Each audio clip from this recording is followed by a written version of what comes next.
Culture united, our culture united, our culture united, our culture united, connecting all over the world, connecting all over the world, connecting all over the world, connecting all over the world. Word up, mic check, check, check. You're tuned in live. Culture United every Wednesday right here on the Company Man channel. Hashtag see you Wednesdays. I see you all. 9-second applause.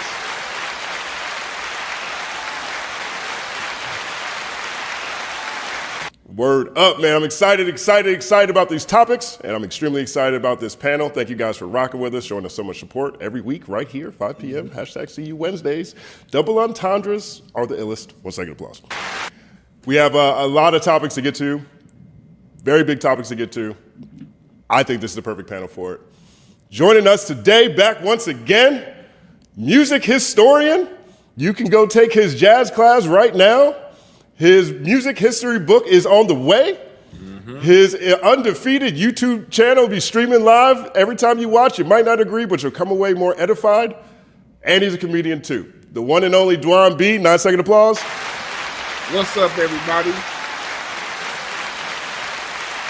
Welcome. Let's have a good time. It's going to be a good time.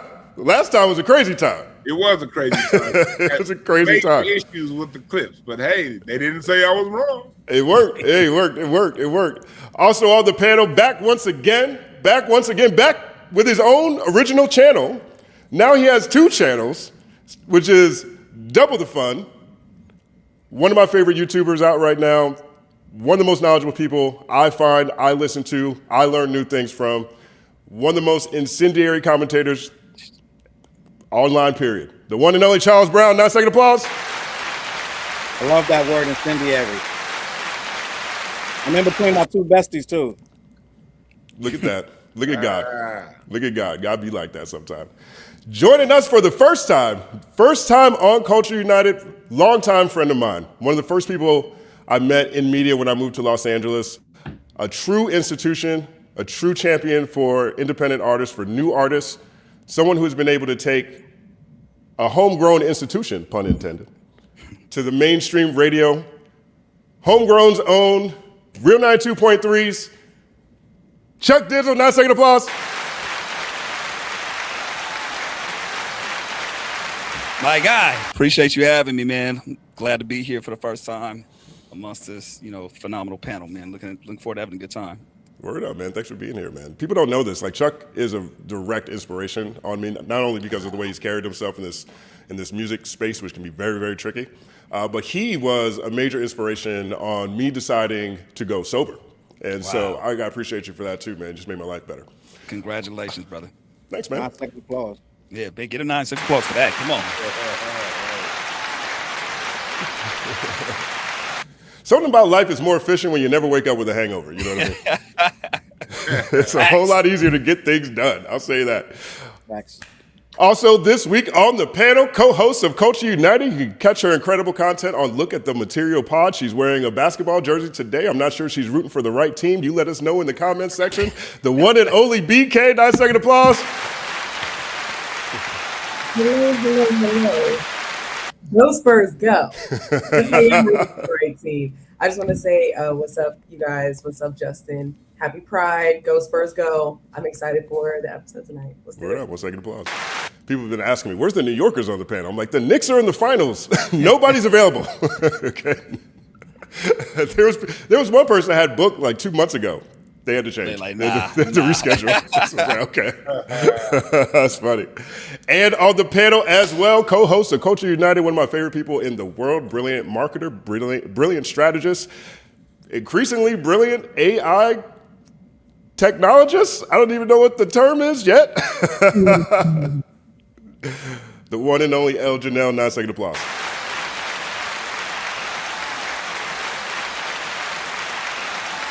Nice. We're going to get started here shortly. Again, thank you guys for tuning in to Culture United. Hashtag see you Wednesdays, every Wednesday right here on the Company Man channel. If you have been here before, you understand that we have a 2-hour main discussion where we tackle the most crucial conversations of the week. And then after that's the second show. The second show is your show. We want you guys to have a good time. This is your show. It's driven by your super chats. And that conversation can take us anywhere under the sun. This is going to be a fantastic episode. So thank you all for being here. 9-second applause to you all. One more again.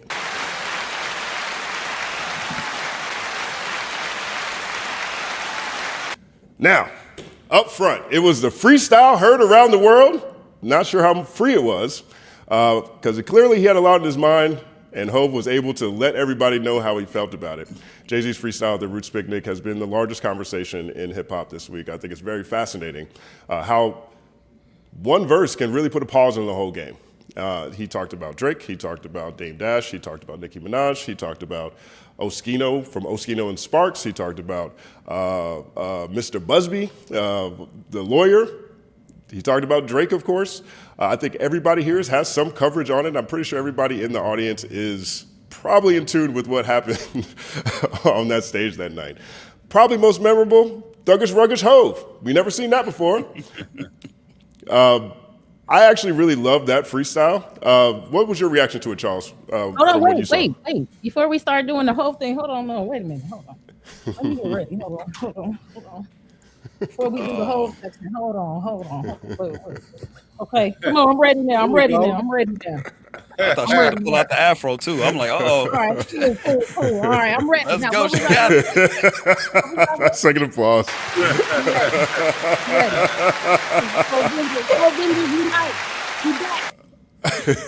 Yeah. What were you gonna say? That's my energy right there. That's it. That's my it. energy right Hovey, there. baby. This is what I'm Hovey, saying. baby. People watching the Knicks game, they missing this. That's crazy. We'll go with you, Elle. What's your reaction to the freestyle? We'll come to you next, Charles. Who, me? Yeah, you. What you think? What you think about free? The whole Hovengers is up, baby. Let me turn my microphone up. Hovengers is up. Niggas act like they didn't know what bars was. You know now. I was so excited to see all the people who don't know shit about hip hop because they like, what do you mean? What do you mean? Doubles, triples. Brought the afro back. You see me. Influential. And I'm just excited about him doing it. You know, the freestyle is, just to be serious for a second, the freestyle is dope, but the whole thing, just Hov being back on stage, the Roots, all of the people it brought out. I wasn't lucky enough to be one of the people there because I had to do something else, but I'm just excited about the whole thing. Hovengers is up. Hovengers is up. 1 second applause. I love that outfit. Thank you. I'm being Hov right now. Thank you. You're far too kind. Charles, Thank you. I know it was right there. Thank you. Charles, what was your thoughts on it? I think the last time I was here, I think I was critical of Hov about that. We gotta end battles or battle raps in hip hop. I was very critical. That's my guy. I was asking for tickets, but I think they cloned Tyrone, and I think we got him back with all the noise we was making, right? Because I feel like we got Hov back standing up on that stage, towering over the crowd, getting back to his roots, and that's what I wanted to see. That's why I was so mad at Hov, because I know what it is. I know what he can do. That's all we wanted. We wanted Hov back. Word up. 1 second applause. My bad. BK, will you say something? Oh, okay. Okay, cool.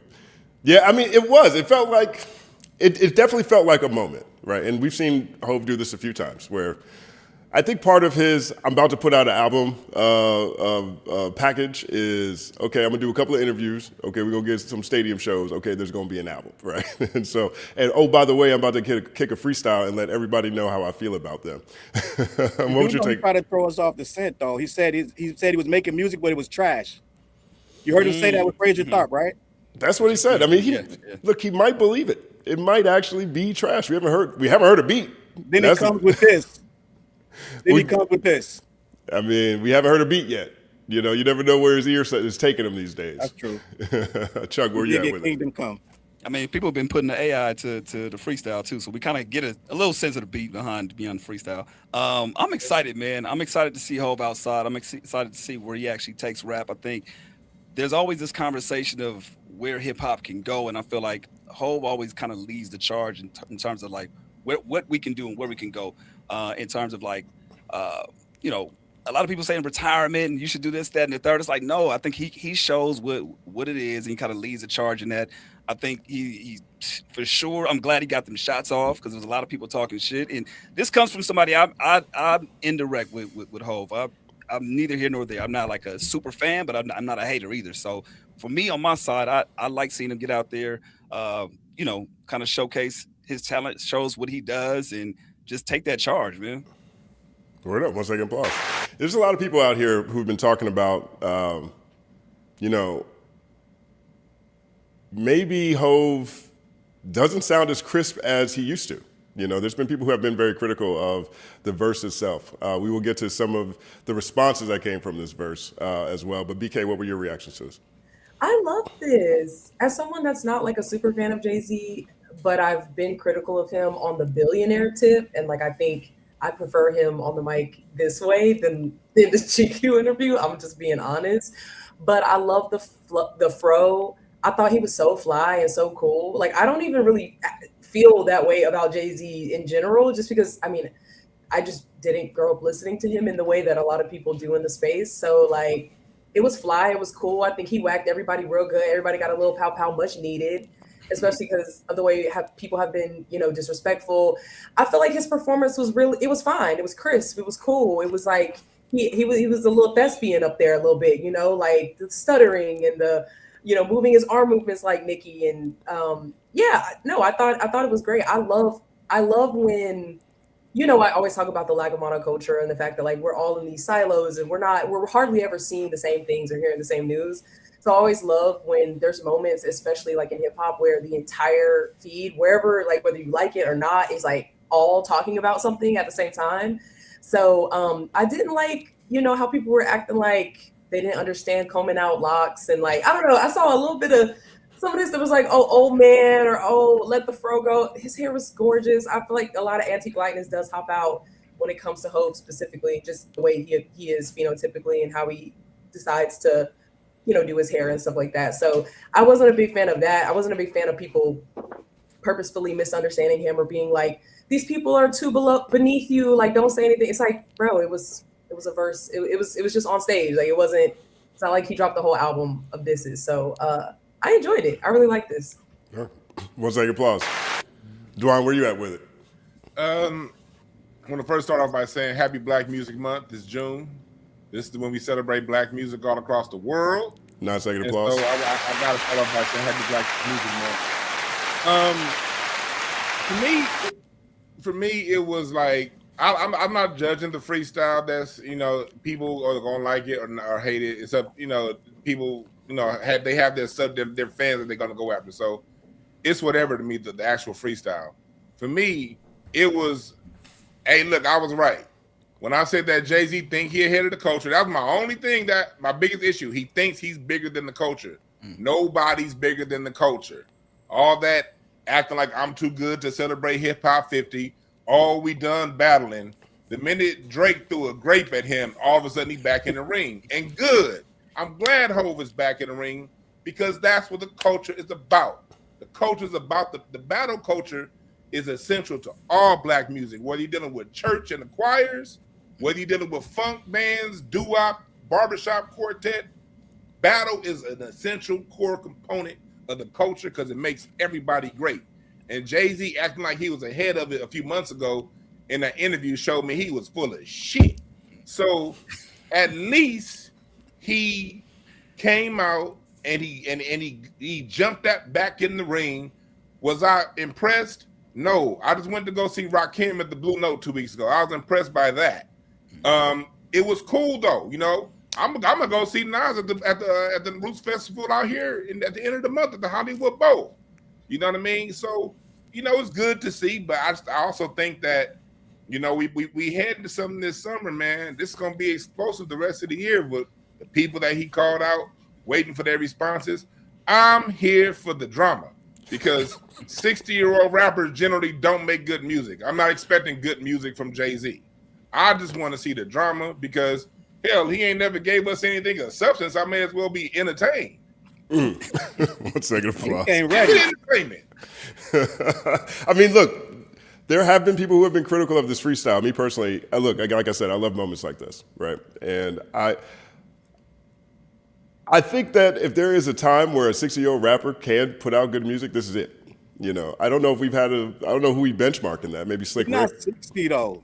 What are we talking about? If you round up, he's We round 56. up. We He's round 56. He What you? 56 playing big bank, take little bank. Nigga, you supposed to have more money you owe. Oh my You got a God. B, respectfully. It's gonna cause a Oh, B. we're gonna cook Cause a tonight. We're B gonna have a good one. say his name. More money is one thing. $1 billion is a whole different thing. And the money don't really matter like that, but we can't say rappers ain't gonna talk about having money. It matters to them because that's the lifestyle rapper. That money mean everything to the lifestyle rapper.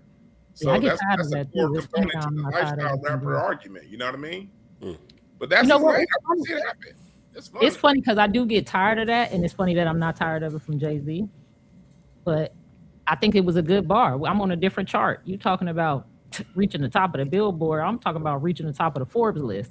That's the chart that I'm trying to climb up. That was a great bar just on some rapper shit. I don't know how y'all could not like the freestyle. And you know what I noticed? A lot of people pay for 4 placements. That you pay for Huh? that. 4 placements are paid for. That shit ain't Billboard shit, right? You talking about the Billboard charts? Forbes. That's it. Well, Forbes. both. I guess you pay for both, but he got to have some of the money. You got to have some of the money. But what I thought was kind of crazy is everybody kept saying he was a hypocrite because he was like, he's tired of battling. But he didn't say that. And I've been kind of noticing a lot. Like, I've been really paying attention to people this week. I don't know if the audience is lazy or if people have their own things that they feel and they're just looking for like ways to confirm it. But I've seen multiple times a person explain something over and over and over again, and a person still don't hear it. He said, with all of the flack that came and how all of the communities acted, he's wondering if hip hop should be over battling because it seemed to go too far. He didn't say he was. He didn't say battling was bad. He said he starts to wonder if it's going too far and if we should be over it. And I think I want to hear more about things that people wonder and people care about. But if we get to the point where everybody gets misquoted and it gets held against them so hard, I think people are going to shut up more. And I want to hear more from people like, I want to hear more from the people who have decided to shut up because everybody already is misunderstanding what they're saying. 1 second pause. Open floor. Do you guys think that Jay-Z is being a hypocrite by stepping outside after he was critical of battle culture's impact in 2026? No.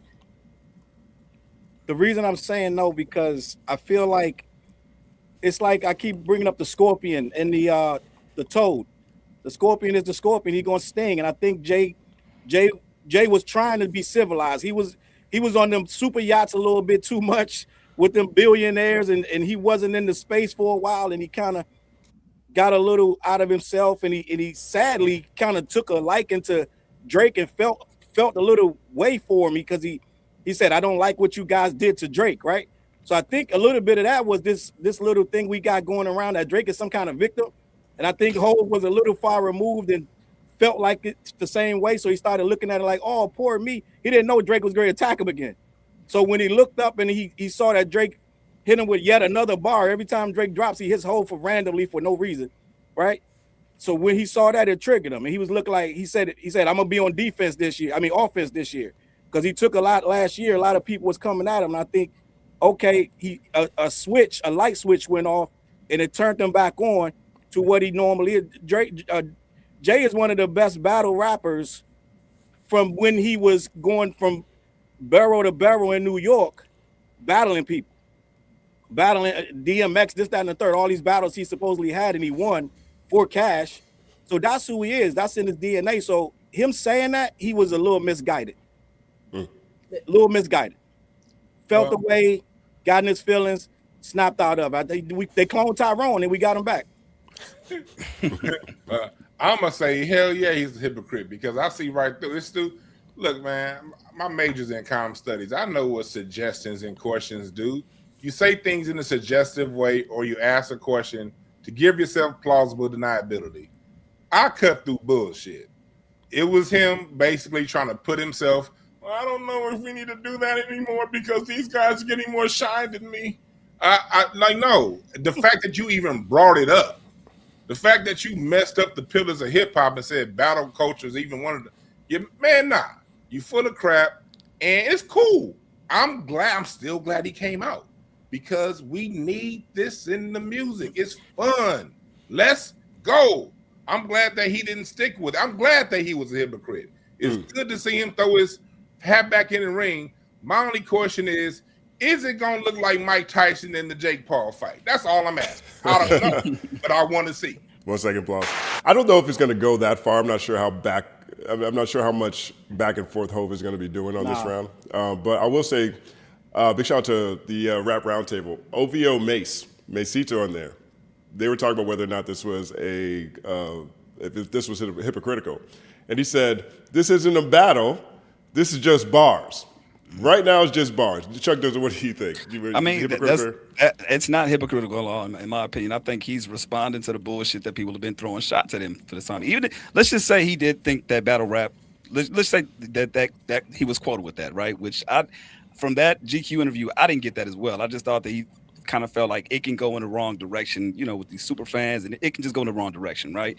But at the end of the day, when you still got people talking shit and kind of questioning where you are and what you've done for the culture over the years, it's like y'all got to remind you like who the fuck I am. And again, this is coming from somebody I'm not a super fan either. I'm not a Hovenger at all. You know what I'm saying? And it's no shot to Jay at all. I love what he's done for the culture, but I'm just like, I like the fact that he's like, you know what? Fuck that. I got to say what I got to say. I don't think it's hypocritical at all, especially if you family your name, talking shit. You got people that have been, kind of waiting for this moment for him to kind of respond. And now he's done it and people are up in arms. It's like, here we go.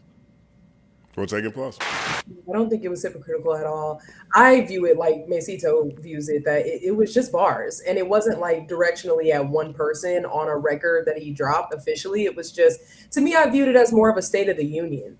And instead of doing that in like a printed interview or a video interview or, just kind of giving his thoughts, he did it in the way that, is felt the most down to earth that Jay-Z has ever felt for me in a while. Like it did feel like he kind of came down from whatever lofty place he was to be like, wait a minute, let me comb out the locks. Let me put my little shade. Let me talk to these people for a little minute and let you know what's actually on my mind. And I do think he showed some restraint, although some of these, bars could seem a little maybe scathing, especially, she on that stuff again and all this stuff, but it's stuff we're all thinking. It's stuff we're all seeing. And so the way that he was able to package that, I felt like it was more of a State of the Union. I'm gonna give you a couple bars in the most hip hop way. And for that, I don't think that was hypocritical.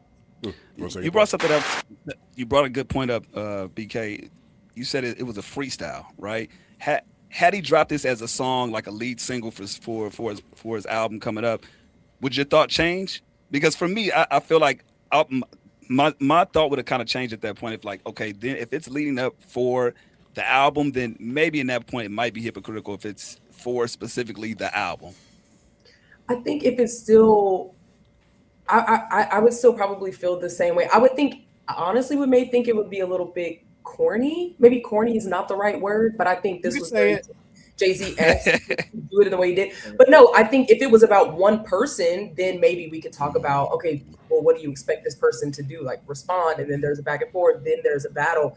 But if he did the same thing of like addressing 10, 12 people in a song that was a rollout or whatever, I'd be like, no, this feels like kind of a whacked out murals type of moment, especially because he's one of like the only OGs to like diss Tory and call him the leprechaun and be like he a self-snitch and you niggas is all up in arms with this conspiratorial stuff with Rock Nation. This man snitching on himself on the jail phone. Like, I love that he just addressed that too, because a lot of men in the space kind of let that go or went full free Tory. So no, I would have been fine if he did it as a rollout, but I'm glad he didn't, because it's like he don't need to do all that. This is a rollout. I'm sorry. This is a rollout. No. Y'all, do we all agree that this is most definitely a rollout? Yes, I agree. For sure. I agree. Like I don't understand how it could be considered corny. Like, I feel like maybe I'm old, Hov don't run. Hov stand and fight. Hov been fighting all his life. So I feel like for him to finally get tired and shoot at all these people have been shooting at him for years. I don't like the whole, like, it's almost like people think he's wrong to respond. Like even BK, when you said come down, I feel like sometimes people put him so high that when he act like the person he always told us he was, or the person I always told y'all I was, people be like confused. And it's like, No, I told you who I was. You don't think that in the GQ interview, not just the battling conversation he was having, kind of this like, I'm speaking on the culture and on the space in a sit down interview with GQ, doesn't that feel more separate or lofty than just being on the stage, spitting some bars like with no backtrack? Like for me, that feels a little bit closer than like him pontificating on like capitalism and billionaires, you know what I mean? Like, and I know that's just him, you know, but to me, I mean, what do you think about that? Yeah, no, I do think that's more lofty, but I also think it's appropriate, you know, like doing, because GQ is big, but I mean, GQ is, I mean, who the fuck is that? You know, they big, but I mean, they ain't, you know. Ain't nobody. I mean, it's also not like you ain't nobody. Yeah. Can I say something real quick? I mean, you know. Yeah. Can I say something real quick? Of course, always. I want to touch on, so L has a good point, and what I'm saying is he really, and I was mad at Hov too, but if we're going to really be honest and fair, we never were mistaken about what he was saying. He said the stands took it too far. It affected us. It hit us by saying maybe we shouldn't battle, but he really was talking about how dumb these stands got. So technically, right, and I'm not going to reverse course or defend him, but he never said that rappers shouldn't battle. He said the way the stands took it and the way it got all out of hand, maybe our art form, and it's still wrong, don't get it wrong, but what I'm saying is, well, he never said, I should never battle again, right? Let's just be honest. He never said we should never battle. He said maybe we've outgrown it because they can't handle it, if we're going to be honest. So he was really saying those stands and fans don't know what to do with this art form. And I think that's true, though. You know what I mean? He got the Oskino and all that in him, and he got back to business. Go ahead, El. Sorry, not only is that true, I think it's dope to hear 55-year-old rappers' thoughts. Like, even if you was a person who used to spin in the streets, there does come a time when it's like, man, I done got comfortable. Do I still want to, like, if you in a position and you got to do that again, you might be like, brother, this might be too much. Do I want to spin again now that I got to? Right. So just hearing that internal dialogue with itself about, damn, is this doing too much? People don't know how to act. Is it irresponsible of me to still, people to still battle rap? Is it irresponsible of us to put these immature people in a position where these communities are going to clash like that? And I guess he found out, nope, fuck it. We'll second ball. Regardless, Hov, like, come on, get out them slippers and get in here and do your job. Word up. I want to pull this up on the screen real quick. There's been a lot of people who've been reacting to Jay-Z's performance. I was personally most excited to hear Dame Dash, hear what Dame Dash had to say. And Dame Dash had a lot to say.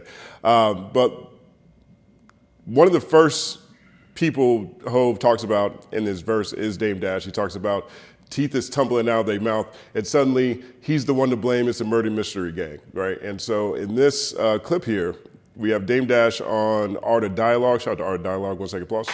And he responds directly. This is his response to hearing that bar. Okay, let's take a listen. Said in line about your teeth tumbling out, you ain't feel the type of way. I got my teeth. That's an old joke. That was corny.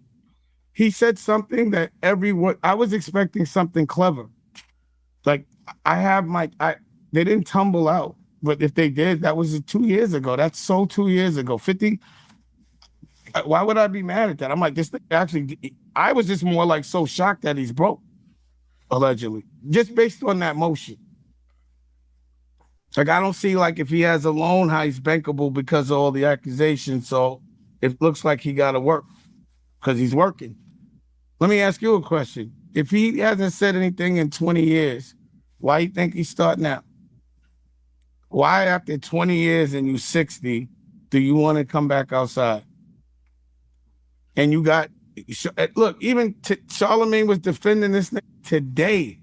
he's so allegedly gay about it. He doesn't even hide it.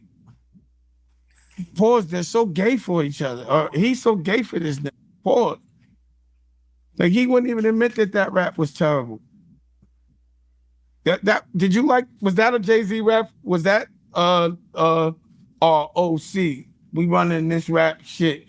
That even put me on no Summer Jam screen. Pause.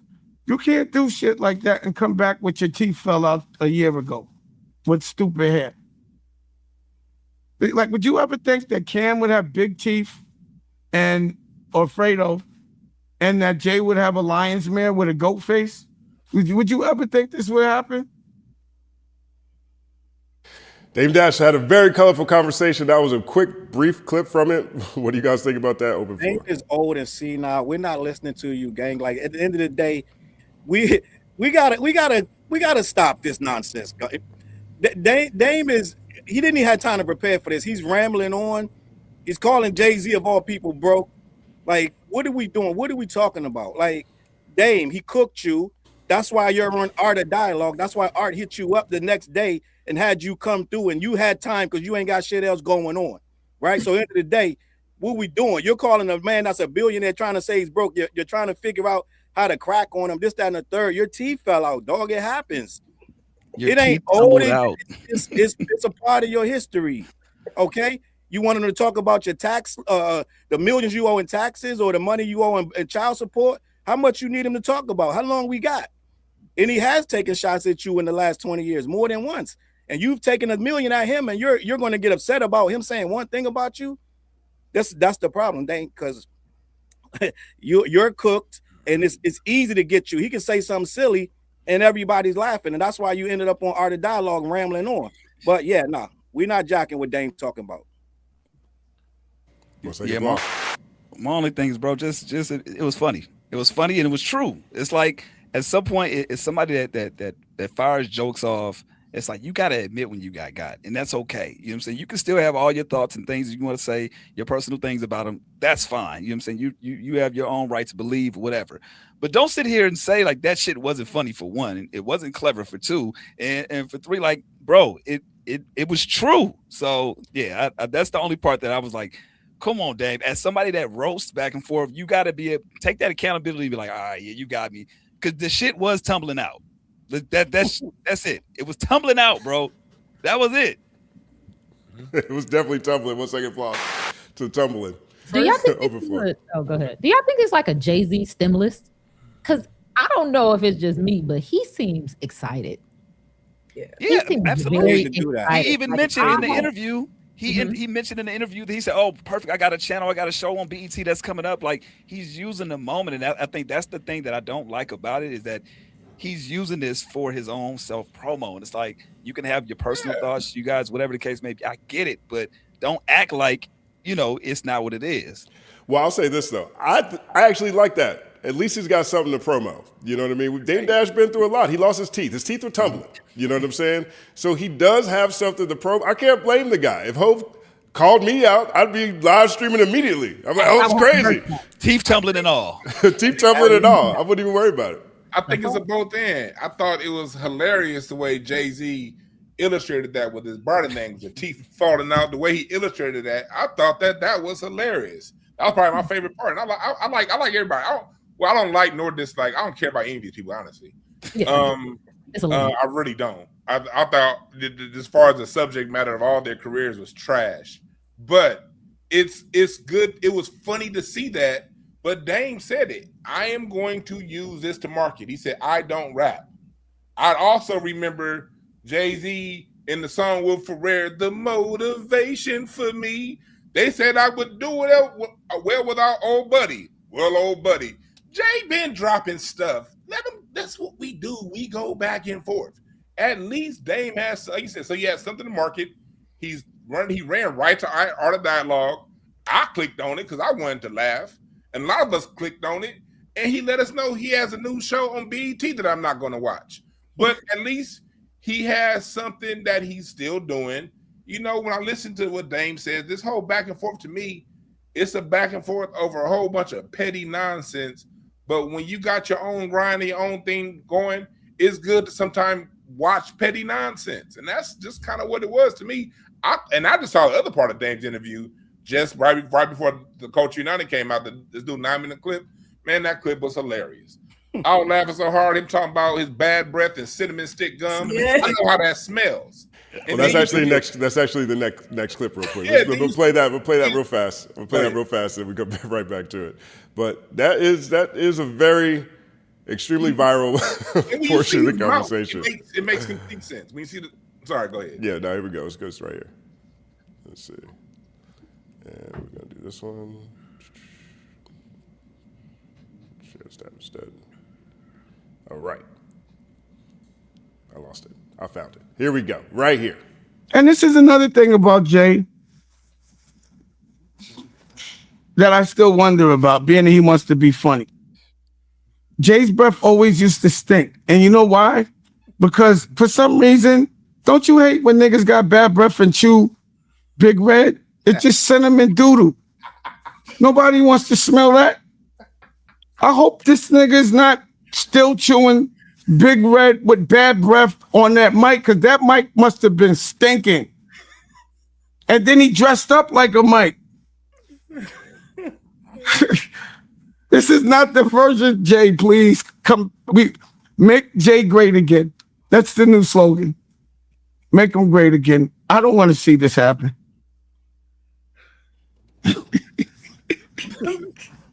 Yo, you gotta admit, when you saw the hair, you was laughing, bro. You knew this was gonna be funny. But who told him? Wait, hold on. But hold on. Who you think told? I want to know who told him to do that, and like how they put the wig on. How do you think they did that? Like, don't you think they would have videotaped him cutting it off and a bit on the bit? It's no more Dookie. What do you call him? Dookie Wick J. That nigga new name is Dookie Wick. Pause. I don't know how these niggas wasn't cutting this nigga up with them Dookie Wicks. First of all, happy Pride. It was a lot of pauses in this, and niggas do be gay. Second of all, I don't like, again, the anti-black comments about the hair. Calling it stupid or comparing it to shit. I don't like that. And it is that deep. Like, as someone that wears an afro, I don't want to hear other black people shitting on the fro. It's like, whack. I hate to get hung up on that, but I don't. Like, I don't like that. But I thought Jay-Z's teeth tumbling joke was funny as fuck. That video went reviral on my timeline again. It was funny as shit. I was laughing uncontrollable about the cinnamon and doo-doo. Like, not that it has any validity or that I fuck with Dame, but that shit had me rolling. But you can visualize it. Cinnamon doo-doo. Yes. Right. That's the thing, BK. Right. The cinnamon doodle, because like this past week, I hosted the Hidden History Museum, and I'm not gonna mention the comic's name to embarrass him, but I went back on the stage after one of the comics got off, and that mic smelled like ass. And so that was the first thing that I thought about. Like, man, it's been plenty times I grabbed the mic. You know what I mean? And Jay-Z, look, I get the ethnic thing, but my thing is he looked like Fraggle Rock, and it was just, to me, it wasn't bad. It's not good. It's just jokes, and he looked like Fraggle Rock, and it was just, I thought that was Dame's get back, and I'm sure that Jay-Z gonna have something else for him, but Dame about to milk this shit the rest of the year. Yeah. But that's the sad part, that Dame has got to milk this. Jay doesn't. Dame gonna milk this for 10 more years. Jay don't need to speak on Dame again. Because right? That's the problem. And that's true, but that's because Jay works for the NFL. Jay has balls. He's going to get paid regardless. Like Dame, like that he does work for the NFL. Like he's going to get his checks, and so he doesn't have to speak on Dame. So you got to look at the whole picture. Dame doesn't have a industry supporting him, so he got to do corny shit like this. And is it corny? Yes. But is marketing things back to things that he already has going. So it's like, hey, all is fair in war, right? I doubt that whatever money Hov is getting from NFL is a significant portion of his revenue stream. So I think that he was already straight before he did that. I also know a girl who dated a dude once, thought she was pregnant. The dude acted like he was gonna wife her, but she wasn't pregnant. Then he went and actually married the girl he actually liked. And she talked about that dude the same way Dame Dash talked about Jay-Z. It feels like a missed opportunity where I thought I was going to be chosen and brought with you, and I don't like to see you happy, thriving away from me because really you were supposed to be mine. I don't know how we've heard him talk about Jay-Z for so many years and we've never heard Cinnamon Doo-Doo before. Well, I mean, look, never heard that his breath stank before till now. So you think it's not funny for him to say teeth tumbling out his mouth, but you're going to respond with, bet y'all didn't know his breath stank. Well, that's the thing that I find saddest, truthfully, about this Dame Dash interview. You know, Dame Dash has a way of saying something so honest and so true that you think of him as only saying things that are honest and true, right? And this interview was an example of that to me. I actually felt really sad for Dame, you know, because his response, for example, again, to the teeth tumbling was, that's 2 years old, it's old. But that entire conversation is Dame talking about Jay in 1996, Jay talking about Dame in 2001, Jay talking about Dame in 1998. The whole framing was backward looking. He has a line in that conversation too where he says, you know, Jay hasn't been relevant since I stopped being around. He stopped being around in the mid-2000s. You know what I'm saying? Like, that's 20 years ago. Okay. Like, I look at this and I'm like, oh, this is what going out sad can really look like. Because I understand being able to take a moment and trying to, you know, surf the wave, surf the virality of it. But my man's laughing at his own jokes that weren't that funny. Exactly. Open floor. Laughing at his own jokes was fair. I was like, damn, bro, this is sad. I thought he might be drunk or high or something, like faded or anything, but that's what it kind of said. It did very much seem old, bitter, kind of washed up energy. But some parts of that were fun. I just feel like it is schoolyard, cafeteria, fucking roasting each other back and forth. It's not. It seemed like a very like light jab from Jay that was fucking funny, and it was, you know, a moment in pop culture. And, you know, Dame seems to be, I guess, as Elle alluded, or just very like tortured in a very deep way in regards to their relationship. I want to ask this. I want to pose this one thing, and then I want to move on to the next topic pretty quickly here. But I saw a very interesting theory this week coming out the Atlanta blogs about this verse, right? And most of the people who Jay's talking about, you know, pretty obvious for most people. Most people have covered it. You got Tony Busby, you've got Dame Dash, you got Oskino Sparks, you got Nicki Minaj, you got Drake, you got, you know, that might have been the majority of them. But the Atlanta blogs have been talking about how they think Future got dissed in this song too, right? And so here is the breakdown really quickly, right? And so if you take a look at the lyrics, let me see if we can put this on stage. All right, so there's a conversation that's been happening around this, right? So 1-800 ambulance chaser would have wished one came, but 9/11 is a joke. Public enemy #1, I've been ranked. The rock's not crumbling, the leprechauns have magically run out of pranks. Your son of federal jail on a federal jail line mumbling something about having too much in his drink. You know how dumb that is? Another one fumbled his. Wonder how I get the blame, right? Another one fumbled his. So there is a conversation that's happening in Atlanta that thinks that this reference is connected to Future, right? And so obviously we saw with 444 when Jay called out Future or used him as a metaphor, you know, in the future, someone else is playing football with your son. He apologized about that. But one of the reasons they think this might be about Future is because of this right here. So this is partially a verse from a song Future did in 2022 called the Bullseye 2 verse. It was him and Real Boston Richie. And he has a line that says, if my nigga wasn't Jigga, I'm the type to go after B, right? Now that takes place after all the stuff from 444. And then they're connecting that bar as another entendre, double entendre, to it's gonna cost you a B to even say my name. Right, so there's a conversation around there. And then what's the motivation? Well, that line came out after. And then also, Future might have just got a shot because Drake and Future reunited. Open floor, you guys think this is a reach? Reach, yeah. Super reach. Yeah. I don't even see the connection, to be honest. How does another one fumbled his connect to I might have would have hollered at Beyonce if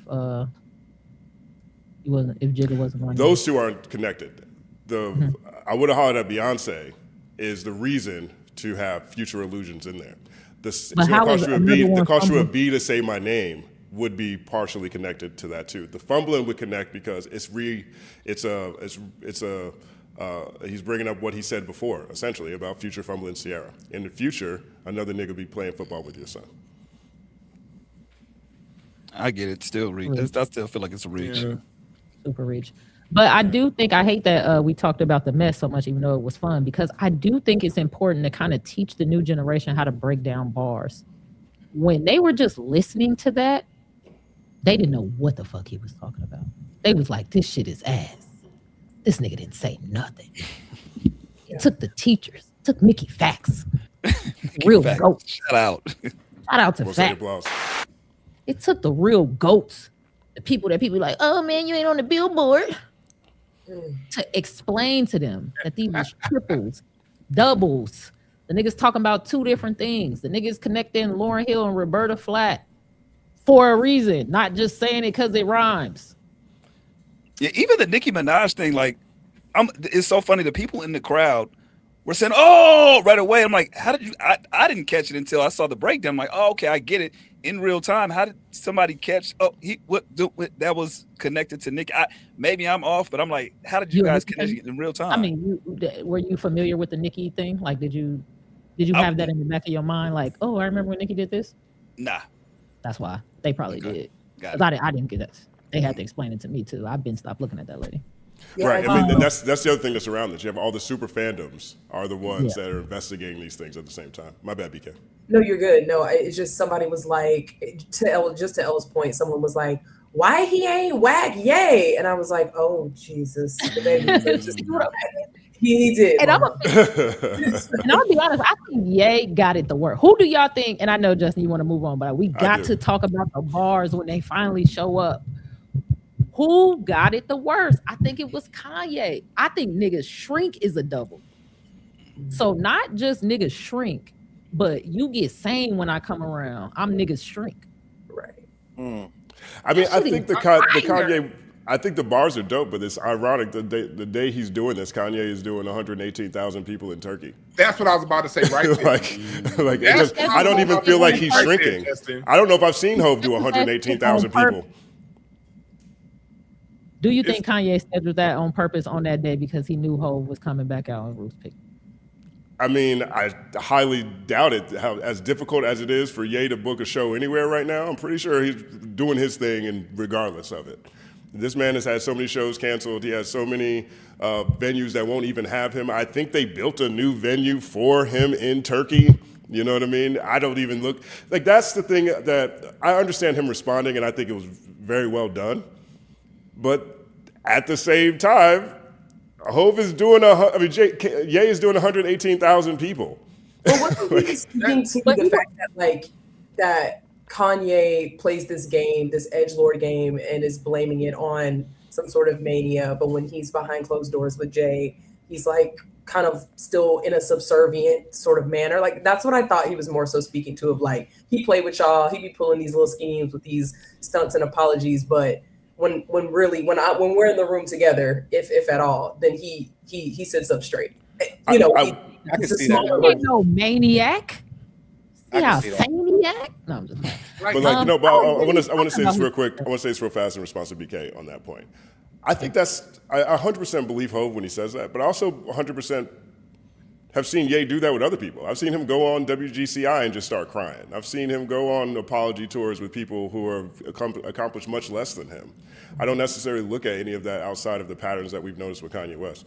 My bad, Elle. Yeah, that's like it was a good big boy rap on Kanye, but like you said, 118,000. And again, I have no dog, even with Kanye, no dog in this fight. Where we look at Jay-Z, he's the Live Nation frontman, and they're the ones we see what's going on with the Supreme Court right now, and all that they're going through. And he has the support of the system. Kanye doing 118,000 that one day, and then when you look at people saying, "Oh, well, it's Istanbul," well, he did the same thing. He broke the record at SoFi Stadium too. He brought in more people there than the fucking Super Bowl. So when it comes down to it, you can say what you want to say, but when you see somebody going against the stream and that successful and your brand is all about numbers and success, you're gonna have to concede that one, champ. Wait, hold on. Let me enter the chat. Do we got to move on, or can I enter the chat for a second? You got last word. Kanye. So we making it like this turkey show is their whole careers. Jay was already popping. He looked up to Jay. Jay is my big brother. Like, we're not gonna do this. Like, one show in Turkey, now he bigger than Jay. Like, what we doing? What we talking about? Oh, it's not one show. It's plenty of tours. Like, Niggas plenty of love tours. what they do. I was at the 444 tour. I went to that. You know how much I paid to get into the 444 tour? $9. How many shows? So how many shows are getting canceled? Like, he did Turkey. The next 3 probably get canceled. Ye just did a $3 billion crypto scam last year. What we doing? Like, it's not the same. They not the same. I think the difference is I don't know if many people on the planet have a cult following like Ye does. No, well, that's true. And I think that is a huge part of this conversation. If I'm looking at this fairly, that's a huge part of the thing, right? I mean, I remember some of the conversations coming out of the Jay and Beyonce tour where they went on tour together. People were like, oh, they came for Beyonce and Jay-Z just happened to be there. You know what I mean? And this is no knock on everything that Hov has accomplished, but what Ye has built, not only through music and fashion and bombastic interviews, like it's almost like he took that list that Jay-Z said, best flow, most original, most consistent. I said the most trends in my interview is hotter, personally, and built his career trying to be the best at all of those. So I get the idea that I get Hov wanting to say, hey, you're my son or whatever. But Ye was a billionaire, lost $1 billion, got it back, lost it again. And he don't play by nobody's rules. Like he is the antithesis of Hov while being Hov at the same time in a lot of ways. But musically, Jay don't really miss, and Ye misses a lot. I mean, he had a ghostwriter named Dave Blunts. We can do this all day. I'm not someone who really goes outside being critical of Jay just on the reg just for fun. But how great is that? How great is the Blueprint 3, Magna Carta Holy Grail, fo run really? Like, how great is that really, if we really think about it? Let's be honest, Magna Carta Holy Grail went platinum like in the first because of the phones, but you had to play it. Right. Like that's when forget. You had to play it for it to count. Didn't just count because the phone. People had to play that album. That's the part they keep forgetting. When Magna Carta when Holy Grail went platinum, that means 1 million people played it from their phone. It didn't just go because they bought the phone. Well, it was automatic. It was already embedded on the phone. Right, but they had to play it. Right, but it came on the phone. You know what I'm saying? Like, it still didn't count. It counted when they played it. That was genius. I don't know why people I don't know who doesn't listen to a free album. Like iPod did that same shit with the Beatles when they had the Red and Black. I heard that shit too. People went and listened to it. Like it's there. It's not free though. You pay for the phone. I ducked that YouTube. I remember when YouTube was on there. I ducked that shit for years. YouTube used to just pop up in the shuffle like I never played. Y'all didn't have that phone? Yeah, I remember with the iPhone. And that's why I'm saying Jay's scale is number. I don't rate music on numbers. We don't know how many albums Frankie Beverly and Maze sold, but we know the impact on the culture that he has. Numbers, first off, the artists don't even get paid off the numbers most of the time. So all the numbers go the to last people 10 in years, who had more impact on the culture, Jay or Ye? So when it comes Ye, because when you look at what Ye is doing with him to get kicked, and I have no dog in the fight because I think Ye's full of crap. I'm just thinking about just when I sit back and look, I see one person that the Roots Picnic is going to sell out every year regardless. I go to the one in LA every year. That's going to sell out every year, no matter who's performing. And you took advantage of that. Great. Kanye sold 118,000 because you basing off numbers, Jay-Z, against the system. And so when I look at the totality of things, it's like Kanye is doing some stuff that, regardless how I feel, I've been off Kanye since graduation personally. I don't really care about much of anything that he's done post graduation. Just like I don't care about much of what Jay-Z's done post Blueprint 3.1. I did listen to Magna Carta because I did listen to Magna Carta because it was uploaded up to my phone, but it was there. Might as well pick it up. Yeah, like I contrast that to somebody like my father-in-law, rest in peace. He sold 100 million albums without when people had to go and buy records. To me, that's impressive. It's in your phone. That's plug and play. So numbers have to be weighed. Okay, wait. Let me just last thought on this phone thing. The phone wasn't free. I think you guys don't. You're overlooking that part.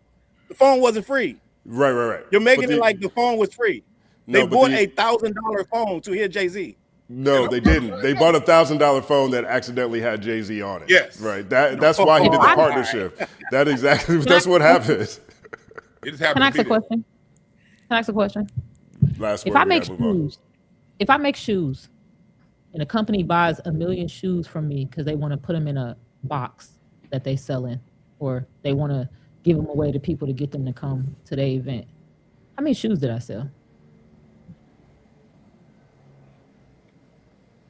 Wait, if you sell 1 million shoes because a company wants to put them in a box, shoes. how many shoes did you sell? Yeah, I make shoes. You sold 1 million shoes. You sold 1 million shoes. Thank you. Or did it, or yeah, but no. That's not how this works. That's not even agree. It's not the same. Dwan, you got it. You got it. Dwan, go ahead. You got it. No, that's exactly how it works. It's not the same.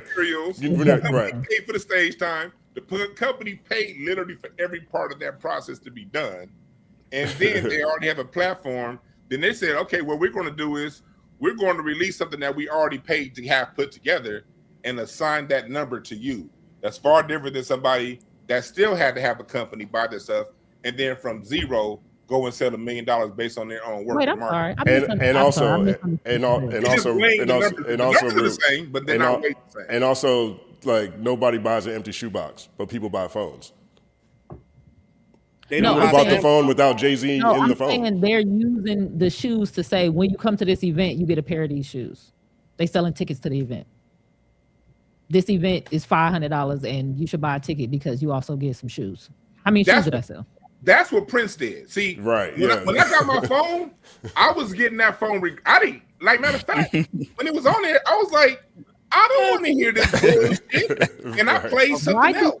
But when I went to Prince Musicology tour, right, and I walked in Staples Center, and they added that $10 surcharge to my ticket, and they gave me a CD. Yes, that's me being a motivated person because I went to go see Prince and I got a CD. Right. When I got my phone, when I saw that, the only time I played Magna Carta was that first time. It was like, and then was back on to what I listened to. It was, I didn't buy that for him. That was in my way. Taking the phone was an exclusive phone. I think the phone was an exclusive phone. People, they knew it was Jay-Z. This is outrageous. This is amazing conversation right here. This is amazing conversation. People want to go out and buy empty shoe boxes. It's not empty. Why are you saying it's empty? The shoe is in there. The album was because you didn't have to put your shoe in the shoe box, right? If you would put your shoe in a different brand and put it out there, fine. People are gonna buy this phone. It's the second most popular phone on the market. It's the iPhone and that phone. He did a partnership. If they put L shoes on, that's different. If they bought the shoe box, then that's different. Nobody. I guess it's a Supreme box. If they go in the shoe box and put their shoes on, that's different. Yo, if you put the shoes in the garbage, B, I still sold the shoes. And DwannB, he being disingenuous too, because he just tried to downplay that he listened to it. Yeah, you listen to Magna Carta, but you try to downplay it. No, that's not being a hypocrite because before I say hypocrite is disingenuous. Because before I judge something, I am going to listen to it. I'm not going to sit back and be like, "Oh, that shit whack." I never listened. No. I know Magna Carta's whack because I listened to it. No. Listen, no. That's not what I'm saying. What I'm saying is you bought the phone, but you listened to the album. But you're saying I just listened to it because it was free. But you listened to it. I've listened. It could have been Piggly Wiggly on there. You wouldn't have listened to that. No, but you wanted to hear it because it was old. Yo, this is a spirited discussion. I love this. This is everything. Listen to Piggly Wiggly. Everything I thought was going to happen is happening already. You know what I'm saying? And I just want to reiterate one more time. The question was, how good are these albums? Not how many people were forced to listen to them because they were stuck on their phone. And I don't know that many people who rank Magna Carta near the top of Jay-Z's It's one of his offering. worst, but it did a mill in like a week. Hey, that's a different conversation. And that's why Ray Daniels, and I was going to pull this Ray Daniels clip, but I think we've had enough. Because Ray Daniels makes a good point. He thinks that Jay-Z is going to have to do a partnership with What his you next talking album. about? Y'all put Turkey up there. Kanye, you told them numbers. He sold out in Turkey. What we talking about? That's not even hip hop. What we doing? So what I'm saying is, No, we ain't gonna do that. What we're doing, this is what we're doing real quick. Okay, one, he got 118,000 people to go outside. Fact. He got them to do an exchange and show up in a venue, and then was on stage that same day and was talking about how small he is. Now, if we're talking about disses, we're talking about shots, I'm not sure how effective that is. Maybe it works in a lot of places, but if we're talking about audience on their own, I'm not sure that people are even bigger than Ye. Despite all this stuff, the degree of difficulty for Ye in 2026 to do 118,000 anything anywhere is on a level that I don't even think we have a benchmark for. You know what I'm saying? And nobody taking shots at Hove, but if we're gonna look at the validity of the bars, I think people want to say that Ye is bigger than Jay. So if I'm not sure how convincing that is. You are very good at breaking down bars. When he said he's no maniac, watch how sane he acts around me. Niggas shrink. Was he talking about Kanye's career? Well, there's other bars in there too, but I think that if you're looking at the triple entendre of it, yeah, maybe. How? He shrinks. His career. Well, how about this? Okay, I think I understand what you're saying. I think it's a great bar. Don't get me wrong, but when he says shrinks around me, I don't even think that's impressive. Because I've watched Ye do that with people who are not Jay-Z. I watched real videos of him go places and be like, my bad. I've watched him cry on camera when people criticize him. I watched him go hug Van Lathan after he said slavery was a choice. That's one of the things we like about Ye. So the idea that Ye shrinks around Hove, yeah, well, I've seen him do this plenty of times. When Ye feels like he did something wrong, it's not uncommon for him to shrink and show deference. Apologize, yeah. Man, that was spirited discussion. 9-second applause. That's why you bring me here. It's all happening.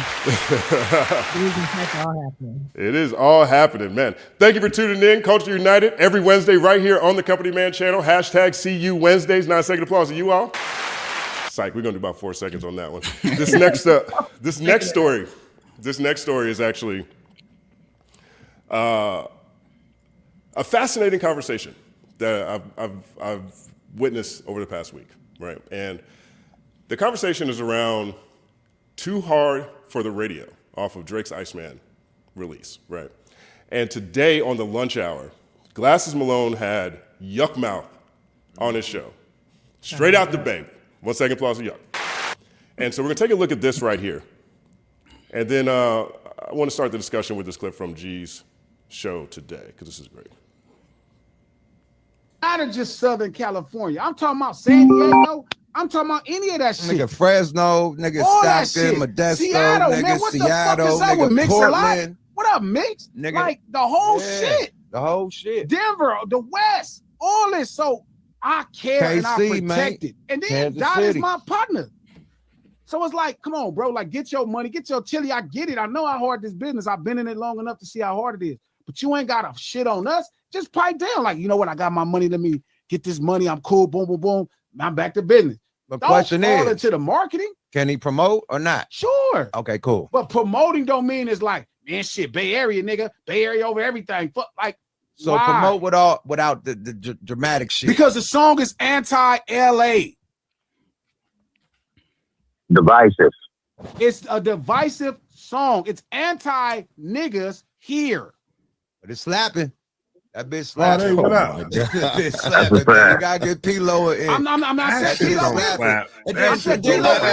Look, Somebody tell me the name of the song. What's the name of the song? It's called Too Hard for the Radio. Too But Hard look, for the Radio. Glasses. Okay. All right. Glasses, you created a motherfucking monster because you the same nigga. I watch your podcast, nigga. You the same nigga that was complaining about the beat. You said, Drake, you are a master writer. You didn't focus in on your superpower, but you said the nigga wasn't doing catchy hooks. That's why he lost the fucking rap battle. Did you say that or not? Right? Yep. So boom, he started doing catchy hooks. My complaint was the beats. He did better beats. He did catchy hooks. He made a great fucking album right now. Yeah. I probably played that longer than I should have, but the conversation, majority of this conversation was about whether or not Too Hard for the Radio is divisive. And if it's anti-LA. I'm gonna start with Chuck on this one. What do you think about that? You know what? And I've heard Glasses had this conversation. I saw the topic coming up when it first dropped, and my thing is, I don't think it's an anti-LA song. He had some shots to Mustard and YG. Well, YG was on there, but Mustard and Tyga. But I don't see it as an anti-LA song. I think the more we talk about it, the more we kind of put one person against the other, you know, with P-Lo doing the beat, and I think that's when it becomes divisive. So in one sense, no, but then the more we kind of egg this on and talk about it, I think that's when it becomes divisive amongst ourselves. So it's like, we got to have that conversation. Like, it's not that big of a deal. I understand if it's a personal relationship, cool. Pete, like he even said in there, he said, Pete, get your money, do what you got to do. Can you promote it? Yes. Then what's the problem? I didn't hear anything past this, so I don't know. Maybe you guys can catch me up. I haven't heard P-Lo say anything negative about LA or anything to the point where this conversation kind of drags on. So I'm confused at the fact of how can it be divisive or how is it an anti-LA song? Well, I think the conversation is around, obviously, with all things Drake, people. I was gonna say something different. I got a question. People will look at his motivations as to why he does something, right? For sure. And so here he is taking a Mac Dre classic and P-Lo on a hot streak, creates a dope song and throws shots at Mustard and other people on it, right? So they're looking at that as his attempt to draw a wedge between Los Angeles and the Bay. Yeah. So I can see it being seen that way, and you know. But I think also it's fair because what Kendrick did, drawing that wedge between Drake and Atlanta, which, you know, it's just a war. We're in wartime. People gonna do whatever they can do, and I can see it being seen as a divisive song. But the West is too united for Drake to draw a wedge. I think it's cool that Glasses is at least bringing awareness, so that if somebody does fall for it, they at least can be aware. Like, hey, don't let this divide us. I like that, but overall, I think that, okay, it's a shot. He tried something. For the people who like the record, they're going to rock with it. But those of us with wisdom, we're not going to let that divide us between LA and the Bay. Those are our brothers up there. We don't play that BS where we fight between each other. And I think that, but I also think that it's also cool that Glasses set that precedent to where if someone even thinks about drawing a wedge and fighting, it's going to be a problem because we don't need that. You know, let Drake through the shot, let him throw the shot. But we had a right to respond. We smart. One second pause. Can I touch on it? Pause. Oh, no pause. Go ahead, El. No pause this month. I'm sorry. Go ahead. Prime month. So 1 second pause. Drake has never done a West Coast record, to my recollection. Motto. Is that true or no? No, Motto. Yeah. I wouldn't say Motto's West Coast. Why not? Motto is a West Coast song. It's a I wouldn't say that. And the verses come from Rap and Forte song. Yeah. It's okay. It's a West Coast song. All right. So okay, sure. But first of all, how old is the Motto? Like, he don't do years, West maybe. Coast music is what I'm trying to say. Got you. Overall, Right? yeah. Kendrick really brought the West sound back to the psyche of hip hop right now. Like, the West has always been the West. They do what they do, but GNX is a very West Coast album. I feel like Drake doing a West Coast record 100%, and then he's dissing on there is 100% it's divisive. It's 100% a dig at the West. Now, I don't know if y'all heard about the so-called video shoot, the secret video shoot that he may have done in Cali, which I believe may be a remix to this song, and it may have some California rappers on it. That's when you're going to see. And I saw Glasses going nuts saying F P-Lo if that's what it is. So did he say that or not? He said if you stand with them, then F you too. I'm not mistaken. I thought I saw that yesterday. So it is getting a little chippy, right? He said if it's fuck Kendrick, it's fuck P-Lo. Right. So they are taking it like that. So it's not like it's people are imagining it, they're taking it like that, and it's going to get taken like that, especially if this video come out with rappers on that, because they went crazy trying to strike it all down from all. A clip of the video leaked, and then all the people that had it got somebody made them take it all down. So there's something that was done in Cali with Drake. So if that comes out to be a remix and there are California rappers, then we're going to see if all the unity stays the same. Yeah, I think maybe this story is not getting presented correctly. Nobody has a problem with them doing the song. Like, nobody from the Bay or LA is going to tell somebody who's not involved in the beef, you can't work with Drake. That would be crazy. Get that money. They're saying, I think it is something if there's a personal relationship. I just want to put that out. If there's a personal relationship between said artists, I think that there needs to be a conversation. Yeah, you may try. I mean, but that's what's interesting about this. Different people's opinion on what's acceptable after this beef. So like DJ Mustard can't do no fucking thing for him for sure. But you know, P-Lo all the way from Pinole or whatever, I don't think he is in a space where, oh, you're wrong to do the song. It's not that. It's understanding that he's doing this song on a baby, saying, I got an Oakland show tonight, baby, as a response to him saying, Oakland ain't gonna let you disrespect Pac.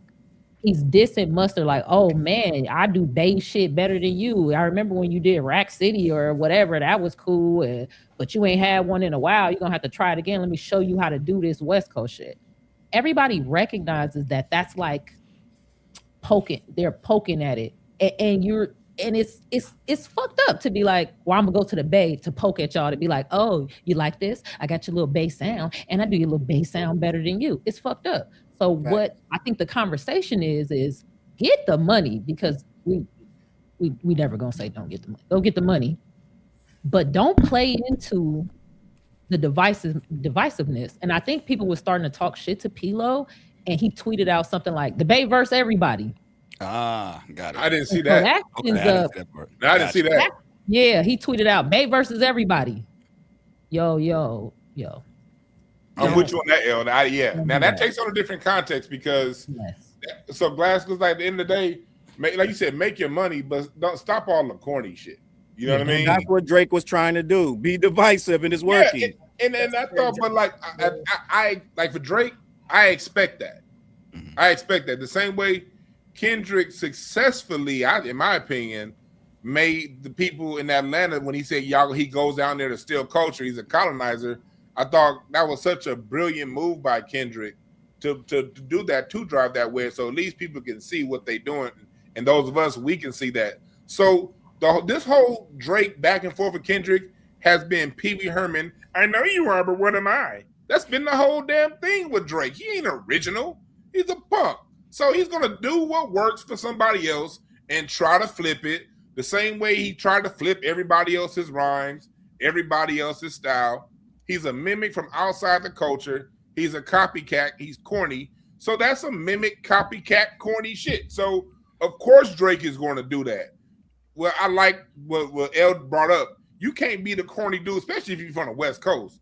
You can't be so corny you can't see that. I understand the money. We too gamed up around here. Right, like, you can't be so corny that you just like we not falling into it. My bad, Elle. No, that was me. I think what's so beautiful is we not falling for that, and we want the money. Yeah. Oh yeah, we gonna produce it. Yeah, Mac Dre Mama about to get a bag. Imagine how much money Mac Dre Mama just made off that song. Hell yeah, let's do it. Great song. Good job. Good job. But as long as it don't work for what we know the little sneaky undertone is, or believe, some people believe, nah, he been doing Mac Dre shit. He been shouting out Mac Dre. It's just a song. And you know what? That's fair for them to believe. I don't think that. I think it's obvious what he was doing. But as long as that don't work, which I know it's not gonna fucking work. Well, I don't see it working. I think it's cool. I know one of my friends from the Bay, shout out Dawood, he was talking about how like what responsibility does the media have? Because like similar to the West Coast, East Coast beef, some people say that the media hyped that up so much that it led to it being so bad. So I thought that was an interesting comment. Like, is the media gonna hype it up to push it to some sort of Bay versus LA thing? But I just don't think it would happen. I think since nobody is telling anybody not to get money, it's really nothing to argue about. Yeah, I don't think we have media like we used to though either. that's true too. I haven't Not the really same media. seen it picked up by like. I actually thought it was going to be a bigger conversation when it did drop. But yeah, it definitely gave troll. It definitely gave like in Drake faction. Wasn't it like the 0 to 100 video where like he went to California and did so like it's kind of the within the Drake tradition to kind of toe the line and maybe not fully be divisive, but definitely set all the cards in place for it to fall that way, So I mean, it seems quite petty, but like Tell's point, I don't see. I think that Drake is constantly biting off more than he can chew, and he's not as culturally adept as he would like to be. So I just don't think he has his finger on the culture like that.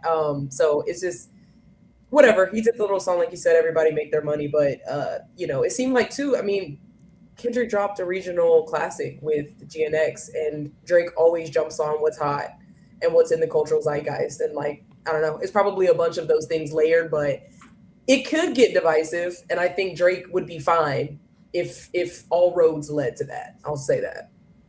Yeah, I agree with Dwan on this. Like, yeah, this is Drake responding to 2 years worth of losing publicly. You know what I mean? And it is a direct response to you ran to Atlanta, essentially. You know what I mean? It's like you've made it. Dot drew a wedge between Drake and Atlanta, and so here's Drake's version of that.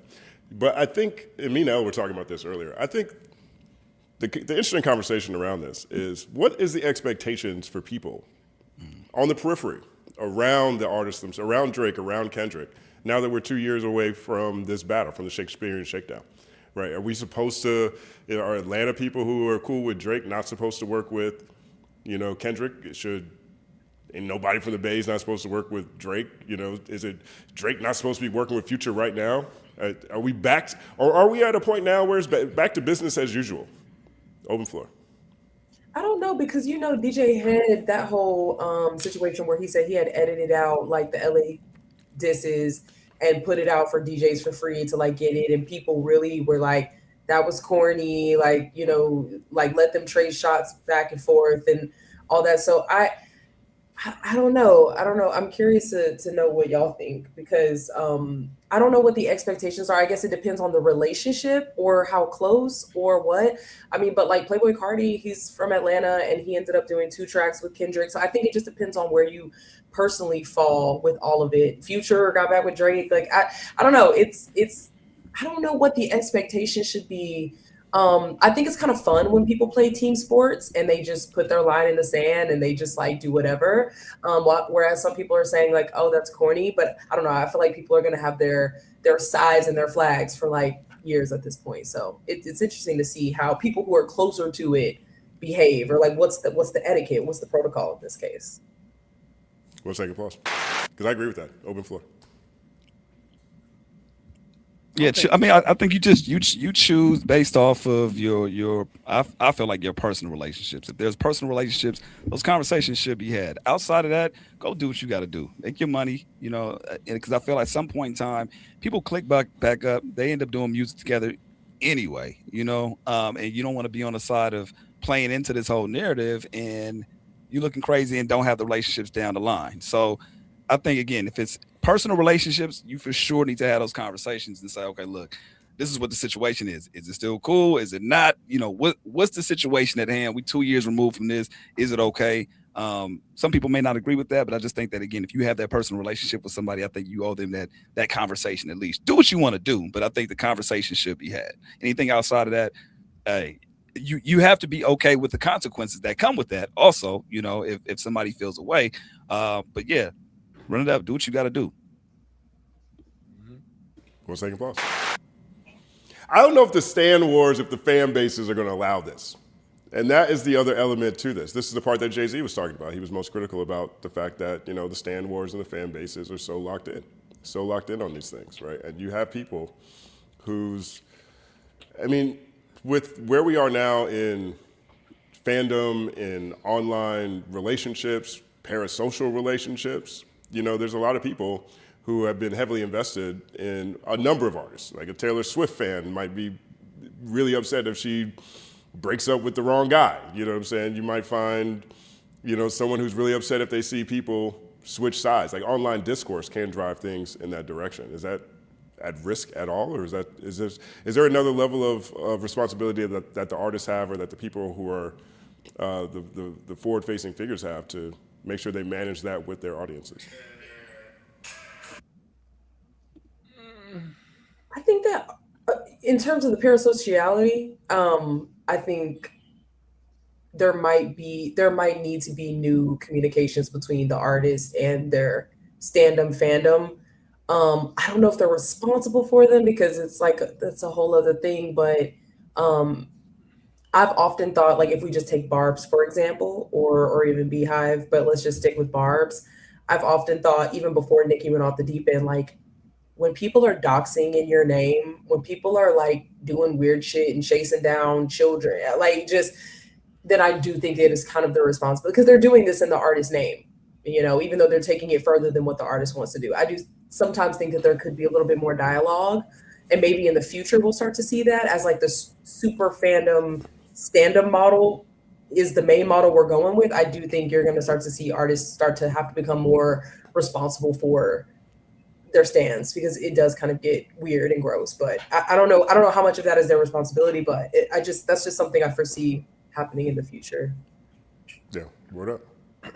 Yeah, I think that, I never want to put a music producer in that kind of predicament to make those decisions.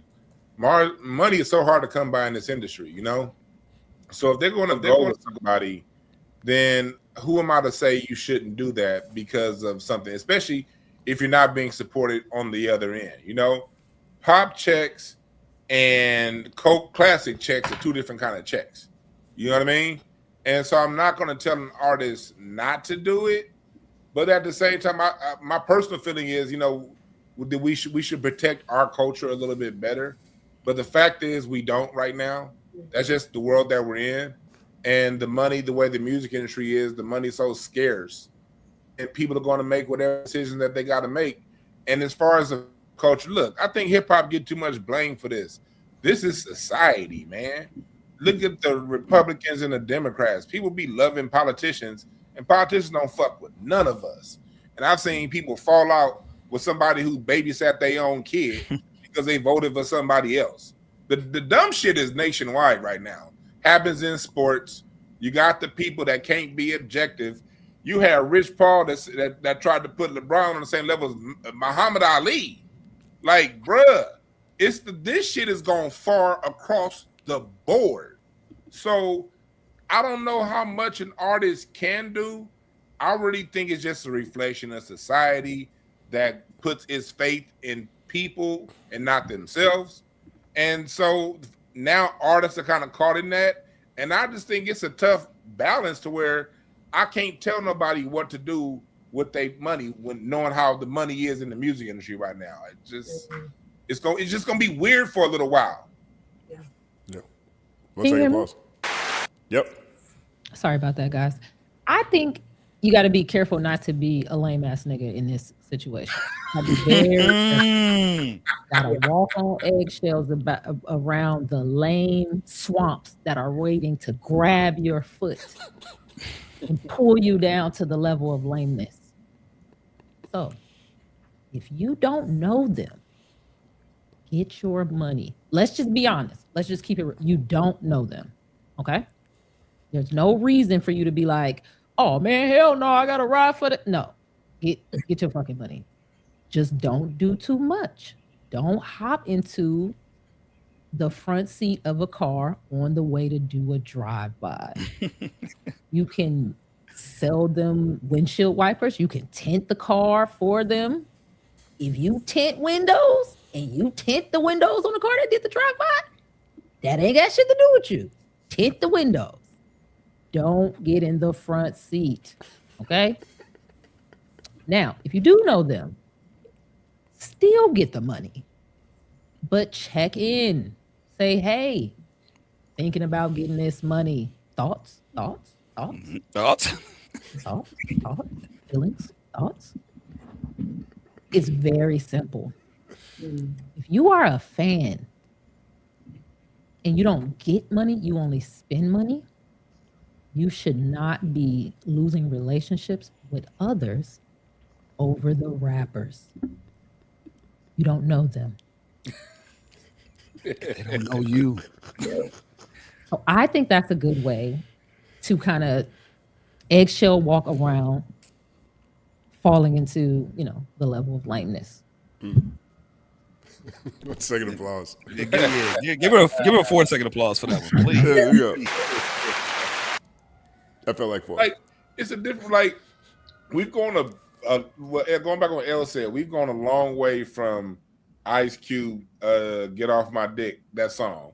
When he said, man, be a man, shake my hand and make it a firm shake. Say what's up, Ice Cube, and then break. That's how I grew up on. That's what we grew up on. But people now will lose out with people that they really know in person, broke bread with, over these artists. And if you're artists, at least had a conversation if you're an artist, man, because it's tough, man. It's tough out there in these streets right now for musicians. Big facts. Big facts. Word up.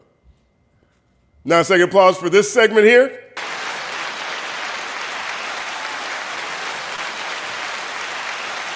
I love all this responsible media on the panel. You know what I mean? Like this, and to your point, Charles, like totally different media environment than it was in the 90s. When Vibe, really to the detriment of everybody in the culture, had that much influence to where they had everybody reacting to it.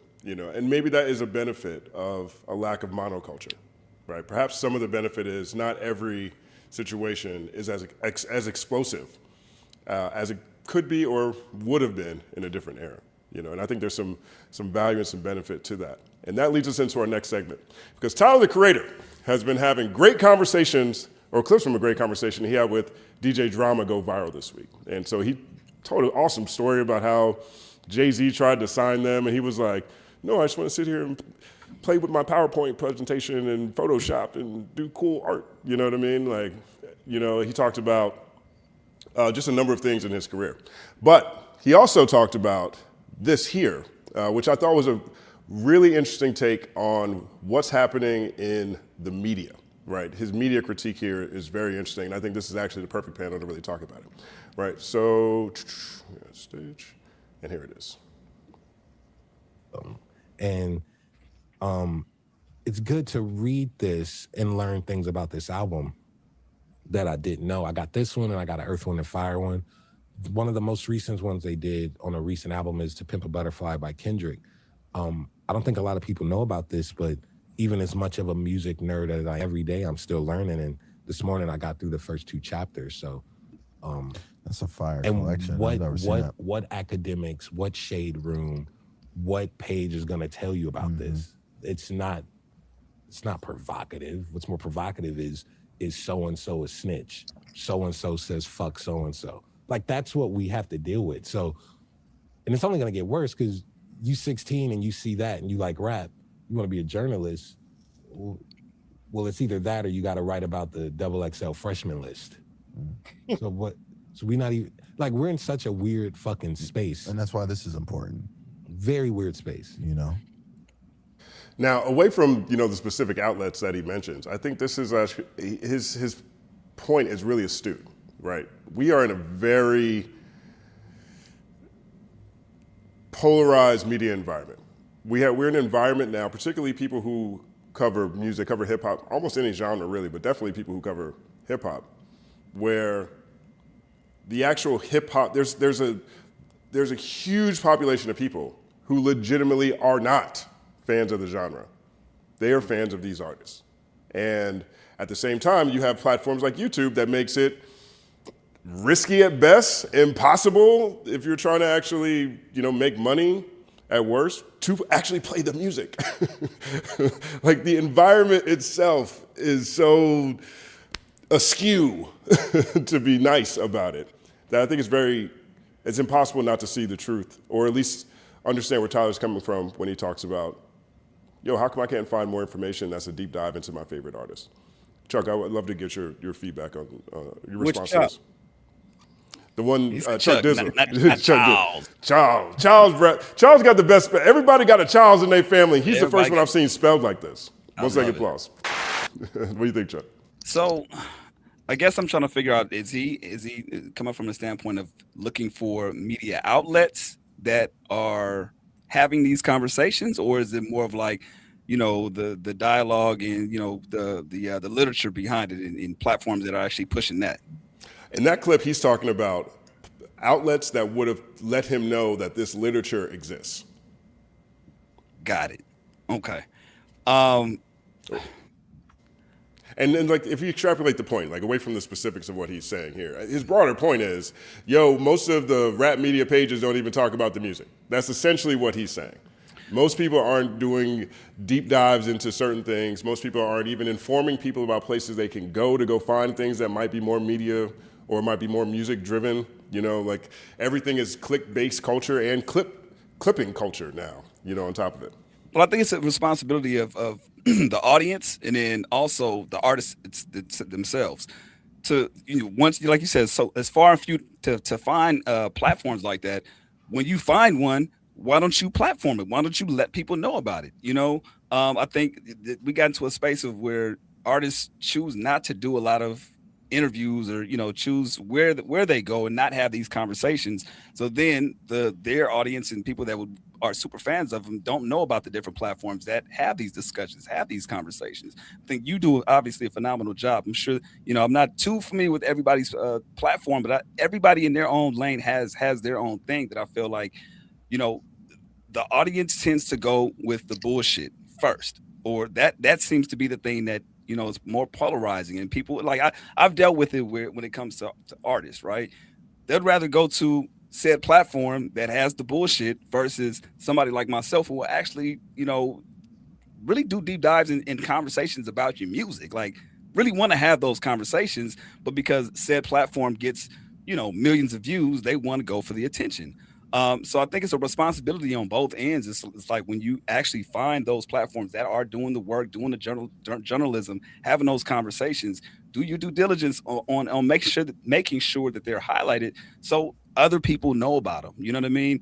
For me, that's always been the conflict of figuring out, okay, how do we have this? You know, I've even kind of stepped back a lot just because it's like, it's hard for me to figure out how to navigate within this own space, knowing that, you know, I care about this shit so much, but then to have people tell me, oh yeah, we don't want to have those conversations with you, for lack of better words, but we want to go to said platform. You know, we want to go over there where they are gang banging and fighting and shooting in the fucking building, you know, but we don't want to have these conversations because it's more attention that's happening over there. And it's like, bro, what are we doing? You know? So I think it's a responsibility on both ends where when you have artists that, you know, have their favorite media personality or feel like, man, this is a really thought-provoking conversation, to do their due diligence and have other people come on those platforms so people can see it more. You know, the gift and curse with YouTube and a lot of these platforms is, you know, it's just like music. You have to find it yourself. You know, there's artists out there that are phenomenal that don't get played on the radio. You know what I mean? There are artists out there that have 3,000 followers and have groundbreaking content, but if you're only focused on what gets in rotation at the radio station or what's getting played, or that's the only thing you're focused on, of course that other person is going to get, you know, the shine. So it's just, you know, showcasing what, you know, you do love and you want to see and kind of be that change, if that makes sense. 1 second pause. Yeah, I would agree. I think there's multiple truths going on at the same time here. But I also fall into the camp of, you know, the critique is great and also give us some recommendations and suggestions, right? Like you said, similar to the music, right? You always have to dig for stuff. You always have to go underground for stuff. And I think in terms of media, there's always been an incentive to be salacious, whether it was in print or on the blogs or now, you know, in YouTube or Twitch or Kick or whatever. There's always an incentive to do clickbait, for lack of a better word, or rage bait marketing, or you know, talking about the big, you know, names on the marquee and not necessarily the smaller ones. Now they're at the same time, these algorithms incentivize that more and more. And I know, I believe Tyler said this interview was from 2022 as well. So that's like a different type of context. But there are writers out here that are still doing those things. I also don't want to undersell the fact that all these layoffs are happening, that publications are losing money and closing down, that, writers are having to run to Substack because, they can't, find work, or their bylines are just being ripped down because the company sold whatever. Like, that's happening too. But also there's Brooklyn White, there is Andre G, there is Kia Turner, there is Taylor Crumpton. There are even young Black people who are writing about the lesser known acts, that are breaking down the bars, that are, writing stuff that needs to be read. So it exists out there. And I think, people that have a big mic like Tyler can do a better job of also just highlighting the things that you like too, that you think are more edifying than these, other clickbaity, rage-baity, right-leaning publications and shows. So I think it's a lot of things at the same time. But yeah. 1 second, pause. Look, I think that, first of all, Tyler is saying, where do we go find this? Tyler could have just told us where we can go find that. Yeah. That is my main issue with all of this. Yeah. I remember watching when all the artists no longer wanted to talk to blogs. They only want to talk to television and radio. Now, whether that was because of their PR people, or is that because that's how big they felt, that's what happened. And the same thing is happening now. The same thing's always going to happen. People are going to run to wherever it seems like the most spotlights are. The difference with this era, and this is where I am very disappointed in the majority of artists, especially when they get to a higher tier, is that they are the ones most capable of blowing up a platform, most capable of showing the world what it is that they want actually to see more of. And I see them talking to the same people. Now, those people might be their friends. Drama and Tyler made a great album together. You know what I'm saying? I get it. But you can't be in a position where you can highlight things that you want to see more of, and everything I get from you is you telling me how I can't find this anywhere. You're Tyler, the creator. You could create one. You could create a dope vertical. You can create a blogger. You can amplify anybody you want to. You can make someone that you think is small blow up in a day, and they're not doing it. I've seen him do that with artists too. So Right. it's like it's a way to do it. So I get it, and maybe he just didn't know. But it's like at that point, that's when you do your own due diligence and say, I mean, you know what, this was from 2022, but damn, these are some fire, writers, conversationalists, media people that I've now found throughout the years. I mean, that's to me, that's what I was trying to get at. It's like highlight who you do fuck with versus talking about what you don't. Tyler could go to Ambrosia for Heads right now. Ambrosia for Heads legitimately publishes this type of content all the time. They'll let you know which great book just came out. They'll let you know the entire backstory to any song you'd want to hear. They will show you the brilliance and the beauty of AZ's Do or Die 3. They'll show you these things. It's not like these places don't exist, right? Elle-Z, not Elise, I think her name is awesome at that. He could have just been like, yo, go check out Elle-Z. I have that issue. I get everyone else having critiques and complaints about, oh, you do too much of this, you do too much of that. This isn't a community center. People have built careers on this. And you're asking them to do this noble thing that you're not even showing the support for the people who are doing that thing. Like, yes, I get that Tyler talked about this book, and I think that was a great shout out. But he paired that book to what's happening in media and made a, I guess, critique on Shade Room and academics. Way to go, Tyler. But I need more people to actually represent the things that they want to see more of. And every time I see this, I'm like, well, oh well. It's a reminder of what Dwann said in the last segment. These people don't care about us. These people don't care about anybody.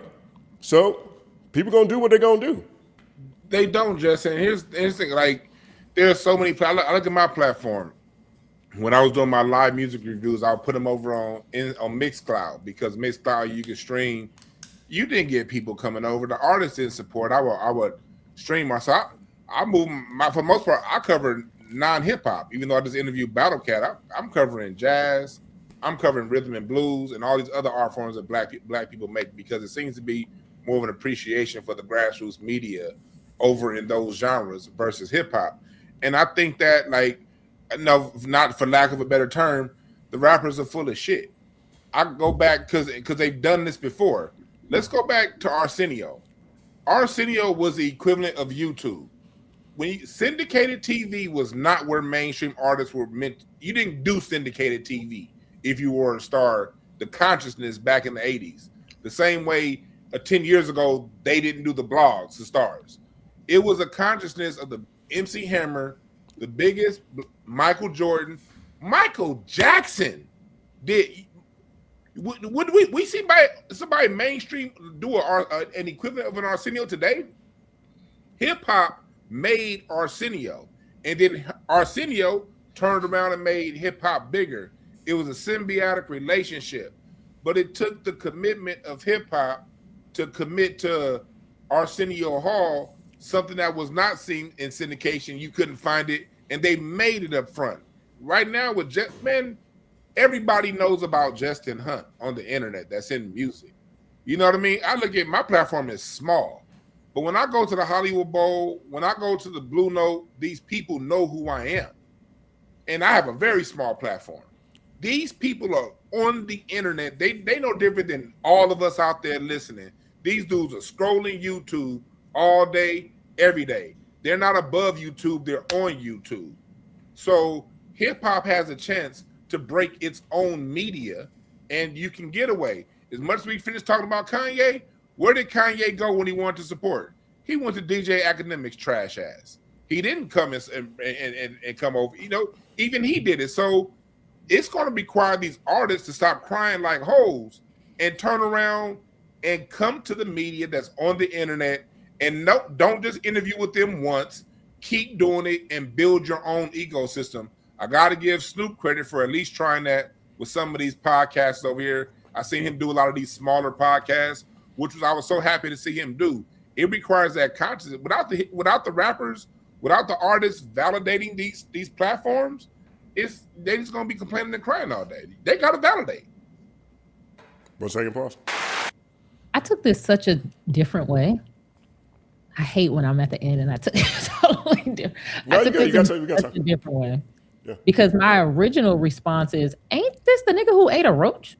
Because I'm pretty sure the way I learned about Tyler the Creator was he ate a roach and he threw up. I'm sure that's how I found out who Tyler the Creator was. It was a classic. It was a classic roach too. Okay.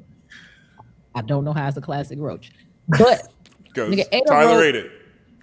Oh, so the half roach went up in value over the other roaches. That's because nobody eating the roaches, and damn sure nobody famous. Pride Month, I almost hit the word, but this is the thing. Tyler understands exactly what's going on because he activated it in order to bring attention to himself. So he understands that sometimes you have to do wild shit for people to look at you because it's a lot of competition for attention. I didn't take this as you media people need to interview more artists as much as I took it as the information that I'm learning in this book. I find it odd that I don't just click on YouTube and it's somebody on YouTube breaking this down. To be honest, when I first saw the clip, I thought about Dwann. I was like, he makes that type of, like, I understand what he's saying. It's almost like a lecture. It's almost like going to a school and learning in a music class. So I just took it as that. I didn't take it like you little pages, you smaller pages should interview more. Like, I didn't connect it to the artist. I connected it to the information. So yeah, but I think I agree with Tyler. But what I wanted to say is, I don't know that I blame the creators as much as I blame the algorithm. The algorithm is not that good. It thinks it's good. It thinks it knows what I want to watch, but it's often wrong. It often overwhelms me with something I could have Googled for somebody else. It thinks it knows me, but it doesn't. Usually when I find things that I actually enjoy, they have 100 or 200 views and somebody who knows the person who made it sent it to me. Yeah. I do enjoy those videos. So I think a lot of this is a technology issue on like how they want you to watch a certain show, or they want you to watch a certain thing. I don't know how they deciding it, but the algorithm is a little bit off. So that's how I took it. But Tyler know what the hell is going on. That nigga ate a roach. And also, like, to that point, like there is media that's just for entertainment. Like you have to accept what it is. You're not gonna go to the shade room for a fucking lyric breakdown. You're not gonna go to fucking act for that shit. So like it's almost like a false equivalence. But it is true that the algorithm is not going to prioritize things that aren't playing into the things that spike it, however that's coded or whatever, especially on X. Like that is the misinformation rage bait platform right now, and it happened significantly more post Elon. So I think there's a lot more kind of tweaking on the back end of like what gets boosted and what things we see. We're going to see a Trap Lord Ross before we see a Professor Sky breakdown on some French rapper or something. I don't know. But that stuff does exist out there. Also, shout out No Name. She has a book club and she's recently been posting rappers' book lists, which I think is super cool. There's been a couple that I screenshotted that I was like, wait, that's so dope. And now we're having broader conversations and engaging in literature too. So these places exist. I think people with big platforms need to go and talk at least equally about the things that you like than the things that you don't like in the media space. Yeah, and I think, I don't think Tyler, to what Elle just said, I think the issue is people like Tyler have an outside influence or outside impact on the algorithm, because their reach is so far, their communities are so tight, and,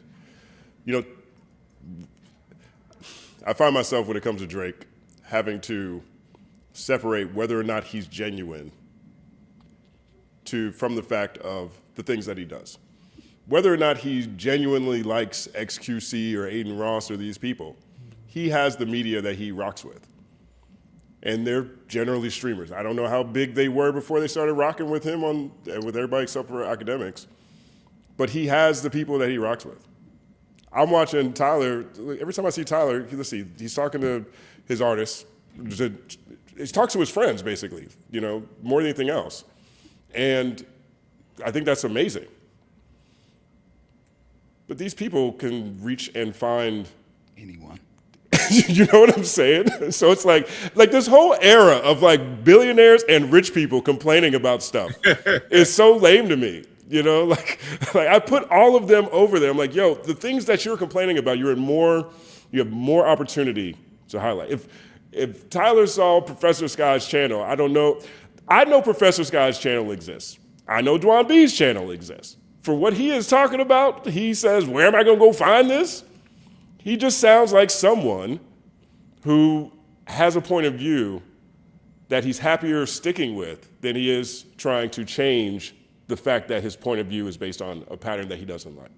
I really don't see how y'all got all of that out of that clip. I'm gonna be honest. I really don't see it. I'm sorry to. Can I chime in real quick on this one? Sure. Can I chime in real quick? So me and wifey had got into audiobooks, right? We started reading, instead of reading the books, we started listening to them. And so I decided one day I wanted more information. I read a book, Soup for Something, this black author. I'm sure you guys know him. He made a very vast book last year. It was massive. It had all these characters. He's like one of the most, like, I can't remember his name right now, but he makes these really expansive books. And he made a book about this community, and a murder happened, whatever. So I went on YouTube to get a breakdown of that book. And lo and behold, there's a whole world of people breaking down audiobooks and including that book that I never knew. So it's like, it's a whole world there. It's not as big as the mainstream media, but it's there, right? So what he could be doing is looking for that, right? And I know we already said that, but at the same time, we don't have the artists that you want to break their music down. Some of this stuff ain't, where we get a high level of music anyway, or like, I know what you guys are saying. Some of the artists are able to have their music broken down, but our society right now, they're not even making music that you even want to deep dive in. Let's just be honest. True too.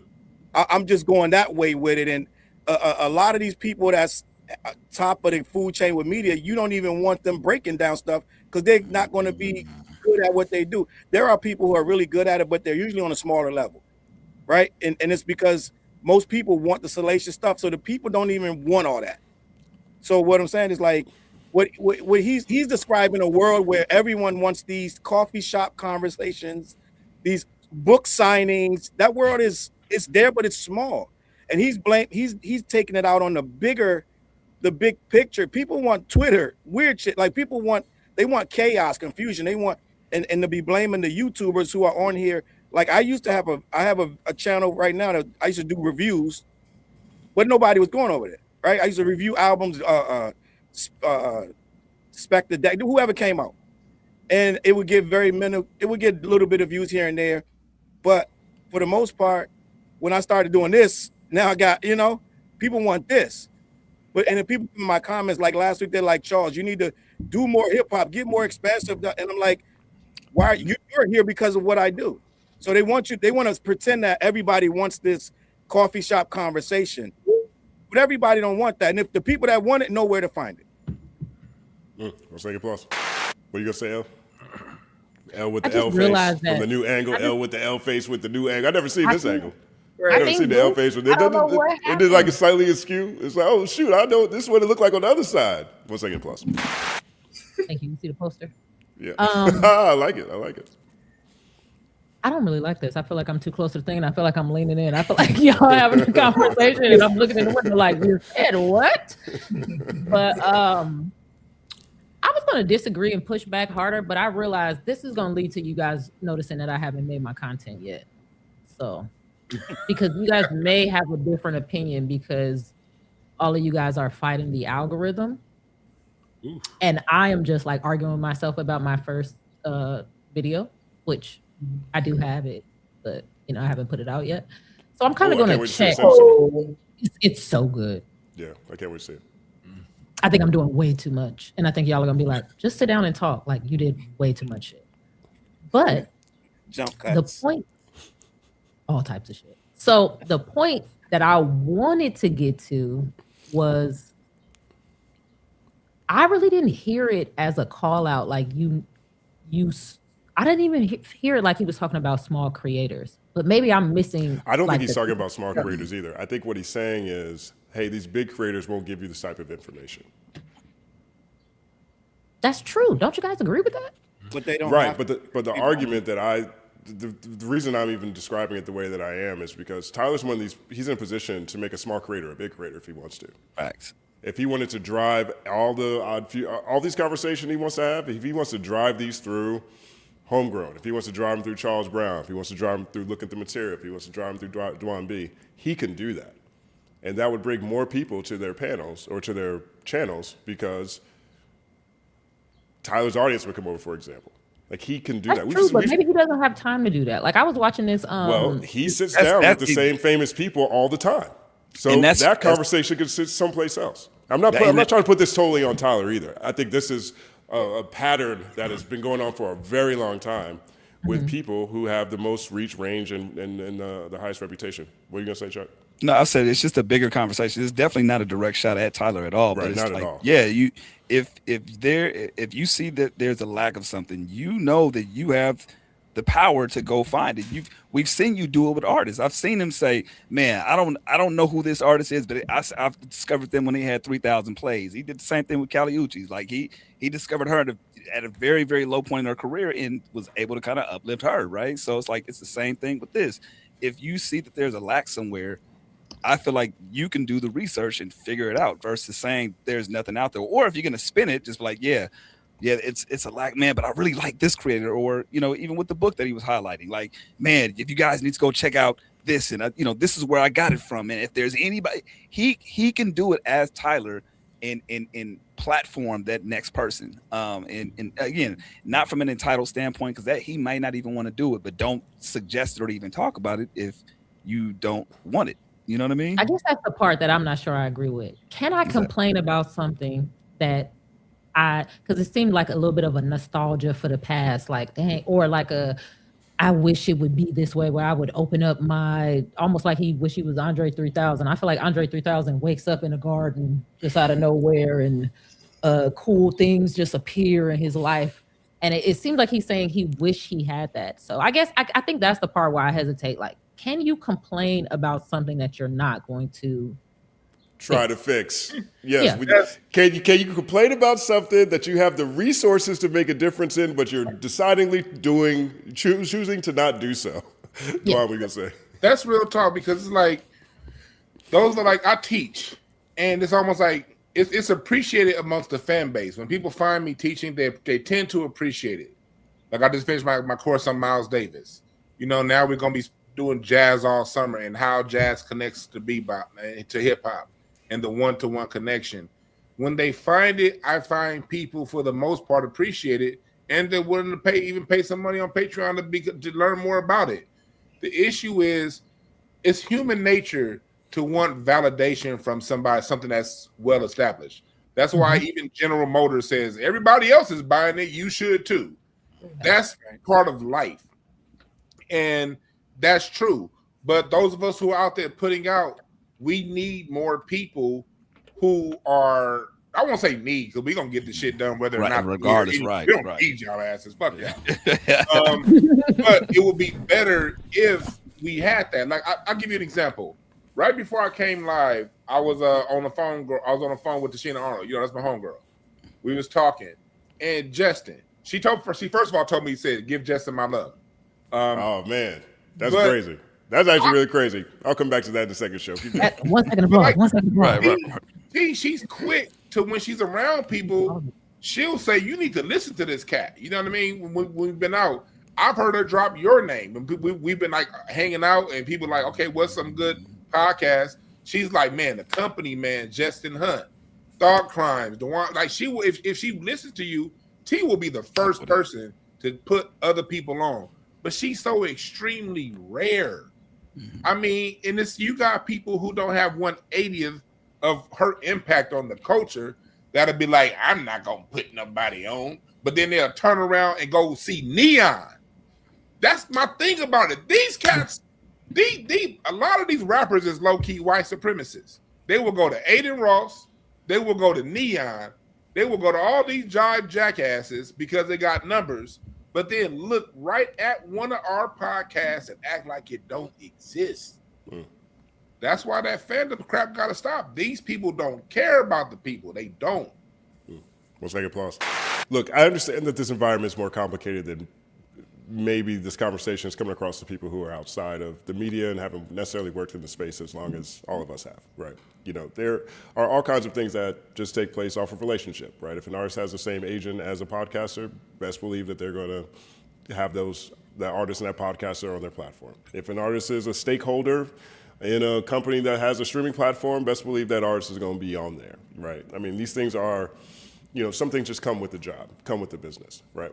The reason why my energy might feel like it's coming across a way is because this happens so often. And it's not even just this era, right? This happened again in the blog era.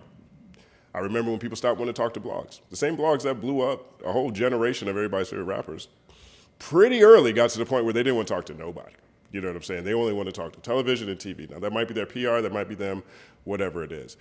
I just think that what separates this era from the 90s and previous, or even the early 2000s, mid-2000s and previous, is that these kind of things can happen as well as highlighting people that you actually really rock with.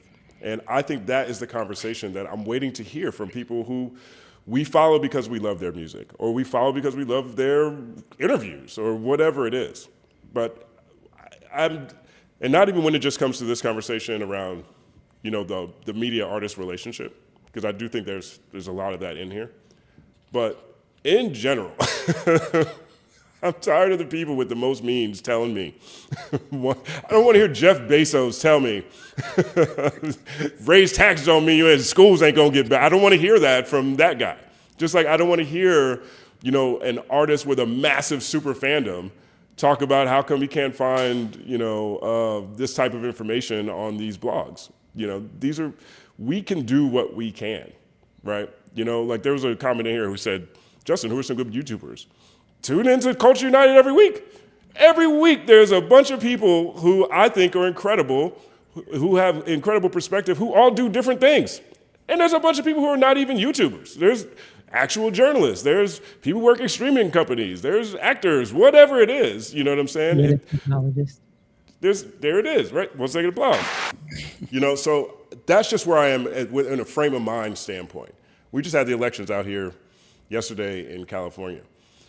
And the one thing that was consistent was everybody hated the choices, right? You got Karen Bass, who is the incumbent. Yes, homelessness is down a little bit. Yes, crime is down a little bit, but nobody feels it the same way. You got a reality show guy who lost $10 million. You had a progressive candidate, which I actually like the best because I like progressive policies more than I like a lot of these other things that are happening.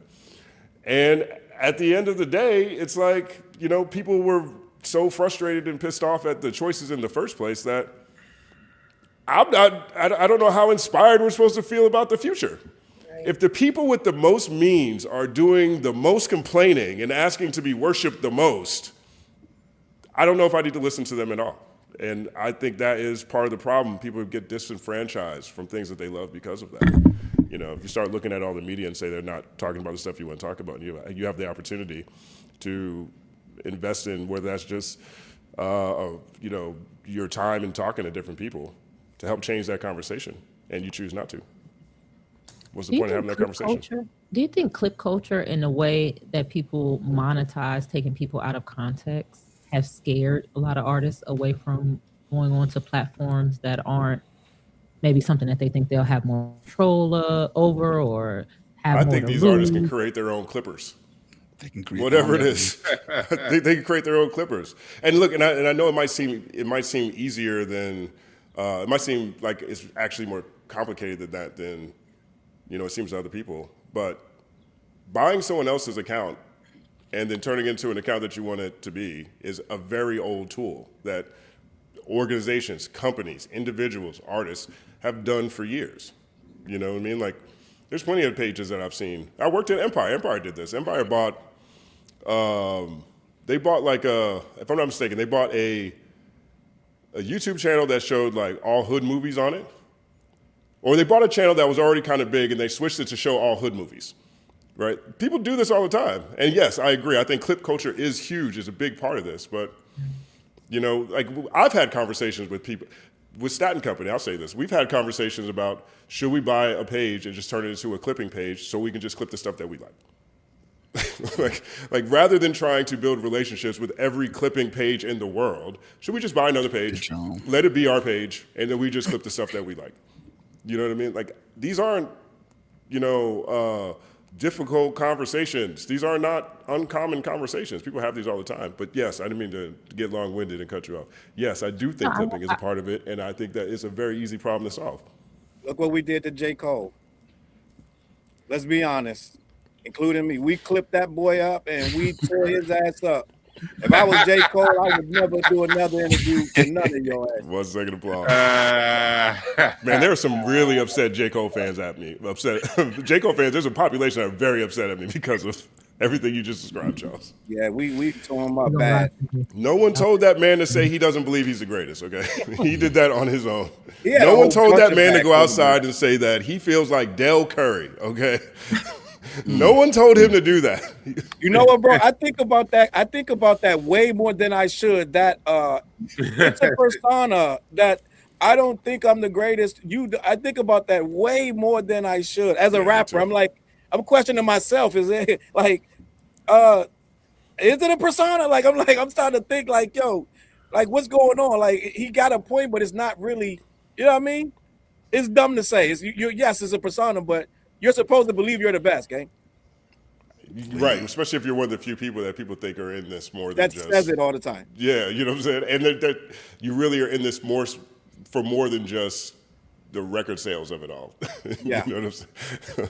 Like if somebody is faking, whatever they fake it, especially if you fake it, you think you're the best, you say you're the best all the time in your music. You come outside and say, damn, y'all was dumb for thinking I thought I was the best. The worst thing I've ever seen in hip hop. I think sometimes people think being self-depreciating will look like. Oh wait, help me say it? Say it again. Self-deprecating. self-deprecating. I think sometimes people think that being self-deprecating makes them look like honorarily honest, or like, oh, he's or authentic. Like, he's so authentic. He said he ain't shit.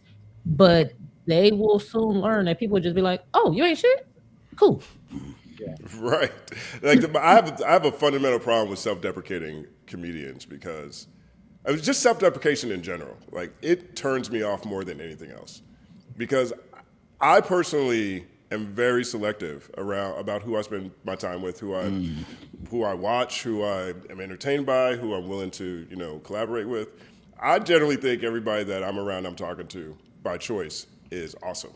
And if that person starts telling me how not awesome they are, now I start feeling like, now I'm out here like, well, damn, I'm wrong. Why am I?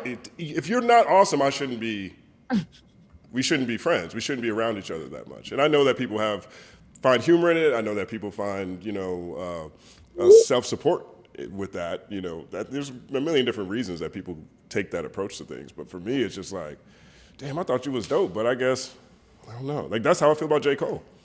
Regardless of any critiques I had, I was like, yo, but this mug, he out here rapping, he out here really representing, he out here really believes he's the best. I respect that. But now I can't even say that. It's like, and those interviews ruined it.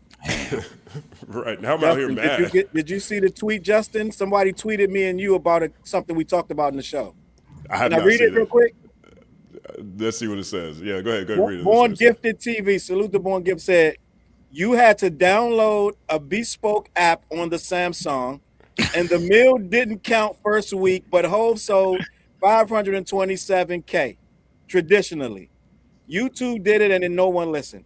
So they were saying you had to download an app on the phone. Salute the Brown. There it is right there. Yeah. So you had to download the app to play the music. So it wasn't like so you had to want to hear that music. So I would want to clear that up. You want to get that off for sure.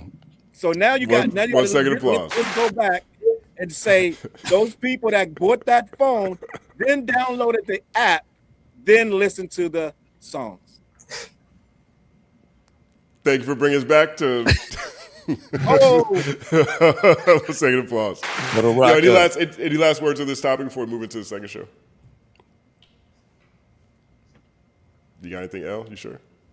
I think I did, but I'm just so happy at the call back to the Hov. Right. I can't go back to it. So I'm like, yeah. It's a good. I mean, look, we got the second show coming up. There's going to be a whole bunch of conversations coming here shortly. 9-second applause.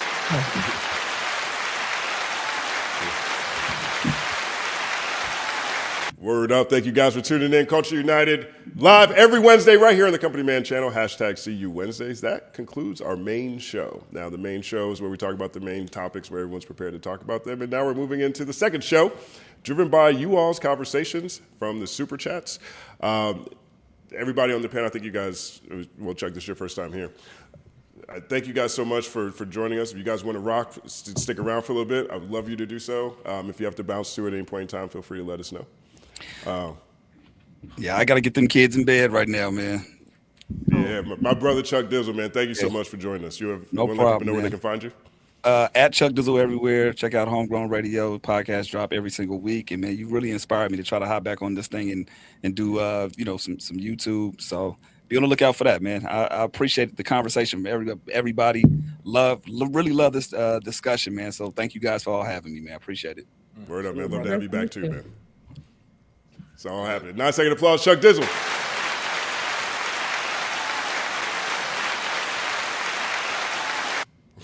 Word up. All right, Dwan, Charles, you guys rocking? Yes, sir. All right. Another 45 minutes I can go. Okay, bet. Man, thank you for being here too, Charles. I know this is the NBA Finals going on. I was about to say, just so y'all know, Spurs up by 8. Let's go. Let's talk. What's the score actually? Let me see. My Twitter. Oh shit. Okay, by 5. We still up though. Shit. Yeah, you're not supposed to say that. Let's see. We're gonna share this tab for people who are not tapped in. Or they got 2 TVs up. Let's see. Here we go right here. So here's the game. 64-69. What quarter are they in? In the third quarter. 3 minutes to go in the third. Low scoring game. Low scoring game. We'll see where this goes. Like the defense is probably pretty good. Yeah, imagine that. Let's see who's up. Let's see who's doing what. Let's see. We have stats. Let's see what the stats look like. Give people a news update. Oh, somebody just got another point. This is really nice how they do this. Yeah, right. Yeah. So it's a 3-point game. Knicks are in it. Who's going off? Karl Anthony Towns got 15 points. Jalen Brunson has 13, shooting 6 for 20. Ice cold, and the game is this close. Not sounding good for your team, BK. If Brunson can shoot this bad, and you guys are this game is this close. Your team ain't the Spurs?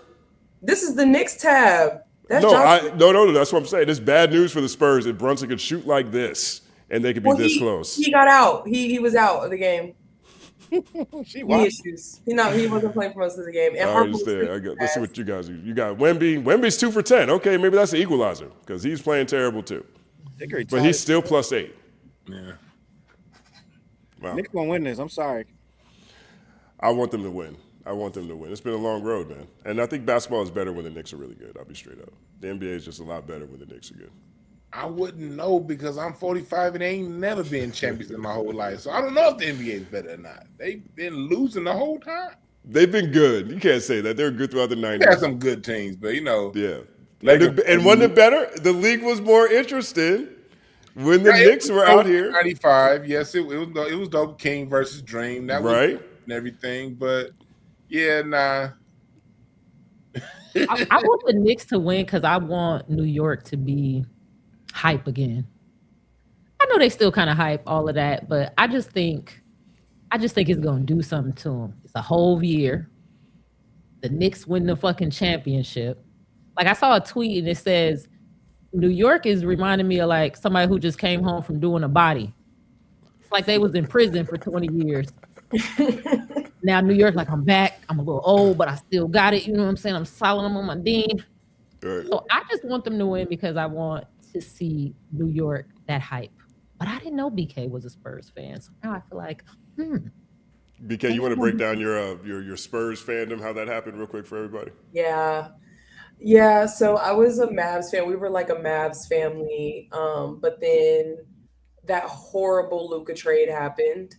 And it shattered the city. There were protests. People were bringing caskets and shit to the American Airlines Center. I mean, it hurt the city. Also, the new owners are they're considering moving the team to Vegas anyway. So it's just on a downhill trajectory. They just fired Jason Kidd, essentially blew up the whole team.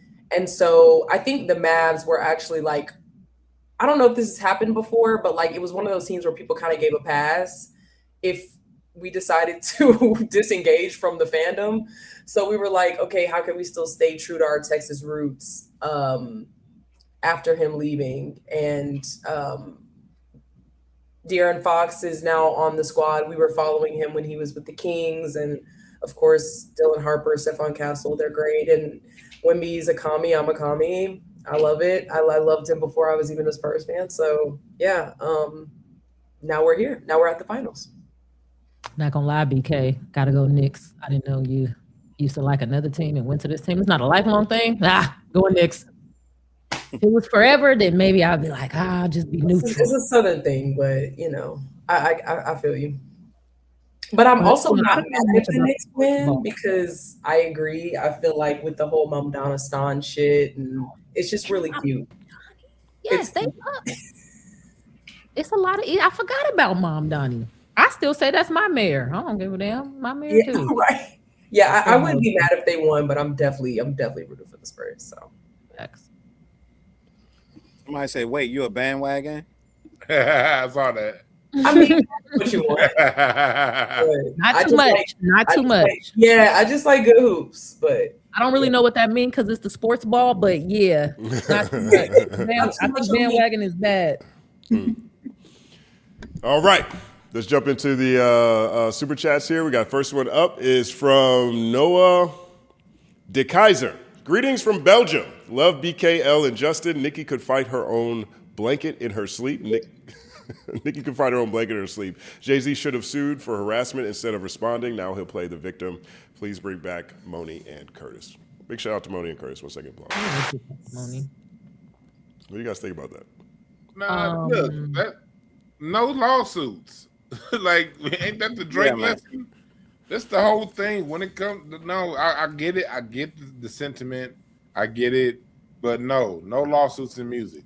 Play it out on the music field and move on. No lawsuits. No lawsuits. That's the world we're getting into. Everybody's thinking like, how can I get money out of it? How can I sue? And that's why hip hop is getting so. It's a lot of people that agree with just doing things in a very civilized way, but hip hop is rebellious, and the last thing we want to do is run up in courtrooms. Right.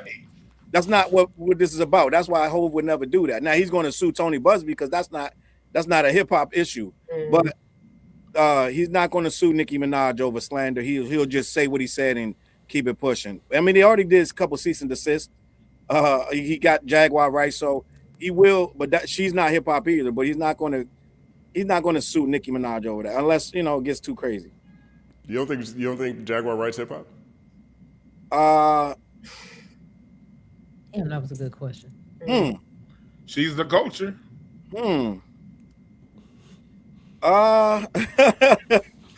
Sheesh. That's a tough question. I don't know how you come up in the Roots crew and not be, what I'm saying? But I also think you can get excommunicated from it too. I think you can be hip hop until you ain't. Yeah, I feel like let me see. Let me think of somebody who used to be hip hop. I think people can. Van Jones. Hip hop. Huh? Van Jones. Have you guys seen Van Jones rap? His rap song? Let me see. Hold on. I heard about that. It's a rap song. Let me see if I can find it. Where is he at? If she's hip hop, then Tasha K's hip hop. I mean, look, I don't think that hip hop, just being hip hop, makes you. I don't think everybody within hip hop has to move the same, right? What I see between Jay and Jaguar is a personal thing, right? And she used her every microphone possible to arguably slander that man, right? And so that is taking it outside of hip hop, even though I would say these are two people within hip hop. Okay, I'm gonna take your word for it. Like when you start, like if she had made let's say she made an album. Her first album is fire, by the way. But if let's say Jaguar Wright made an album and she turned all them allegations into songs, I think she's getting sued by Jay-Z. I'll be straight up. Yeah. I think that's happening. Now I'm gonna name somebody. You tell me, do you think she's hip hop? Azalea Banks. For sure. I think we gotta start like at some point you do too much. And we're not claiming you like that. She's a rapper, but when we start having hip hop conversations, do we bring Azalea Banks' name up? Azalea Banks be right a lot. Hot If you take. bring Eminem white ass into it, then yeah, she hip hop. Hot take. She And she can rap her ass off too. Sure can. All right. I'm gonna let y'all have it. Don't agree with her a lot, but hey. But that's the thing. She Like be wrong, but when she wrong, oh my God, when she wrong, she way off. Drop into a volcano level of wrong. Like God damn, girl, how do you get down there? Her critiques be too personal. It's like she'll lean on something because she'll lean at somebody because she personally got a problem instead of like being fair. Sometimes it's like, no, I don't like this girl, so now I'm gonna crush her. And I don't. To me, I don't think that's real. I think you either like the girl, don't like her. That doesn't make the truth change. She'll change the truth based on her personal feeling about the person, and I don't think that's cool. I do think she has eventually in pain. I think she has a lot of respect for the culture, though. I mean, the shots that she takes are generally at people, but I also think that. Say it again. RZA. Yeah, I mean, there's clearly people she don't like. Don't get me wrong. She don't like mostly anybody. She like about 3 people. Everybody got a cousin like that. I got a cousin like that. Don't like nobody. Like 3 people. They still at the family reunion. Right. Grimacing at everybody. And nobody engaged with him. Right. Say something. Oh, I think that I think that something happened where we got into like a less rebellious kind of, I don't want to say respectability politics because that's not the right word, but more of a, you know what? I'm gonna woosah those people are miserable. And so I'm just not going to respond. I'm going to take the high road. And I think we've been doing that for a while. And it's just slowly but surely, you're like, wait a minute, you said what? You said what? And I think something is happening across the board where a lot of people who said, you know what? I'm just going to let them fester are starting to be like, actually, you got me fucked up. And I think it's happening in a lot of ways, even politics. You know, the Democrats think they edgy now because they curse. So, yeah, it took them hella, and it still be weak. They be like, we don't fucking care. I'm like, I'm so mad at like how we got here. How did we get here? We're like, we go high and higher and higher and don't just let them do whatever to us. We just starting to get a backbone. I'm just gonna be honest. Yeah, I think it was, yeah. So that's what I'm trying to say. So I think this, maybe he shouldn't respond because he's bigger. I don't like that take. Who, Jay? Yeah, like, because this is what they say. He should have sued instead of responding. No. Hands. It's still, to me, well, it's a response, but it doesn't negate a lawsuit. Like, he could still sue. Like, it doesn't mean because he said that, it doesn't mean that he can't no longer sue. Right? Didn't Drake just sue and he was in the battle full on and he still sued? So I don't think that's going to stop him from suing. You know what I mean? It would be crazy. Yeah, it's gonna be crazy. To me, it seemed intentional, but it definitely just it was very player. It was very fly. Like, it was, I don't know. I don't think it meant so much like to him as people are trying to make seem like, oh my God, no, why respond? Why punch down? Like, it was a couple well written pows. Like, get over it. Down is crazy too. Somebody just said that about I think it was this guy, Ray Daniels, said that Jay-Z was punching down on Kanye and Drake. I have this clip right here. Let's take a look play at that it. clip. Let's take a look at this, because you did talk about this earlier, and I wanted to have you share your perspective on it. Let me bring this up real fast.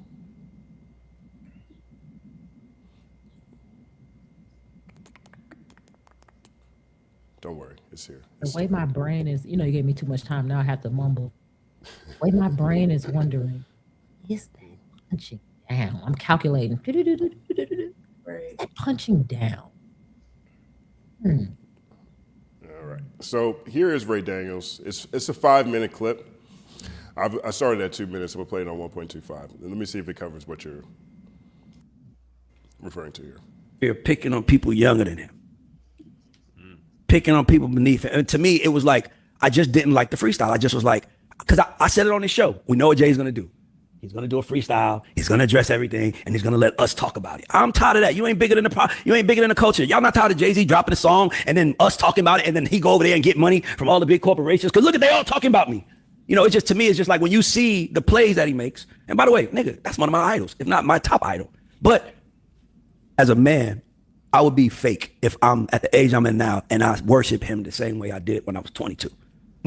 I've seen or not. I've made my own millions. I've made my own mistakes. I've made big. And what I will tell you is that he has always had the advantage. So to me, I feel like this is a scary time for him because I don't know if he should drop the album. And let me give you another play. Let me give y'all another play. I'm gonna tell y'all what's gonna happen.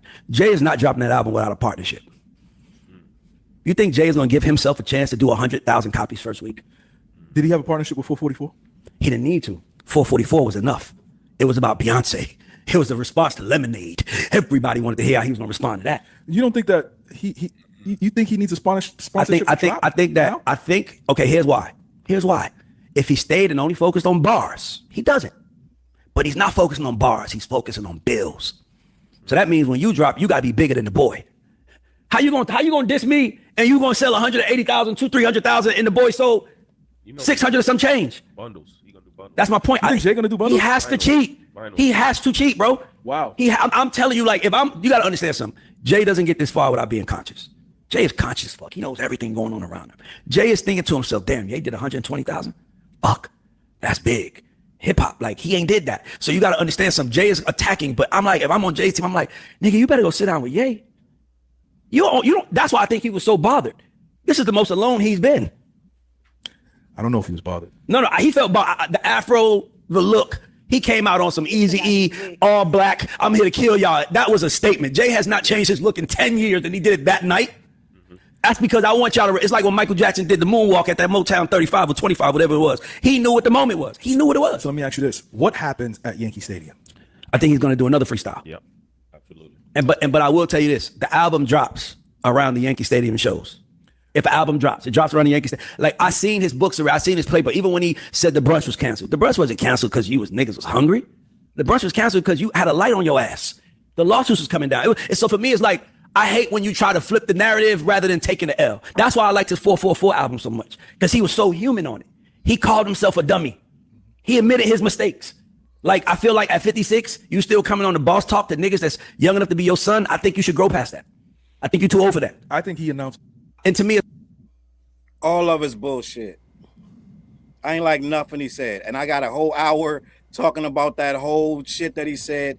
All of his bullshit. I'm just going to be honest. The 444 was about Lemonade. The first single off 444 was the story of OJ, if I'm not mistaken. He did not market that around Lemonade.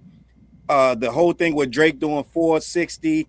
The other two albums didn't. And I don't think Jay's going to come out trying to beat Drake. But let's keep it a buck. Drake spent $16 million promoting that album. He put 350 tons of ice in Toronto. He lit up the CN Tower. He spent a lot of money. Jay not going to do all that. And you just said that he said that Jay's pushing 60. So why does a 60-year-old got to outsell Drake? Like, it's a whole lot going on in that clip that really irritated me. I'm just going to be honest. Jay is not punching down to nobody. Drake is 40 years old. Kanye pushing 50. How's he punching down? And in that same clip, Ray said that those are the big three. All of a sudden, Jay's a big three from one verse, right? It's a whole lot going on in that clip that I do not agree with. I think the whole shit is bullshit. And I think that Ray be saying some nonsense. Okay, Ray's industry, but he's going to complain about somebody using bundles. That's an industry move. Ray says he made millions in the industry. Why would you complain about something that the industry does that's already been approved by industry people? You're an industry. He has helped these people sell bundles and this, that, and the third, but he has some obsession with Jay. In the clip, he tries to say he's a big fan of Jay, but you could clearly tell he's extremely annoyed with Jay, and he's trying to find a way to bring Jay down with the stuff that he's saying. And I'm just going to be honest. So a lot of stuff he said in that clip, don't agree with. I think Ray has been saying some erroneous takes for a while, and this is one of his worst takes. No, Kanye doesn't need to be coddled, and Drake doesn't need to be coddled. If Jay wants to respond to them, he can. Actually, he don't understand that Kanye called his kids retarded, and Drake talked about him on his record. So why can't Jay respond? But he says that Jay was he's too old. He should have ignored it. Right? It's weird. It's weird. That's. I'm gonna let the floor have it, but I can go on all night about this nonsense that Ray is saying on here, because he's trying to hold Jay to a different standard, as if he's not somehow he has to be the father figure in this situation. Then he says he has to cheat, right? He says he has to cheat, this, that, and the third. Well, Drake wouldn't have done 460 without the battle and without all the that's his seventh. His numbers were already going down. That's his seventh highest album of his career, not his first, second. That's the middle of the road, and he did everything he could to make that album pop. So, end of the day, we saw a guy go through a horrendous battle, take 2 years to put the album together, spend $16 million on promo, quote unquote, out his own pocket, and he still didn't beat his own self. So why do Jay got to beat him? Jay's on some hip hop, and he just said that Jay not on bars. Jay just stood up and did a freestyle, 3-minute freestyle that got everybody going crazy. But somehow he said Jay not going to be on bars. He's going to be on numbers. He just showed you he's on bars.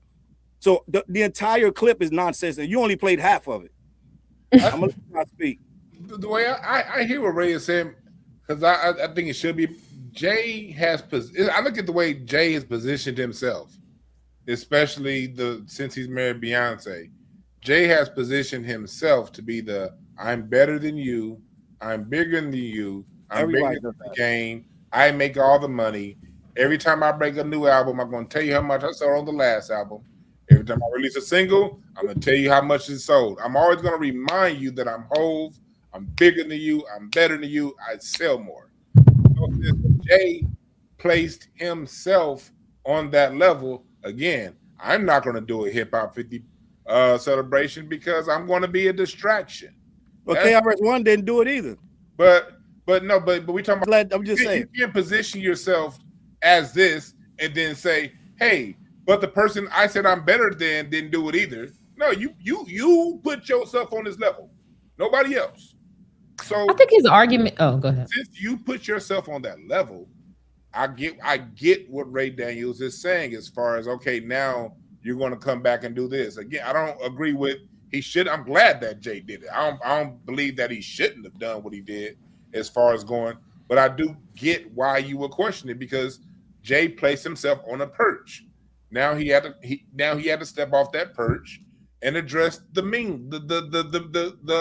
serfs. And so it's fair play, I think, what Ray Daniels saying, although I don't agree with part of it. Saying, I think it's fair. What part of it? I just said it. You place yourself on the perch. So how is he off the perch though? I'm trying to follow how Jay off the perch. You come down when you let me give you an example. When you said that when Ray Daniels said that he's going to have to sell about a certain amount because of it's not about the bars. Jay made his career about sales and about numbers. So now Drake said he's going to do 180. What if he's not going to do 180? He's going to have to come back and cheat, scratch, and do whatever it takes, because you can't be someone that's been spending your whole career talking about, I done sold this, I done sold that, and then you respond to somebody who sold triple the amount of albums he did. Well, right here. So let me start right here. We're making this about sales. He makes it. I'm saying okay, hold on. Let me say something, bro. Like culturally, who's talking about Iceman? No, I get it. No, we're making the whole conversation about record sales. I'm keeping the stuff on a level on the field that Jay put it on. He put his own career on sales, not me. I'm saying if you put it there, I'm better than all these other rappers because I sold this and I make $1 billion. You got to stay there. Question to the panel real quick. Their house? Real quick. Question to the panel real quick. Where does Wrong Chart Champ factor into this conversation? Is Wrong Chart Champ... He's talking about money. No, exactly. But he's also talking money past music. Does that make this more critical, more crucial for Hov to have a top-selling album that hits Iceman levels? Or does that negate the sales of that? Because Jay-Z is... So if he does 350, does that mean Drake is the better artist? Does that make Drake what? What does that mean? No, it means nothing. Just like Magna Carta Holy Grail was like not a good album at all, but we still want to talk about it selling 500,000. Right, but so if Jay comes out and does 250, 275, what does that mean? Now, what does that mean for Drake? Because Iceman did more. I'm trying to figure out what Ray is saying, because he said he got to beat the boy. So if he doesn't, what does that mean? I'm trying to figure out, because I tell you, that means Drake beat Jay-Z at Jay-Z's game. That's what it means. Doesn't mean Jay-Z's a better rapper. What game is that? Impact on the culture. It means let's be honest. Jay hasn't dropped in 8 years. The other rappers, you was best friends with Leo Corden, but Jay hasn't dropped in 8 years. Now you got okay. Let me say something. You guys just said Kanye was bigger than Jay because he sold out that stadium, right? 118. Now Kanye record just did like, what did it do? 128. What did it do? What did he sell record wise? The Bully album, 180 or something, 180, 120, something there. Yeah. So you guys equating him with greatness because he sold out that stadium in Brazil. But he did a third of Drake's numbers, right? No, that's not why I think there's a lot of things being conflated, but keep going. No, but what I'm saying, we talking about sales. Kanye didn't come close. Wait, are we talking about sales, or is Jay-Z talking about sales? Jay-Z. Ray is talking about sales. I would like for you to validate this. Do you mind validating this? I want to see how much did he talk about sales where you feel like the only barometer for his success is sales. Do you mean like in the songs? You talking to me? I'm talking to Dwan. Or Dwan. You mean like in the songs? I'm talking about 1 million, 2 million, 3 million more. I'm talking about every time. You even go to a song like on College Dropout, Kanye had that song, Never Let No One Down. Kanye's talking about something that's emotional, and then Jay-Z comes in on the third verse. I done sold this, I done sold that. It's been like that. That didn't even fit with that song. That song might be how long ago was that? But what I'm saying is all the way through now, all the way through his most recent stuff, one of Jay-Z's things is to remind everyone he's God, the God of rap, Hov, and to remind everybody that he sells more than everybody else. That's his thing, and it's embedded in every album that he If he doesn't outsell Iceman, what does that mean? What that means is what that means is that Jay lost at the game that he created, that he started with other rappers. Now someone came along and outpaced it. That means you lost at your game. That's all it means. Okay, so do you think that, can I ask a question real quick? Do you think that Jay-Z's game is also finding a way to get around the tricks that white people set up in the system and being independent and finding other ways to get money? No, because he's talked about that a lot, a shit ton. He's talked about that. About it while being the system. You don't get to run Island Def Jam if you aren't the system. You don't get partnerships with Live Nation if you aren't the system. I think that's what's so amazing about him getting it. Hold on, watch the crosstalk. Okay, sorry, but Jay-Z is the system. Yeah, he's someone that raps about being above it, but no, just like I said, Live Nation put up the $25 million for Rock Nation to begin. You are the system. Now he could talk a good day. He could talk all day, but his raps is about Tom Ford. It's about being here. It's about being at a certain perch, and no one told him to. Jay-Z said, "I could rap like Common Sense." This is what he said. Okay, so let me ask you a question. How he presents himself. Let me ask you a question. First of all, we're assuming that he won't beat Iceman. That's what we're assuming first. Second of all, he hasn't had an album in 8 years. He doesn't play the game anymore. We've got about 2 freestyles from this guy. He's not playing the game. At this point, if he drops an album, it literally would be for the culture. It wouldn't be for sales. Everything you're quoting him on is 20-year-old quotes. He doesn't play the game. The last album he talked about was Owning Property.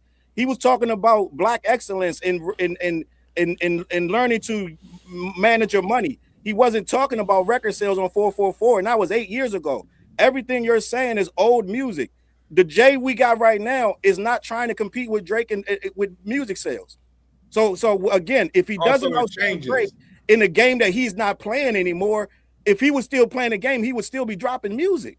He hasn't even dropped the album, and we're already telling that he lost to the Iceman. I'm not saying he lost. I'm saying but that's what it sounds like. He hasn't even dropped an album, and we've already said he can't beat him, and he lost to Drake. So I'm trying to understand how that's possible. That I guarantee you, whatever his album says, it's going to have way more cultural impact than anything on Iceman. Because the only thing on Iceman is the Kendrick disses. So nobody's talking about nothing Drake is talking about. So again, when Jay drops this album, whatever it's going to be, it's going to have way more cultural impact. So I'm trying to figure out how him having more sales than Iceman is going to matter to the culture. Because again, like I said, you can't just wipe out the man's whole career because he dropped out of 444. We're taking it based on that. I'm bigger than. Okay, forget that. Let's go to his GQ interview. What would I look like? I'm Hov.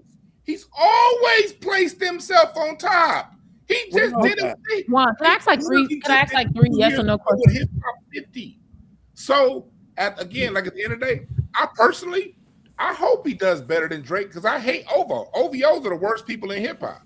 So I personally hope Drake, since Jay picked the fight, I personally hope Jay sells 1 million records just to shut these OV hoes up. I'm cool with that. All I'm saying is, since that's the purse that you put yourself on for 25 years, I'm not going to rap. I'm not going to forget 17 years of your career because of one album and then the subsequent interviews where you're still putting yourself on the perch. I'm only saying it on that. After that, I hope he personally beats Drake because I don't like Drake. I think Drake is the biggest cancer to ever come into music, period, across genres. He's worse than that. Would you agree that most rappers use bravado and are like try to be kind of bombastic and over exaggerate whatever it is they can brag about? Would you agree that that's like a mainstay in rap? That's a mainstay in rap. As far as you're always gonna one up somebody else, but yeah. But the route I'm just saying the route Jay-Z chose was numbers. That was his choice. Would you say that's his only? Hold on, I got a few more questions. Would you say that's his only route? The only route he chose? That's his primary route. He has other routes. That's his primary route. I'm Hov. And you're saying it's his primary route because you're under the impression that he has talked about sales more than he's talked about not letting these corporations pimp him and taking it back into his hands. You feel like he's talked about sales more than that. I didn't say more or less. I said that's one of the perks he's chosen. But wouldn't that be his? I'm sorry. Wouldn't he have to I have a different view. I know how business works. If Live Nation put up $25 million for your company, it's Live Nation's company. Who else company did Live Nation? Who else? What other company? What other rapper from the projects did Live Nation put up $25 million for? I'm talking about Jay-Z. No, I'm saying who else got that? Jay-Z got it because he's their puppet. No, I'm saying besides Jay-Z, who else got that? No one else runs Rock Nation. For Jay, that's Desi Perez, his police officer homegirl. No, I'm saying no other rapper, especially one coming from the projects, has negotiated himself to that place, has done business in a way that got him to be able to have the opportunity to do that versus somebody who just gets signed or here you go. Hov looks at Drake like what he feels like those people thought he was gonna be. And he was looking at them people like, nigga, you think you're gonna make me your fucking slave? I'm gonna show you how I'm gonna get in here, understand this shit, and I'm gonna be sitting where you fucking sitting at. I'm gonna be sitting higher than you. I'm gonna sign your fucking checks because you niggas think that I'm gonna be Drake. So I think when he sees Drake, he probably be like, nigga, you think you popping? I've been disgusted by this type of existence back with my first couple of deals. So I hear that more than I hear, nigga, I sold 1 million. Like, to me, that's just like he said some shit like, in 40 days, my wrist be flooded again, neck be flooded again. That don't make me feel like, nigga, if your jewelry ain't glistening, when you come out, you's a fake rapper. It's like, you know, they do this. It's different things to show how you up. Also, I don't agree with these other rappers that's below him. Huh? From a human level, none of these niggas is below him. Nobody is below each other. Like, what? These humans are not so small in comparison to him that he shouldn't talk to them at all. I just disagree with that whole idea. Maybe he chooses not to for whatever reason, but if he that's like I don't know. I just think that's I don't know. It's something dehumanizing about that to me. These little niggas, I don't like it. So I just kind of disagree with this, like centering on. He talked about his sales, so it's about sales, because I'm tired of people talking about sales so much. Because one, I think sales is kind of fake kind of now. It's a little fake. It's not even physical sales the same way. It's a little fake. It's a little boosted. All this little shit's kind of fake, first of all. And two, if that fucking freestyle sold 1 copy, that motherfucking freestyle was fire. I don't give a fuck. So I feel like the sales conversation takes away from you niggas thugs with your thumbs again. Like, I've been saying that all well. Niggas thugs with their thumbs again. Like, I prefer that type of shit over I'm living my raps. I sold 1 billion. Well, he did mention in the freestyle, you gotta sell 1 billion. He still talked about money and stuff in his freestyle.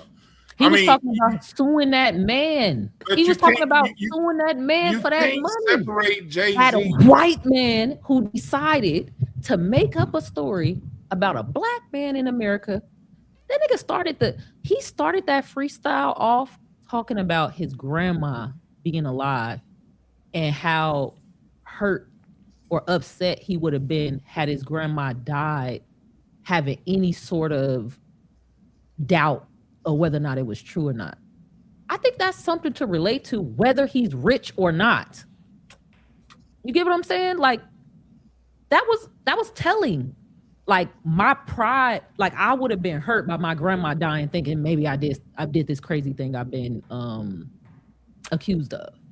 So I don't know. I just think I just hear so much more in there besides it's gonna cost you a B to say my name. But that's just me, I guess. 1 second pause. That's a great reference about the grandma. He starts it off on some family stuff. Yeah. right was where like, 444 oh. left off. Then he just responds to a bunch of people who've been talking out their neck for years. And then he talks about his grandma again. That's an evolution of Hove. 1998 Hove ain't doing that. Hard Knock Like Hove? Not Hard Knock Life Hove. He ain't doing that one. Ain't No Love? We don't hear about the grandma. He had just graduated to relationships on that album. I think the thing that I hear from this conversation, more than anything, is if that number don't look somewhere around Drake's, the trolls are going to be crazy. They are. The online conversation is going to be crazy. And I think for someone like Hove, who is definitely, I think, detached and clinical 98% of the time, for him to put himself in a position to look like he is, or end up in the position rather, to look like he is less than Drake in 2026, that would just look crazy to people who think of Hove as always being on top. And Hove does position himself in a way that that reminds people who he is on a very regular basis. And so to have this freestyle, to have these interviews, to have these shows, if it doesn't connect with a sales number, I think the outside conversation is going to take that a different place. And I think that's where Dwann's coming from. I don't think that Hove is necessarily worried about sales. I do think that there was something to Ray Daniels was talking about this partnership, or it comes out with the show. I think there's something possible there. I don't know. Dwann is right. Huh? Dwann is right. I just wanted to dig deeper as to why he was right, because Dwann is right. He, in the public eye, he is going to have to beat Drake's sales number. That's not a question. That's 100% in the public eye. That's right. But let's talk about why. Because this guy doesn't play the same game as Drake. He's releasing this music. This guy doesn't need to release any music. So he's definitely releasing it for his own pleasure. It's not a thing. He's not trying to beat Drake. He's not competing with Drake, right? But they're going to make it like that now because of this freestyle. But the only problem is, for one, Jay-Z could sell half of Drake and make more than Drake.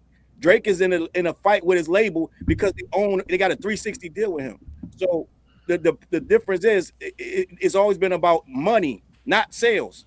The sales equal money. Jay's going to make more money than Drake on everything he does. Drake is a worker. Jay-Z owns his shit. And that's what Ray Daniels said in that clip. He's like, Jay's too old to be coming out there talking his boss talk. Well, he's a boss. And Drake punched first. And how's he punching down to two dudes that punched up? So they don't want him to fight. They don't want him to fight at all. They want him to sit back and do nothing and let Drake take shots. Kanye call his kids retarded and everything else. And then as soon as he come back and say this, they talking about his hair, everything about him. When the guy just stood up there and stood up for his family. Just be honest. So at the end of the day, I'm not jacking it. I'm not jacking none of it. I think Ray low-key jealous of the man because Ray's corporate as well. So he's going to sit there and knock all the corporate things that they did. Well, he has to do the same thing because he's a label stooge just like everybody else that he's talking about. So at the end of the day, I'm looking at it like he said Jay-Z's 17 years old. I don't know if you heard that part. He says Jay-Z's 17 years older than Drake. But then he wants Jay-Z to beat Drake's numbers at the same time, right? He called him old, leave him alone, but you still got to beat him with numbers, right? So he said he said he's 60 years old, but he wants a 60-year-old man. They don't tell Paul McCartney to beat nobody's records. When Paul McCartney drop his record, they don't say it better outsell fucking insert name, right? But Jay got to outsell Drake. It shit ain't making no sense, gang. I'm just going to be honest. Look, I'll say, I want to say this. I don't like to compare things that are happening in other genres a lot, but I'm sorry. Anytime Jay-Z, 50 Cent, Diddy, any of these guys show up, their legacies to me are forever tied to metrics that they made us care about. This is the era that made us care about sales.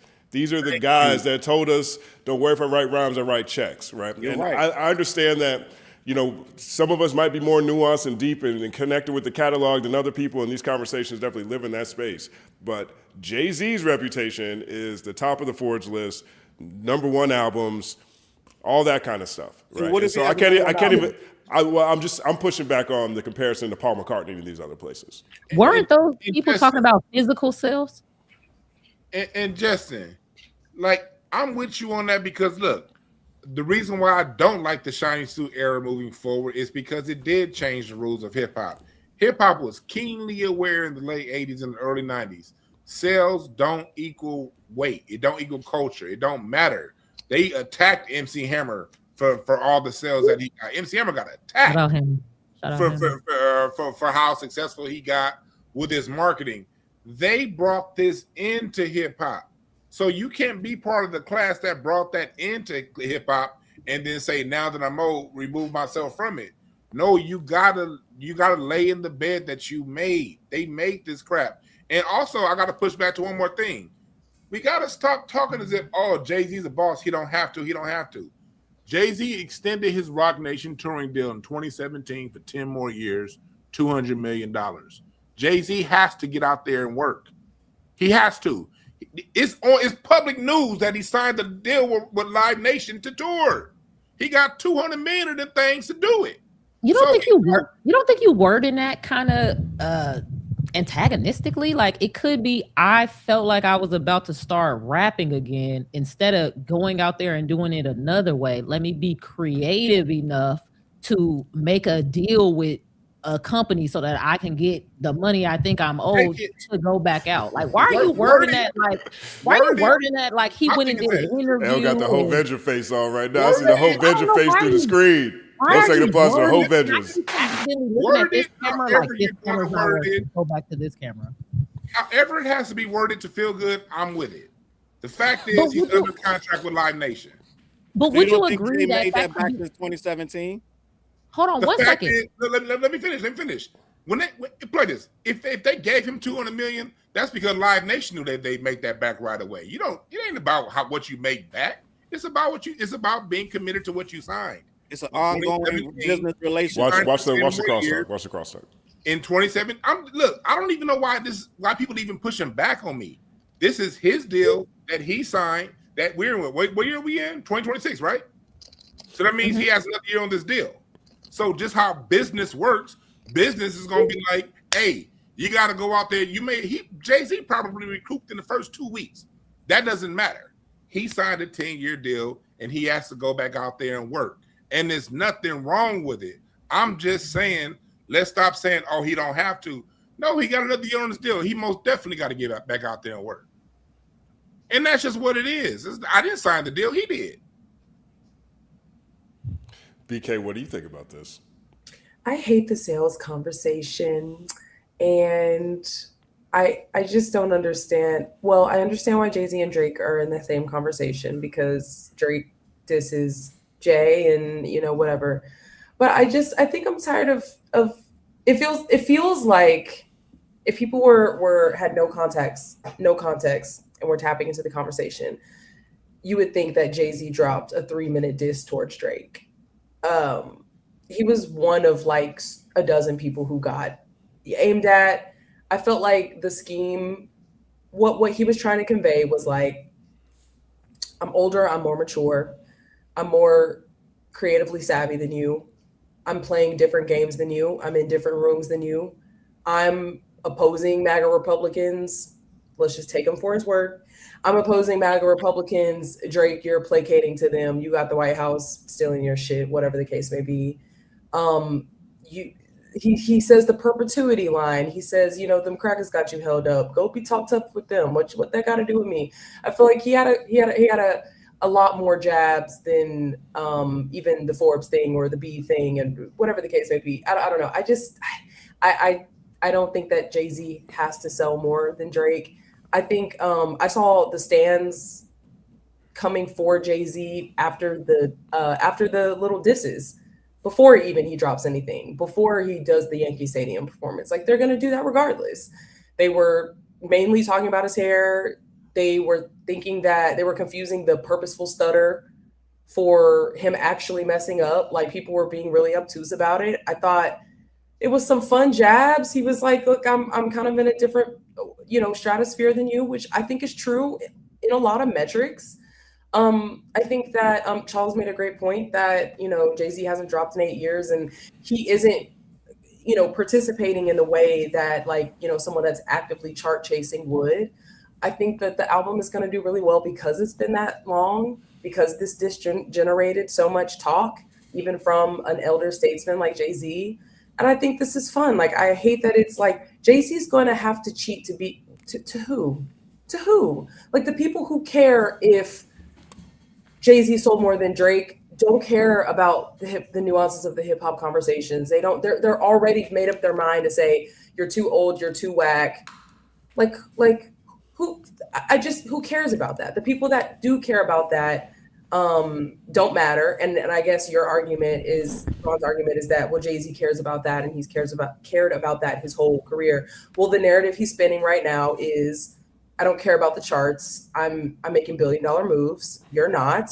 And I may not be fully independent in the most pure sense, but more so than you, Drake. So I don't know. I feel like a lot of his points still stand, and I hate that that there's even a narrative that like Jay-Z would have to sell more, that he's going to have to cheat and bundle. He better bundle. If that number don't look right, like, it's just, I don't know that it equates to anything, because nothing really from Iceman stuck. A lot of things are dropping and falling off already. He doesn't have a cultural conversation.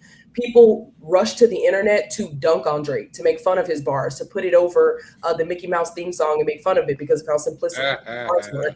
That's not happening with Jay-Z. Even some little diss without a backtrack, like, had people breaking it down and, oh, did he talk about whatever? Same thing's gonna happen when he drops the album. So I'm excited for all of that, even though I'm not like a big Jay-Z fan. But I understand all the points from all the sides, but it really is disgusting. This is why I fucking hate Drake and what he's done to music discourse and in just the streaming era in general, because like why would we ever be having a conversation about Jay-Z needing to cheat or sell more for it to matter? Like, that just doesn't make any sense to me. 1 second applause. That was a very nice palate cleanser right there. BK cleansed the whole palate. Everybody was cross-talking. Yeah, 4 voices at the same time, crisscrossing. None of them were BK. Thank you for that, BK. Yeah, I want some philosophy to add to That's it. why she's awesome. I always want philosophy. I love philosophy. In the final that I need to study for, there was this interesting theory that BK just reminded me of. It's called the ideal observer, and it's from Hume. And it was a way the philosophers were arguing about how you can really judge if something is justifiably moral, like, is it a virtue or a vice?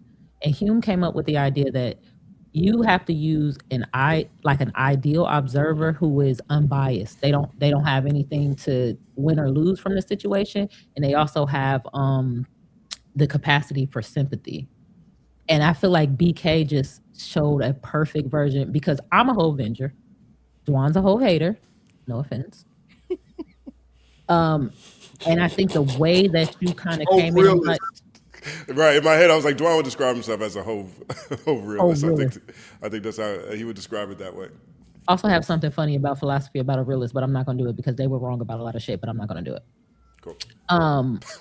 Thank you. But I just... His contract on Forbes.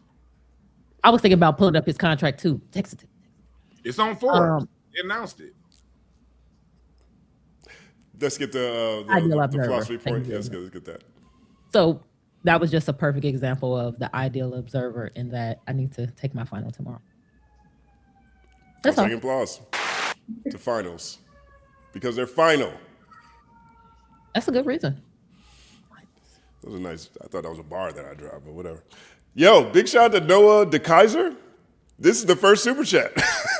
Oh my God! Right. That's crazy. Look what you did, Noah. Thank you for doing this. I enjoyed it. Look what you did, Noah. Great job. 1 second applause for Noah. We got shout out to Cam Sulan, says people have been making fun of Jay's black features forever, showing a history of anti-blackness and plus anti-rap, calling it a freestyle slam jam poetry, not knowing rap stands for rhythm and poetry. Yo, the discussions around this Just remind me of how many different generations are now participating in hip hop who really don't know much about it outside their favorite artists. It reminded me how many bots are out here just saying all kinds of crazy stuff. How many black people don't know you could take locks out? Like, that was actually an amazing, that was amazing to watch. So many people, particularly black people, like, how Jay-Z get his hair like that? You could tell who had a fade their whole life. I know. I was like, God damn. But I mean, like, to be honest, I didn't touch my actual natural hair until I was 18 years old, just because we always did like perms and stuff like that, and it wasn't really taught how to like work with our natural hair. So, I mean, honestly, that was sad to me. It's like, okay, well, be curious, but don't be goddamn anti-black and offensive, nigga. Okay, because I saw some people venturing into that territory, and I don't like that. Feel how you feel about Jay-Z, but goddamn, like, don't attack the hair. I don't want to burst your winning streak right now. I know. But it looks like. I know. It looks like it ended. It looks like it's over. Boy. It's first and 7. 1 second of applause. Are y'all at home? This is in San Antonio? Yes, please. Oh, God. Oh, wow. There's the nuns were courtside too. Look at this. Look what Jalen Brunson did. We just watched this man have 13 points, 6 for 20. He finished with 12 for 31. What was the last quarter and a half? Look, +6. He was -9. This is the problem that y'all gonna have. Jalen Brunson is for real. No, I know. He's a formidable opponent, but he is not impossible. We beat Shea, we locked up Chet. Look, we got it. It's first and 7. Shout out to the numbers that actually matter. Maybe some of those numbers people need to head on over to sports ball instead of talking about hip hop. I mean, maybe look, Jay-Z, Diddy, 50, a lot of people set this table already. You know what I'm saying? Numbers didn't just get here. One of my favorite songs. Those are physical sales. 1 million, 2 million, 3 million, 4. 18 months, 80 million more. Now add that up with the number I said before. You're now looking at one smart black boy. Mama ain't raised no fool. Put me anywhere on God's green earth. I'll triple my worth. I love those bars, but let's not act like right, and that's this stuff just got here. That's about money. Was he talking about money or was he talking about record sales? Right, he wasn't talking about record sales. He's talking about money. I guess that's a bold line for you guys. It's not for me. It's fine. You know. Oh no, we're saying the money does matter in the list, but the sales don't. Just to be clear. Okay. Gotcha. The fact that he was able, not just that's a Hovengers sentence I've ever heard one. Say it again. That is a great sentence for the whole. The money matters, but not the sales. Let's do that. I'm not trying to push back, but that is a thin line, considering they sell records. The streams are inflated. I hate to say it like that because it feels like I'm devaluing people who work really hard and have success, but they're inflated. But maybe the billions inflated. Maybe the billions inflated. Let's do that. You don't really have a billion. It's inflated. It's not. Maybe the billions inflated. But I just feel like having the money. I don't know. Whatever. Right. Even like, okay, going back to the Kanye song, Never Let Me Down. You know, #1 albums. What I got, like 4 of them. More of them on the way. The 8th one. That mean this is 25 years ago. I mean, like, I personally. Yeah, people say, oh, okay, DwannB, you hating, whatever. I don't care. You're not gonna say I'm wrong. I'm cool with that. But 2, there's a why to everything. The why is black music has never been about numbers. You niggas made it about sales. It's never been about sales. We've always inherently understood culturally when they come, we losing the sauce. It's gonna happen, and you're gonna open the door for a Drake eventually if that's what we put it on. And I'm someone that like, hey. I believe I'm like on coming to on Harlem Nights. You brought them in. Put your fingers in the piano. You brought this thing in. We can't get away from that. It wouldn't have existed if you didn't bring it in. No white person brought it in. You niggas did. That lost me again. Just when we was getting here. No, we didn't. They made numbers relevant. Who was that? We're talking about the class of Jay-Z, the class of Diddy, class of you can throw Eminem in there. Oh yeah, so it was a white 50. boy, Eminem. 50. Let's say no. Let's Eminem stay right there. So let's say, so the sales didn't become relevant to the sales weren't relevant till rappers and artists started losing their deals because of sales. That's when they started to care. Artists didn't care about how many records they sold because the money wasn't going to them anyway. They made their money on the road. That was an industry. That was industry standard. You didn't care what you sold because you went on the road and you made your money there because the labels kept your money, most of it.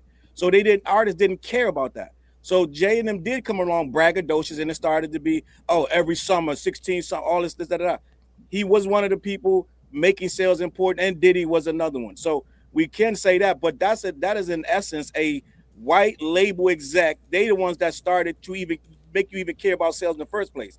Jay and them took that mind state and brought it into hip. He's not the only one. A lot of people. LL Cool J was bragging about record sales back in the goddamn 80s. So the late 80s, LL got rhymes about record sales. Platinum, I'm double platinum, da. So rappers have said that. So we're not going to just make it like only Jay-Z has talked about sales. Okay, right, but like at the same time, like you still had the KRS Ones, you still had the Rakim. Rakim had one of the biggest record deals at the time, right? Their dopeness wasn't predicated on how well they performed on the charts, and I think that's where Dwann's coming from. I can make a very strong argument. I think a lot of people have made strong arguments that the Diddy, 50 Cent, Jay-Z, this wave, the shiny suit era rappers, that is the beginning of when, how dope is it if it didn't sell this much, right? But I mean, look, I don't want to get too down that track because I definitely look at the 1996 Telecommunications Act as being the point in time where all this stuff just got amplified differently. So I understand where you're coming from. You've had rappers who were talking about how much money they've had. Curtis Blow was talking about how paid he was. You have a lot of people, the conversation around capitalism and rap music is there from the day one, essentially. From as soon as my man's rapping about his color TV so he could see the Knicks play basketball, right on time. Dizzy B. You know what I'm saying? Like as soon as you get that on the radio, like it's hard to separate, success or capitalism from what's happening in the bars. But the 1996 Telecommunication Act amplifies certain conversations and minimizes to the point where they're now erase other conversations. And so I think that's where Dwann is coming from on that. And he's right. I think that's fair. Can I read something out of the Book of Hov that I think may kind of center this? There you go. There you go. Hovengers. I think the reason why he cares so much about being successful is because he had a lot of micro goals in order to get to where he is now. I think that's amazing that he was able to do them. Something that he gave his homepage was, please may these words be recorded to serve as testimony that I saw it all before it came to fruition, sort of a premonition, uncontrollable, hustler's ambition. And I think his point was, nigga, all of this was my plan. You saw a rapper. I knew I was going to be this type of successful. I always thought this. That's why I was always laughing in y'all face when y'all saw me as small. I never was small. All of this is my plan. So I think a lot of times his bragging is, nigga, next goal hit, but y'all think that's big, but next goal hit. And I also heard him say multiple times that he really be bragging to white folks. Hope has said that hella times, like Chatty Patty down in his luck again. No, not that part. But what I know Justin knows this line. I don't mean to boast, but man, if I don't brag, what's the rest? These crackers gonna act like I ain't on their ass. Right. Can I say one more thing before we go? And then I won't have nothing else to say about this. I mean, it's not up to us. It's up to the super chats. And I promise you, there's a lot more Jay-Z super chats in here. I promise you. Let me turn back into El Janelle. I just want to say one more thing before I gotta go. The only question I had, and I get it, we're putting all this stuff on Jay-Z with sales. That was not my question I asked earlier, and I'm gonna ask it again. Jay-Z's whole thing is not about sales. It's about the money that come from it. Now, my whole thing that I was asking earlier was the whole conversation keeps being around sales. I said, what does it matter if what's at stake if he loses a so-called, if he doesn't outsell Iceman? That's my question, and that's a very important question because that's one record in a whole his thing is not, Jay-Z's whole career was not to just beat Iceman in 2026. You see what I'm saying? So what I'm saying is this guy got 30 years in this thing. This guy hit a billionaire. Drake is trailing way behind. So to say Jay better beat Iceman, it's like the goal is not to beat Iceman. And that's like, I understand what I'm saying is I get it, Dwan, and I get it what the Drake fan's gonna say. You gotta beat him, but that's short-sighted Drake fan thinking. That's dumb shit. Jay-Z whole thing is to get 1 billion, 2 billion, 3. So Iceman is one album. They're gonna try to make it like he lost the whole thing to Drake over one album. And my whole thing is, why would he make an album? Everything is just for his hip-hop history. Now all of a sudden he's no longer the king because he lost to one album in Drake, which Drake is not even getting all the money from, right? So this whole thing with them, I was asking a question, which is, I know it's not gonna get answered tonight by anybody, but my thing is, what in the whole situation does that matter if he doesn't outsell Iceman out of everything else he's accomplished, right? With even in this year, so even if he doesn't sell out, how is Drake somehow the winner? Right? Ray Daniels made it like, you better outsell. How is Drake the winner between Hov and Jay over that one record? I just don't understand it. He trails him in every single thing. So that one record makes him what? I was asking the question, what does that make Drake at that point? What? Well, that's why I asked the question about, because I actually think, and I'll let you get to, I know you got a response real quick here, Dwannb. I actually think that wrong chart champ line is extremely effective for multiple reasons. And one of the reasons I think it's extremely effective is it changes the conversations from sales immediately. So It's like whatever he does or doesn't do, Hov has redirected the attention to the other chart. That's exactly what he wanted to do. It's going to be loud. People are going to be trying to troll him, but he already has the answer out of it. And I think that tends to be one of the things that Jay-Z fans, one of the things we love about Hov. That mug is shrewd. He is amazing with words. Yes. And you follow him long enough, everything that he rapped about is stuff that he ended up doing. You know what I'm saying? Which is people find inspiration in that. Yeah, I do find inspiration in that, even though I would never do none of the shit Jay-Z did. But I do find inspiration. It's like a caricature. Like, hey, if I wasn't completely disgusted by capitalism and I just allowed myself to be influenced by all of the powers that be around me that are telling me in order to show my value, I have to go out and make money, then I would hope to be as successful as Jay-Z. I would never, especially in that path where I don't have to do, where I'm a boss, but I'm too insane to allow society to influence me in that way. So I think that's what it is. It's inspirational in a different way. Like, what if I conquer my goals to the fullest in the manner that he did with his business? You know? So I don't know. I don't know if that's like frowned upon or whatever, but to me, that's why I think Jay-Z is dope. That shit is, he told us for years he was gonna do it, and he really did it. That shit is crazy. I personally, I don't believe the numbers should matter at all. Honestly, it's not music. I don't give a damn about numbers. You know what I mean? I see how much artists get cheated out of numbers anyway. That's music industry stuff. I'm only saying that the only thing that matters, I think, at the end of the day, is this is a metric that he set for himself. That's why I say you're responsible for every word that you rap. You're responsible for every word that you write. As an artist, you are responsible for your art. So wherever your art is placed, people are going to come back and judge you by your art. To me, that's the only scale that it matters on. Based on, they're going to judge you by the metrics that you said. Outside of that, I don't think it should even be a metric. So I don't think overall it doesn't really matter at all. But based on that type of fan base, it matters in every. I mean, when people talk about their top five, oh, of course Jay-Z's this and that. Oh, this was followed by the conversation in every top five. Well, in 98% of the top five arguments, sales are going to be a part of that conversation. And that's just what it is. And so since you made that part of your conversation, then you got to be there the whole way. That's all I'm saying. That's why we clown Drake fans.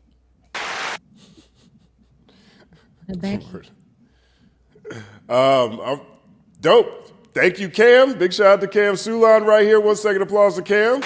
That's our second super chat.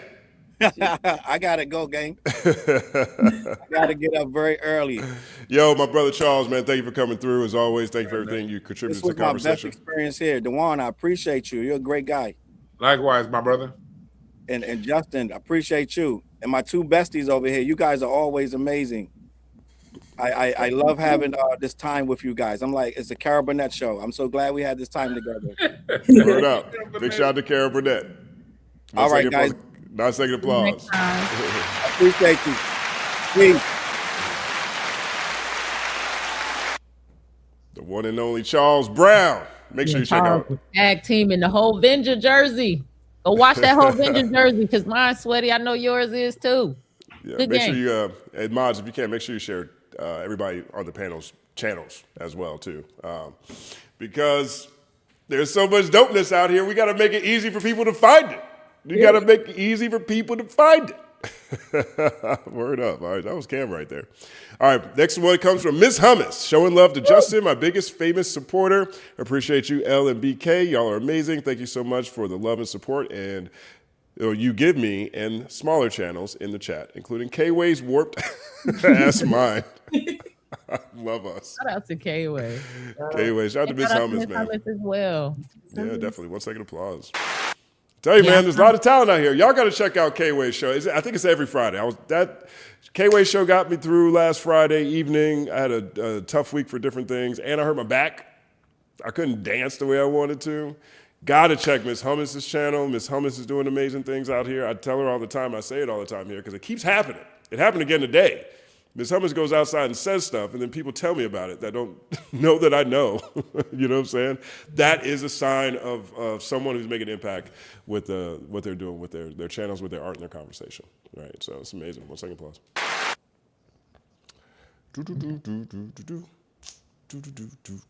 Flip. Have you guys decided? Have you decided we're gonna be on Miss Hummus' channel? Yeah. We need to figure that out. I know that we are going to do it. When and what the subject is, I don't know. I think it's crazy. I can't believe y'all got an invite. I didn't get an invite. I mean, It's a woman. Yeah, that makes sense. Okay. She going to invite you now, though. That was a +1 invite, too. Okay. That was kind of hate, Justin. You say what? That was hate. I'm just kidding. It was thinking. It was definitely thinking. It's like, It's funny. Big shout out to William. He says, listening to this at work tomorrow. 1 second applause to the proletariat. I just came to pop in and ask a question to feel a part of everything. I'm in between housing and the effect of capitalism are felt deeply within me. That day is us all. We all together in this. So You know, that's what I want to know. yeah, I feel like that's also another part of the stand-up superfan conversation. Like as we get deeper into late-stage capitalism, as we get deeper into like huge wealth inequality, people like turning to the internet for not only community but like blue check money, rage bait stuff, clip economy, all that stuff. Times is tough. Times is fucking tough. So shout out to you, and hopefully you like find resources in your area, you know, to help with the housing situation. Sorry to hear that. Yeah, man. I mean, look, that's the thing. And it's election season. This is what I mean. Of all the things people could be talking about, I'm tired of like people with all the means in the world telling us we need to love them more. Like that is so. Did y'all not get frustrated by that? No, I do too. Yeah, it's insane to me. It's like a default.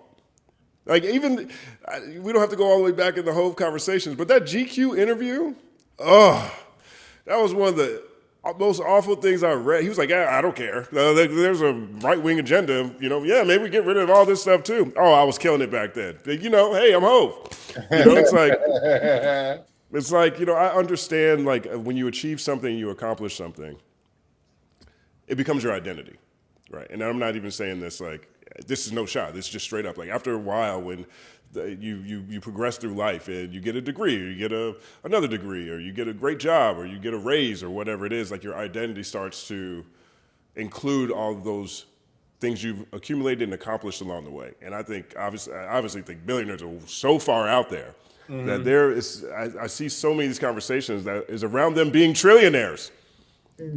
They're looking to collect more. Like anything else in the world, if you had a room full of $1 trillion anything, you're a hoarder. It's a problem. You know what I'm saying? But we're out here throwing out numbers and everybody's supposed to be impressed. You know what I'm saying? Like, and there's people out here who are feeling the effects of what's happening all around us on the ground. And so, you know, all positive energy to you, William. Thank you so much for the super chat, and thank you so much for being a part of this community. Yes. Once again, applause. I'm definitely tired of rich rappers telling us we broke. Yes. I know y'all gonna think that's hypocritical because I'm a Hovenger, but I didn't hear him call me broke. I will say I did cringe at nigga, we is all workers, nigga. Fuck. Like, no, it's the kind of cognitive dissonance or the suspension of belief that has to happen to like enjoy that shit, where it's just Well, that is the fallacy of aspirational rap, not just Hove, just in general, right? If you're making music that is rooted in this idea, this Horatio Alger, pull yourself up from your own bootstraps idea, which is a fallacy on its face. If that is the genre of anything that you're selling, tomato. I mean, like, you can't just do that exclusively and get respect from me at this point in my life. You know, I understand it. I think people need positive images. They need to see that, you know, what life can be like. They need to have people that, you know, help them raise their idea of themselves. But you can't just live there. You know what I'm saying? Like, it gets nuts at us. New watch alert, Hugh Blow, sorry you lost your home.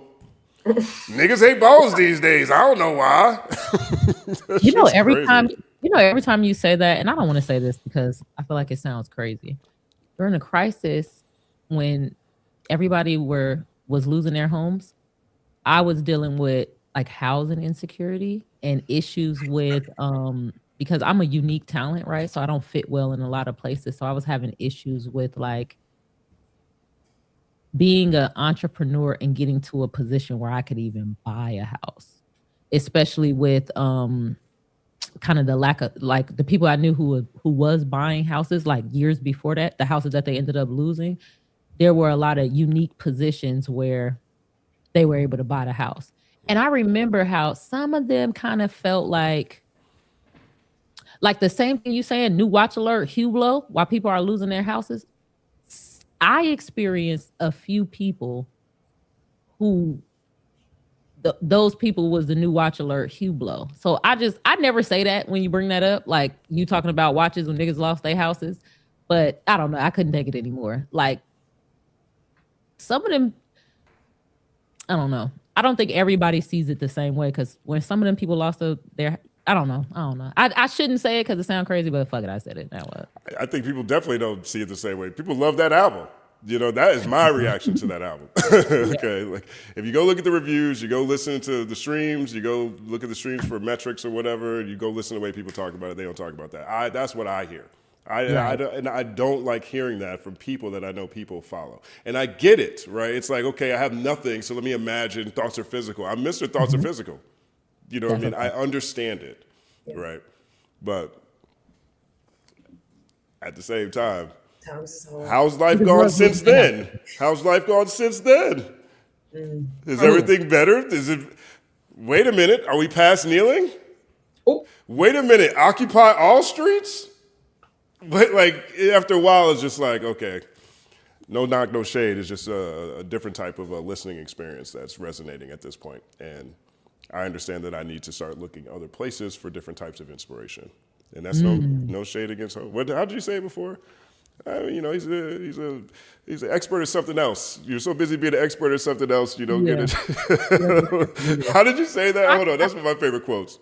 I definitely don't remember, but I think that was a fair assessment. I think that was a fair assessment. I just think he has a philosophy I don't agree with. He feels like we're not gonna do it the old way. We're gonna do it the new way, where we come in and work their systems better than them and take it over. I don't agree with that. Yeah. But I recognize that he does, and if that's his goal, I think he's doing a pretty good job at that goal. You know, I wouldn't do it though, because I couldn't stand to be in a space long enough to do it. I mean, even you know, talking to Stat and DJ all the time, one thing that I've taken from them, from a perspective standpoint, is having a different appreciation for people who are able to get money out of corporations. Because that is a particular talent. That is an art too. And it's another place to go for funding your ideas, right? Like, there's a lot of Kendrick fans. We all love Kendrick around here, right? Kendrick's been on a major label. When he left TD, he went to a major label.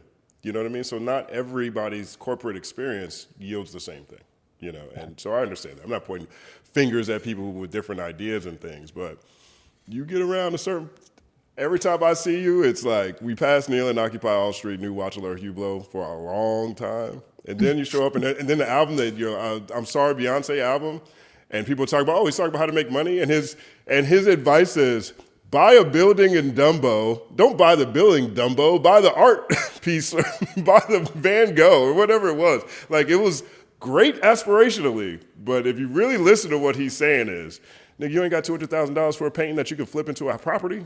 Like, that is good. Wait, what? What's the song? He says, what's the Dumbo? Let me find the line. I thought he said he was a Dumbo because he didn't buy. Correct, either way. But listen to what I'm talking about is the scale of what he's talking about.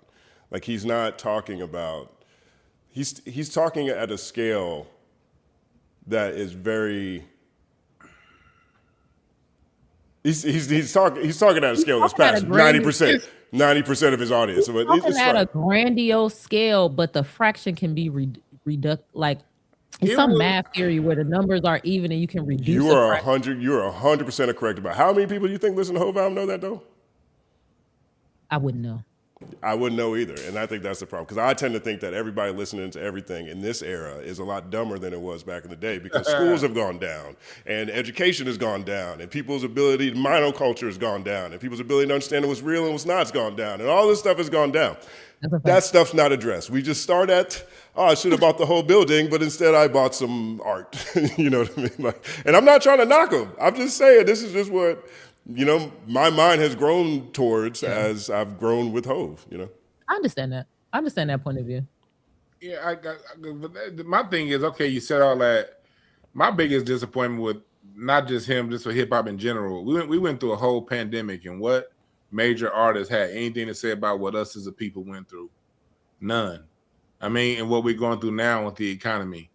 I don't, you know, my philosophy, I don't separate rap from the blues because it's the blues. Rap doesn't do anything to separate it. It's the blues. It's R&B. It's a cultural. It's just a different expression.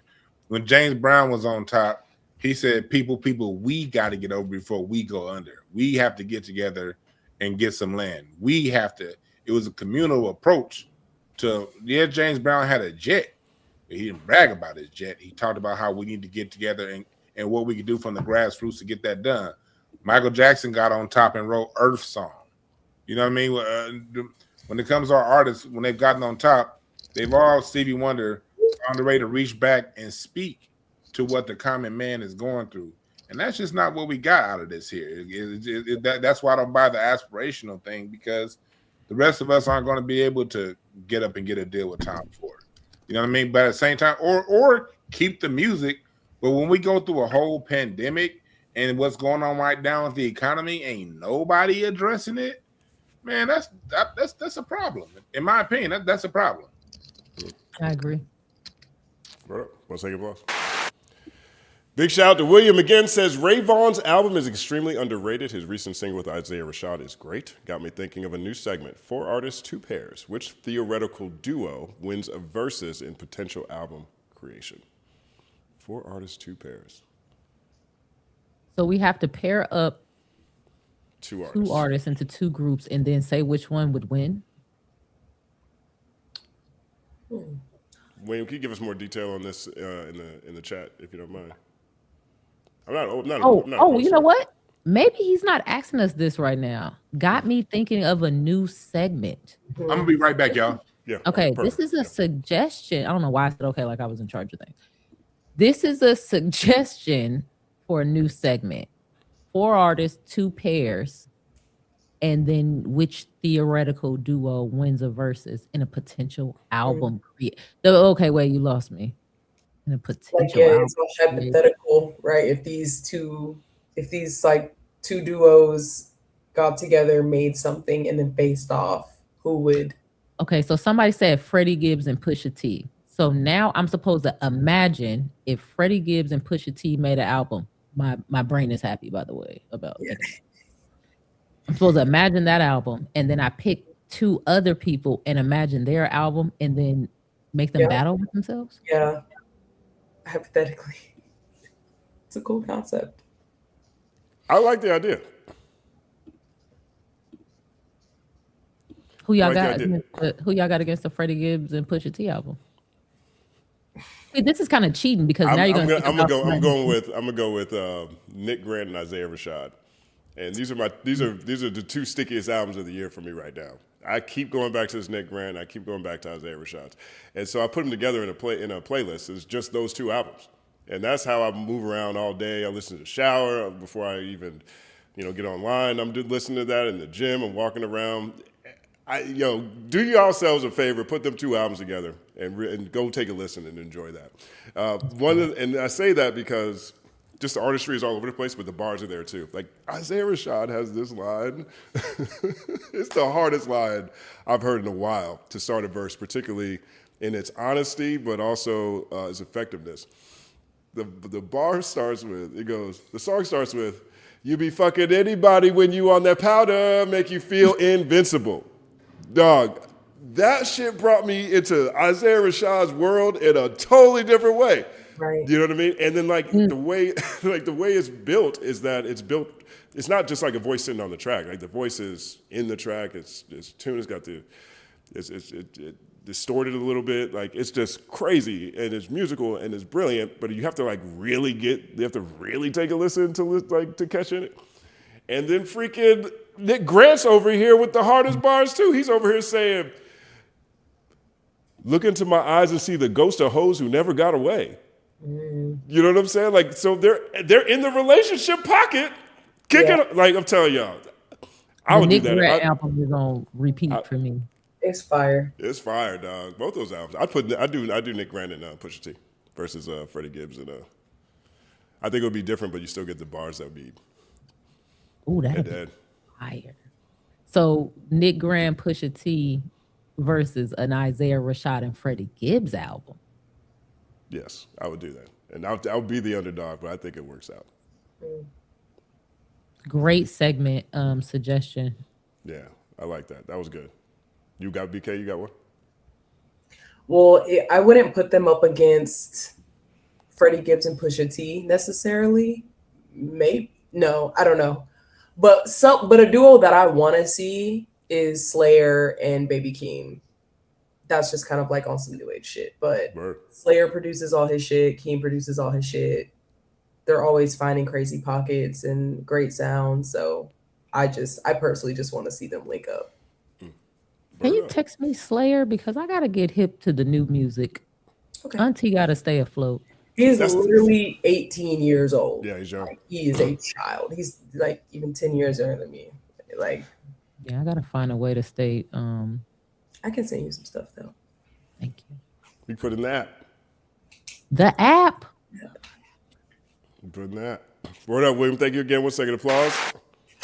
Moving along. That was a good segment. We need a name for that segment. Yeah, we should. So we would, let's say we wanted to throw that segment on somebody, we would pick the 4 artists. Let's put this in the app too. Gotcha. For those of you who don't know, Elle made an app for us. She used Claude, she designed it, and so this app pulls in news from all different places. We can schedule book things, we can pitch ideas, let us know if we like them or not. We have segment ideas that's on it. You know what I mean? So our whole our organization is elevated infinitely. You know what I mean? So thank you so much, Elle. 9 second applause.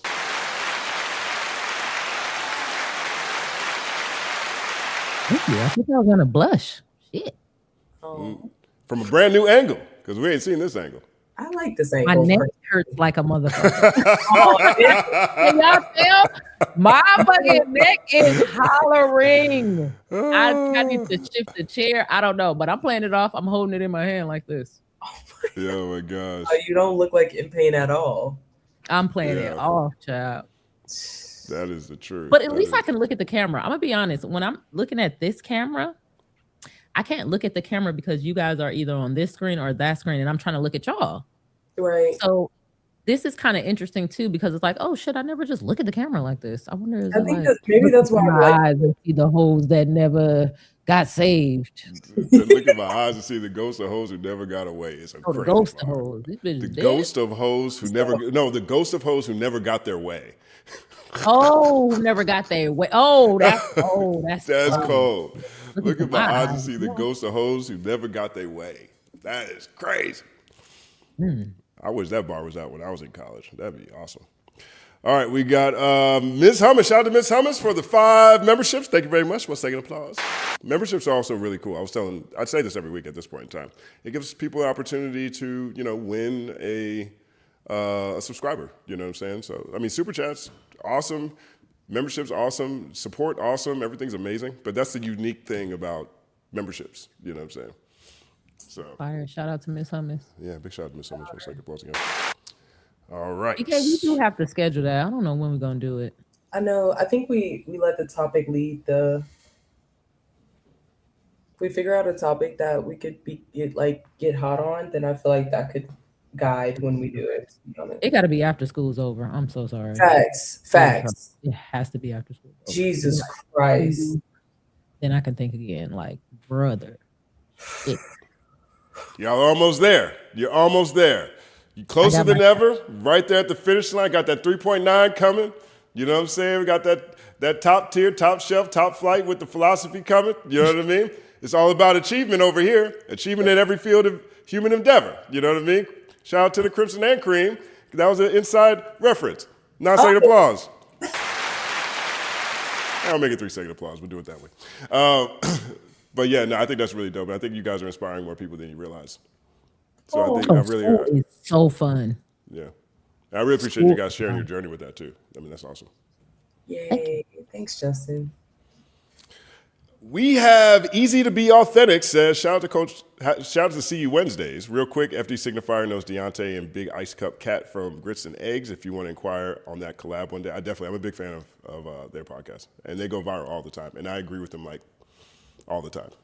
Yeah, I think they actually released, I don't know if it was their whole season or one episode, on vinyl, and their vinyls looked so cute. Oh, that's smart. Oh, that's a dope ass so idea. Dope. They put out vinyl their podcast. That's an amazing concept. This is so cool. Oh, wow. Oh, Dwan with the look at the dog. Did he smile? Rocky right here. Yeah, he's smiling. He know he speak English.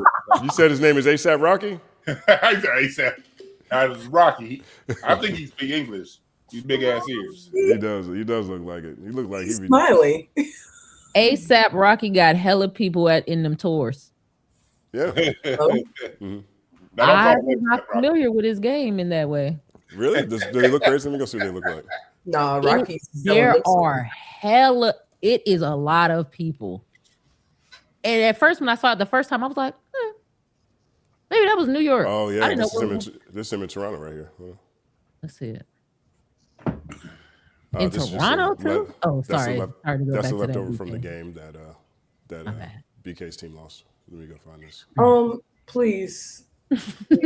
I'm hurt as fuck. I'm really keeping it together, but people are real fucking silent in my house, and so it's just okay. Sorry. First and second. You live to fight it. Okay, never mind. I'm sorry. I was still doing it. This is what it looks like. Look at this. This is Toronto. Now wait till the life changing. Look how many. Yo. That's insane. That's a lot of people. That's cool. Yeah. That's hella cool. Yeah, asses and seats is always cool to me. Right. Man, shout out to ASAP Rocky. Shout out to ASAP Rocky. I did not, I'm going to be honest, caught me off guard. I did not see that tour going like that. That nigga should have been went on tour. What the hell wrong with him? Did you guys see this? I would love to get your thoughts on this. Can you guys see that? BT forms first ever advisory board tapping Queen Latifah. Let's go. LL Cool J and founder Bob Johnson. What does the advisory board do besides advise? Paramount Skydance BT has formed its board of advisors, saying the group of 6 cultural icons, business leaders, and industry visionaries will help guide the brand's continued evolution as a force at the intersection of media, community, and culture. Why didn't that have the word black in it? Because DEI is illegal. And so every organization now has to change all of their language so that it doesn't get into the crosshairs of the administration. Great answer. I love when you have great answers like that. The 6 members of the inaugural BET Board of Advisors are BET founder Bob Johnson, Queen Latifah, Grammy-winning artist, actress, producer, and entrepreneur LL Cool J, actor, activist, and entrepreneur and Rock and Roll Hall of Fame inductee Troy Vincent, the NFL's Executive Vice President of Football Operations Raymond J. McGuire, President of Financial Advisor and Asset Management from Lazard, and George Cheeks, Chair of TV, Media, and Paramount Skydance. The advisory board will serve as a strategic and cultural sounding board offering insight, perspective, and accountability as BET expands its reach and continues to champion the voices and stories that move the culture forward. So they got a board to help them figure out what they want BET to be and what they don't want it to be. I wonder, let me see if there's any financial stuff. Johnson's appointment to the new BET advisory board formally brings him back into the company's fold 2 decades after he departed as CEO. Johnson sold Black Entertainment Television to Viacom, a predecessor company to Paramount Skydance, in a stock deal worth $3 billion that closed in 2001, making the media mogul a billionaire. He remained CEO of BET until 2006. Johnson subsequently formed RLJ Entertainment, which operated British TV and film streamer Acorn TV and UMC Urban Movie Channel. Okay. What do you think about this? It's kind of hard. Oh, I'm sorry. Were you still reading? Yeah, let's see what this closing statement is here. Carr, in a statement about the new advisory board, said BT has always been more than a platform. It is a cultural institution with a responsibility to serve, reflect, and advance our community. As we enter this next chapter, this board brings together leaders whose influence, perspective, and integrity will help ensure we continue to honor that responsibility while building what comes next. Mm. Yeah. What do you guys think? I think it only matters if they listen. I was about to say, this sounds great in theory. I just do need to see what it actually looks like, and how these things are going to be embodied and lived out. I'm not immediately, like, my knee jerk is not immediately to shoot it down, but I'm like, I wonder what that's actually going to look like, because I don't know. I don't know what, not to say that like our older or like veterans in the space don't have like a wealth of knowledge to give or whatever, but I don't know, in terms of like keeping BET relevant and like with its finger on the pulse, like, I don't know, we'll just have to see. I'll say, like, for them, I'd rather see them on the board of directors than the advisory board. The board of directors is where things really go down. You know what I mean? This sounds like it can go 2 ways. It could either be some sort of positions, a token position that makes BET look like they care about the culture, or they can actually listen, because BET has been culturally relevant in 2 decades. You know what I mean? They got rid of 106 in Park. Everything, they got rid of the news break. There were certain things about BET in the 90s. Yeah, you can watch some videos where someone may have a gun up or whatever, but there were things culturally relevant programming that went behind it. BET just been ratchet and full of sorry-ass Tyler Perry films. So if they're going to come in here and they're going to, like, bring in people and bring in culture, bring back the talk shows that BET used to have that were actually pretty good, if you ask me. Yeah, the Monique show was actually pretty good, even though I didn't really like Monique. You know what I mean? And so there are things like that. If they're going to do that, then it's cool. But if it's just going to be more the same, these lowbrow films, this playing lowbrow music and lowbrow nonsense, it doesn't mean anything. Yes, I completely agree with everything you said. Especially about the Monique show. I actually saw a reel today, the most hilarious reel I think I've seen in 2 years. And I would like to start a petition for the lady in this reel to have a show. Maybe it could be on BT. I'll send it to you guys. I'm gonna send it to the group chat. It is literally, so these kids did a pancake prank on some, like, they auntie or something like that, and her coming in the house and flashing, seeing these pancakes all over her house. It is so old school Black person rant. Like, I don't know. I was like I got cussed out like this at 10. Anyway. The advisory board. I'm sorry. I think that I read that and it looks like, okay, BT needs a lot of help. Yeah. Like, just to be honest, I would not say that as shade. I think you look at the names that's on here, right? Queen Latifah. Right. So you look at this, right? The first 3 names, like, one of the most important entertainers of this century, same thing with LL Cool J, and the guy who created BET in the first place, right? This looks like a bunch of connections, a whole lot of credibility, a whole bunch of people who are really brilliant at understanding how to be successful in the culture space, music space, acting space, black culture space, and then the guy who created the first platform, right? Looks like, at BET admitting that we kind of lost our way. And we need to get to the essence of what we're talking about. We need to bring as many connections in as possible to make a lot of things we might want to happen. I mean, look, this is like, every Grammy Award for 2000 to 2015, their host sitting right here, you know what I'm saying? And so then you have, a bunch of operations people, someone in football. What could we do with the NFL? We've got, is this on the screen? Or am I just over here just Yes, it's on the screen. Okay. Sometimes I'm like, I might just move my mouse around for fun. Hey, Justin. Yeah. You know what's cool about this list? Yeah. Fat Joe's not on it. I don't know what the hell they were thinking about having him. What's second fall? Pitching a goddamn theater to Fat Joe for an award show when he can't even goddamn rap. Right. I'm glad my Dodgers won because he messed the Yankees up when he came out. So crazy. So I think that's a good thing. But and plus, well, real quick, I mean, real fast. So, like, if you look at these other guys, right? Then you've got someone from the NFL. You've got someone from an asset management firm. Some money people out here. You've got a chair of TV media at Paramount Skydance who owns BET now, right? And so I think that puts a lot more emphasis to me on what Dwan said. Are they going to listen to what Bob Johnson, LL Cool J, Queen Latifah have to say here? Are they going to listen to, what if there's a partnership there with the NFL, or is this the money guys and the Sundance guys going to just basically say, okay, cool, thank you for your support. Here's what we can do, and this is what we're not going to do. I just want to say one more thing. At least I want to give credit to LL Cool J because I think he's done a great job for whatever role he has at Rock the Bells Radio.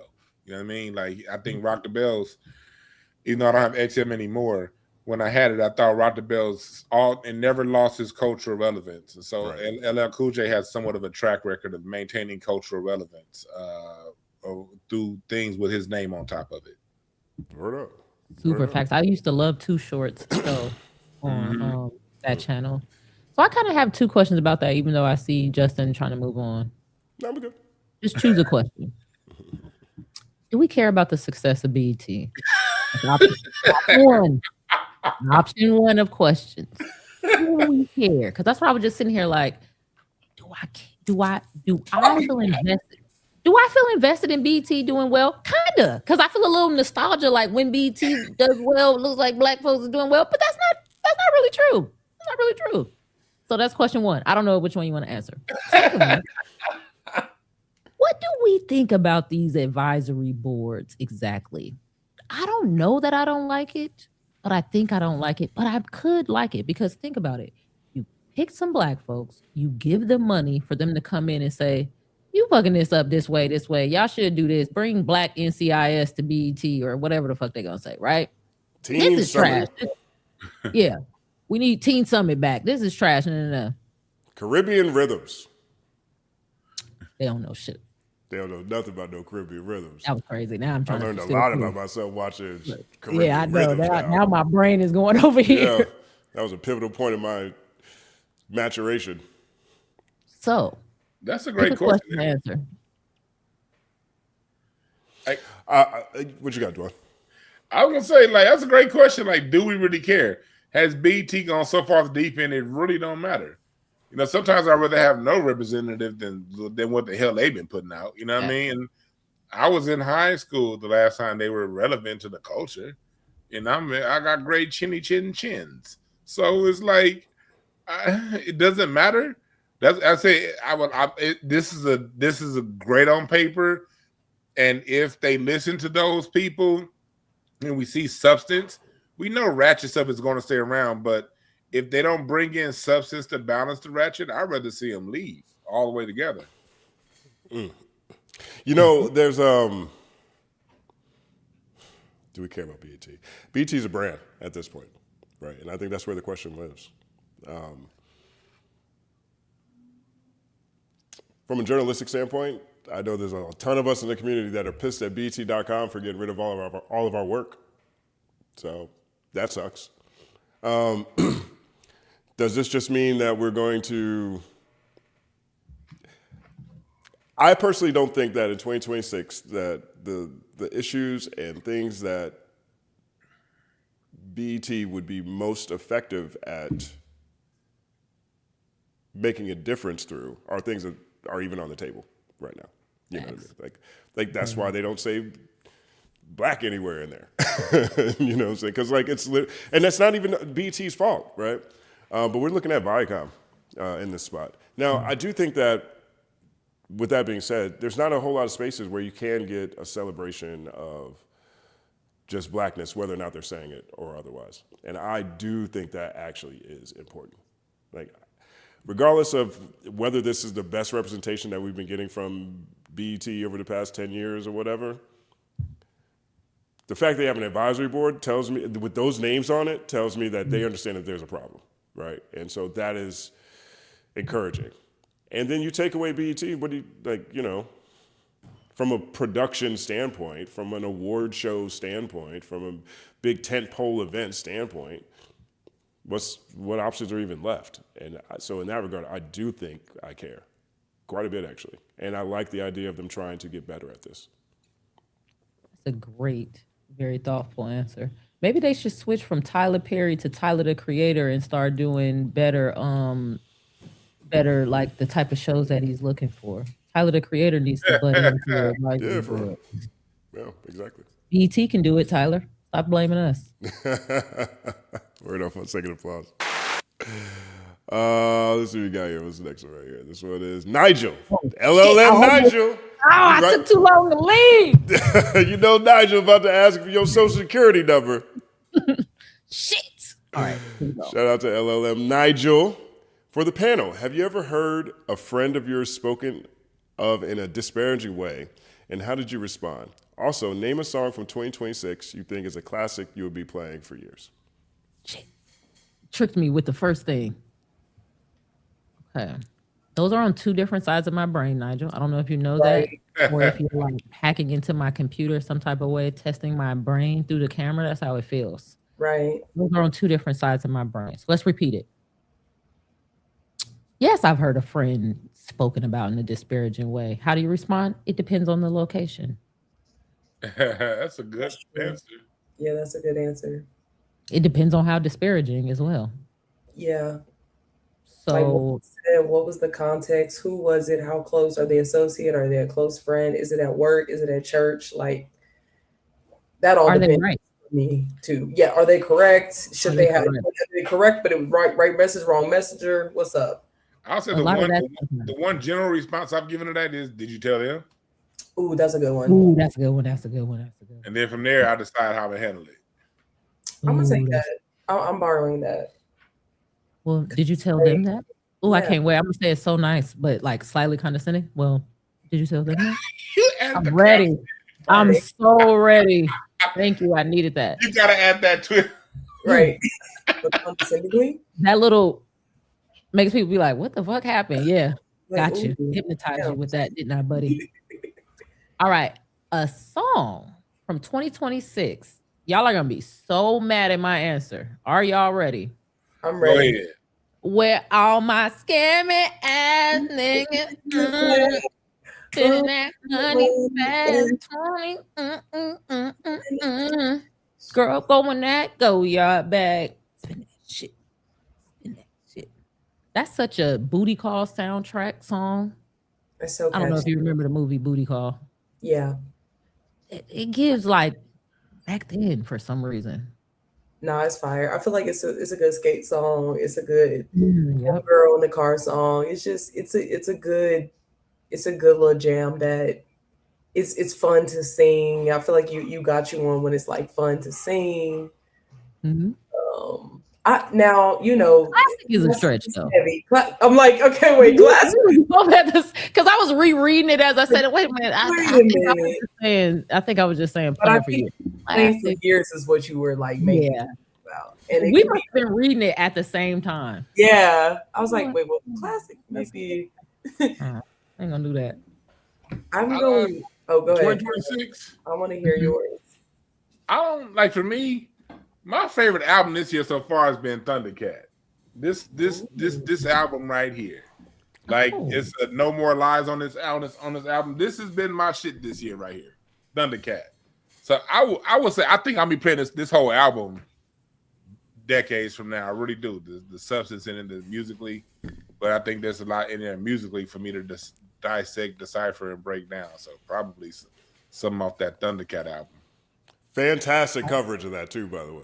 No, I appreciate that. Fantastic. Make sure you go check out DwannB's interview with Thundercat. I mean, I didn't interview him. I talked about him. I didn't interview him. Okay. Yeah. Well, make sure you go check out how he talked about it. Who did you Your interview? Battle Cat. No. Oh yeah.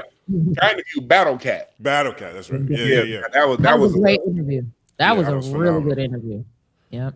That was tight. Yeah. That's what's up.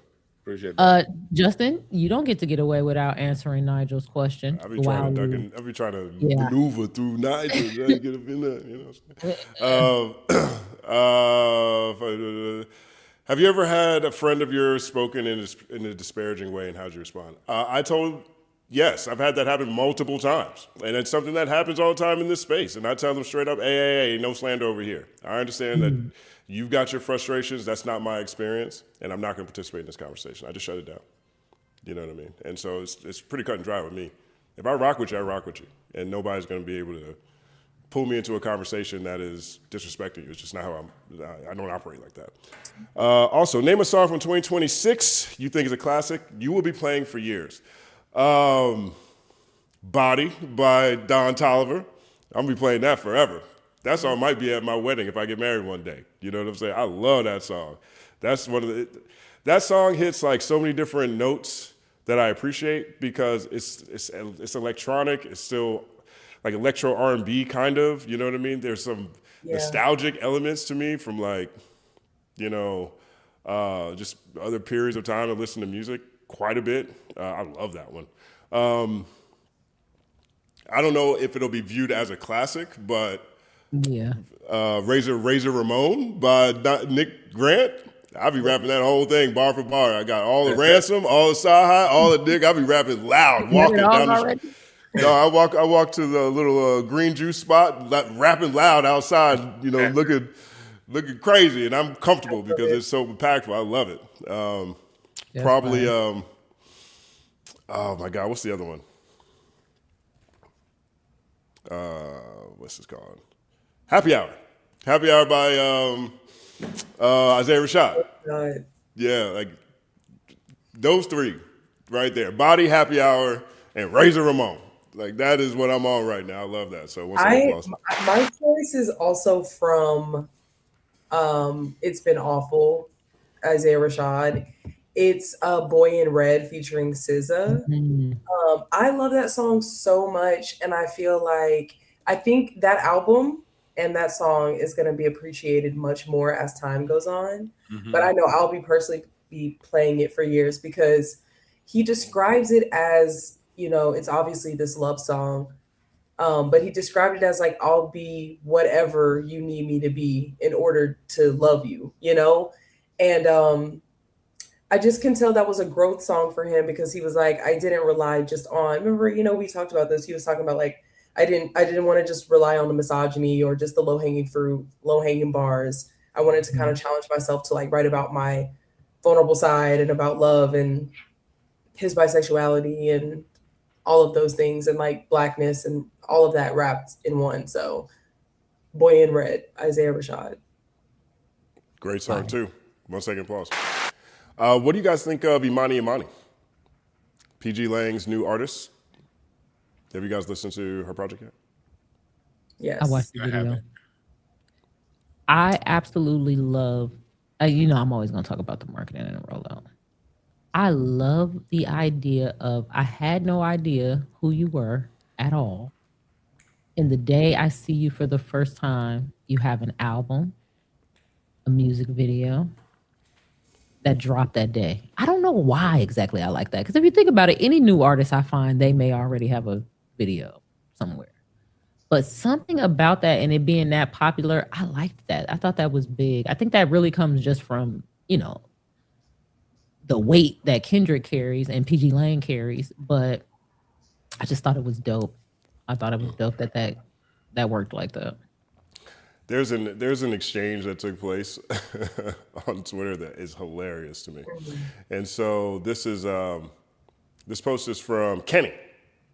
Kenny says, "This is so interesting. I've never seen this in my life. A brand new artist, never been heard of, being surprise announced by a label while also simultaneously dropping their debut album with zero promo at the same time. This is like new, right?" That's same. Like it was crazy. Like, but you couldn't really hate and be like, why this and that? Because it's like, well, of course people are going to click it if you say this is the new because I didn't even know they were signing people. Right. I think so. It was like so many things at once. Like what? Then you click it and she looks like fun. Right. Like she looks like something new and fun. Big shout out to Brian Zook, DJ Z, friend of the show. He is also at AudioMac. He says, "Never.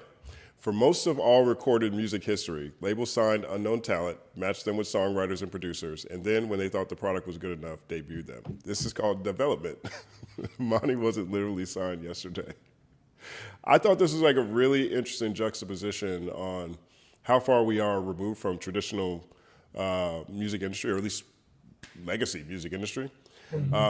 And, I think, because truthfully, most of my experiences with artists growing up was like this, but I think the difference is I wasn't a youth reading the trades, you know what I mean? So I wasn't looking at what label signed Teddy Riley, whatever Teddy Riley got signed. You know what I'm saying? Like I have no concept of that, so I'm not sure if whatever Billboard reported that, Teddy Riley is working with whoever, you know what I mean, if that happened or not. But this is something that is a bit vintage. Oh, yeah. And I think there's a lot of vintage, I think there's a lot of vintageness in the air, right? PG Lang could get away with this. I think a lot of people probably could get away with this too. I think this is a sticky model that we might actually see more going forward. And it's pretty good cover for a label, right? Because you, like this says, get a chance to actually develop them, right? You're taking the announcement that this artist is signed, and so you're taking that viral boost, you're taking whatever acclaim or excitement that's around that, and then at the same time, you're getting the product out there in the streets immediately, right? So especially for a new artist, you're hitting all the peaks of virality simultaneously at one time with the way that they did it. So I think you're right, and it's coming.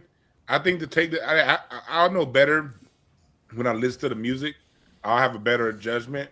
But in order to release this way, I think it has to be music centered and music focused. You know what I mean? Which to me is a good thing versus what we've been getting. When getting these Degrassi stars and getting these stars from the reality TV stars and doing all this, setting up fights and all kind of circus, and now here comes an album, So I think this year, like you said, it's the old way. We didn't know who people were until we saw them on Video Soul. We didn't know who they were until we heard them on the radio.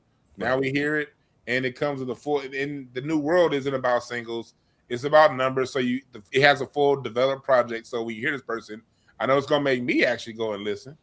So I'm interested to see where this goes, and I'm just gonna probably leave it at that. I like it though. I like it just in its own essence because it's music focused, in my opinion. 1 second applause. Now, big shout out to Gotham Joey. Is this on screen? Let me see. Yeah, it is. So Joey Gotham Hip Hop. Big fan of his page. Follow him. Definitely take a look. He posted this. He said, Cash Cobain handed out new music to fans on CDs in NYC. Artists are getting back to basics. Handing out CDs. Damn, they still got CD players in New York? I was just wondering that. Maybe in the whip. Some of the my old whip has that's true. My old whip, like my 2013 had a CD player, but like my newest car doesn't have one in there. Right, and people only drive like that in the city. I would find a way. I probably have an external CD player in one of these. Yeah. I mean, I have one, but I got my external. Well, I think that this is just like, one is Dollar in the Dream tour, right? This is we just saw J. Cole do this with his latest album. But I do think what this speaks to is him being outside willing to touch the people. Yeah. Whether you giving out a CD right now, the way he's doing it, it's probably like just giving out a business card, whatever it is, right? But more than anything else, you still get the viral moment that is coming from this. You're still getting a direct, one-to-one exchange interaction with your fans. He's probably the hottest rapper in New York over the past 2 years, 3 years, regardless. So this is a much bigger deal than, for the fans who were there. They still get their viral moments and all that kind of, or they get their, their selfies and things like that. But speaking with Imani Imani here, we're definitely moving away from, let me just drop my thing on the internet and wait for everybody to check it out because I'm so fly. You know what I mean? And I think that this is a signal and a sign of better days to come. Personally, I do. Yeah, I like that optimistic POV because this is great fan engagement and it's just like literally getting outside and getting offline. But like, you're posting you being outside online. So you're doing it both ways, you know what I mean? But with the Imani Imani, I love that what Dwann was saying about the artist development and not putting so much pressure on the artist to like perform and be viral and be so, just to allow them to be a little bit more confident in their sound. Like her vocal performance on this project that was 11 songs, 33 minutes long was perfect. It was a perfect introduction. She didn't inundate me with, all types of content. And I thought her vocal performance on the song You're Mine, where she's like, kind of yelling at some points, or you can hear like her mouth sounds. Anyway, her vocal performance was great on that, and I loved that role. And I know it's not novel, like what Z was talking about, in terms of it's not like original, but it's novel and sticky in the streaming world. Because like this person that said, I've never seen this in my life, they're like probably dead ass. I mean, if they're a young person, they're like, no, that's not how we got introduced to like artists. Like, especially if you came up in the SoundCloud era in the blog era, you're finding out about these people anyway.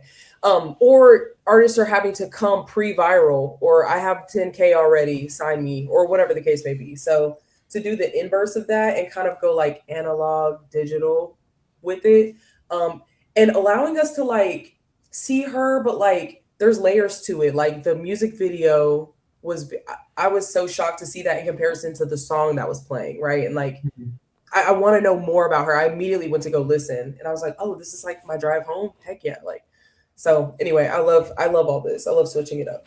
I think you just missed your point too quick, and I think you had you mentioned her vocal performance. How often do we hear that in assessing music these days? You didn't talk about where it debuted. You didn't talk about, this feature. You know what I mean? You didn't talk about, look at this. You talked about her vocal performance. That alone, makes me like this release because that's what we supposed to be talking about. Right. You really brought that. You were right. Everyone else is wrong when they talk about the bullshit. You know what I mean? So that makes me want to even engage in it more because you didn't like. Now I want to find out. Okay, is she singing or is she using auto tune? And if she is, what's the blend? And I want to hear because I'm so excited to hear a voice. I don't want to hear no humming and auto tune the whole damn. So you said a voice, so I'm already in. I would love to hear your thoughts after you listen too, because this was incredibly polarizing, which I thought was really great for her too, because it was like half the people were like, I've never seen anything like this. Other people were like educating people on how the industry works typically. And people were like, but most all of the feedback I saw was like, wow, this was incredible. And I've been running that shit back. And I've been like, so that's just, I just think this was really successful for PG Lang and for Imani Imani. And like, congrats to them, congrats to the agency. And I love to see if this is like the intention and the time that they're putting into the artistry and all that, that means that they're living out what kind of the battle stood for, I feel like, you know, in a more macro sense. I just want to say I truly enjoyed you bringing up that other tweet and being like, remember this artist development, because I kind of didn't remember that. I kind of didn't remember when you would be watching a video and a new person would pop up. You'd be like, hey, who's this? And then you can go to the store and buy their CD. Right. So Crazy. you know what? Right. I really like, my brain was happy. Like, and it's so funny how he said it. Like, hey, This is called artist development. It's like, Most oh, yeah, of the time in the artist history of development. recorded music is what he said. Now, what do y'all feel about her not selling or them not doing physicals for this drop? I think that is probably just the most. It's probably just a low cost entrance. You know? Yeah. And I think if she goes on tour, I think that might change. You know, but we're still in the digital era too. Of course. So. But, you know, they did a great job. They got the buzz out there. 1 second applause. We got next. Poetic Flacco. Love to the company, man. I appreciate you, man. Thank you so much, Poetic Flacco. Poetic Flacco has by far my favorite Chud the Builder coverage. Without question. You know what I mean? I feel like he nailed it, that whole news cycle, man. 1 second applause. We got K-Way for Real says, BET has been the Tyler Perry network for 10 plus years. They got a show called Sisters, and one of the characters was pregnant for 2 years. And he made another show called Divorce Sisters, starring LaToya Luckett for obvious reasons. Wait, what? No way. She was pregnant. Is that real? I think didn't FD talk about this in his Tyler Perry video? He did talk about the Sisters Brothers universe. Yeah. I think that's what I think he said they were pregnant the whole time. Like, oh God. Oh, that's funny. Tyler Perry don't care about that type of continuity. You know, he doesn't. It's the Tyler Perry like, universe. Just follow the story. You'll be all right. Ain't nobody doing all that. Ain't nobody doing all that. You get the fuck is going on. It's like somebody retelling you a story, and then you be like, "Wait a minute, I thought you said you was in the backyard. We was in the front yard, girl. Just listen to the story. This is what happened." Like, Right. oh, you said you was in the backyard. Oh, that's funny. We got Romango. Romango and Romango. What y'all think? Mango. It have to be goo, because why did they put mango? So zero in a circle. Or if it's mang and those like eyes, maybe that's like, you know. Romang. Weird eye. Kanye might have a cult following, but it was ultimately built and expanded by folks drawn to anti-blackness, edgelord energy. Is that really a success when faced against Jay-Z? I think that, great points, by the way, I will say on this tip. I think Kanye's fandom expands more. It includes a lot of different things. Like there's people who are legitimately super fans of him because of his impact on streetwear culture and on fashion. You know what I mean? There's people who are just love design and love Ye too. So it's a diverse mix, but it's crazy to think that most of his career has been just as Romango described it. You know, expanded by folks drawn to anti-blackness, edgelord energy. Like that started Yeezus. It's 2013. It's 13 years. When do most people meet him? 2004? College dropout? That's 9 years. Yeah. You got two different sets of fans. Yeah, correct. I mean, look, I'm not going to sit here and say that it's a success in the face of Jay-Z. I don't think that at all. But I think, again, to those particular bars, right? You know, I understand people looking at this and saying, yo, Ye voted him off the planet. He voted himself off the planet. Most people vote themselves off an island. He voted himself off the planet, right? And he is still out here being able to move despite all the self-enforced errors that he did, right? If you take away feeling around it at all, it's hard to think of him as small. And then again, like I said, at least for me personally, when I think about how he shrinks in my presence line, I get that, I expect that, I see that because I've seen him do this with other people. You know, Ye will apologize. You know, Ye will look small when has a revelation.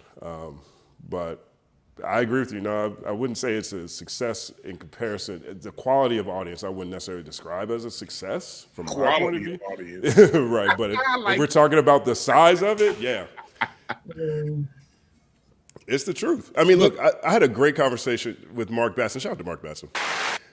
And he was the one who told me about that those were the soccer hooligans on Carnival.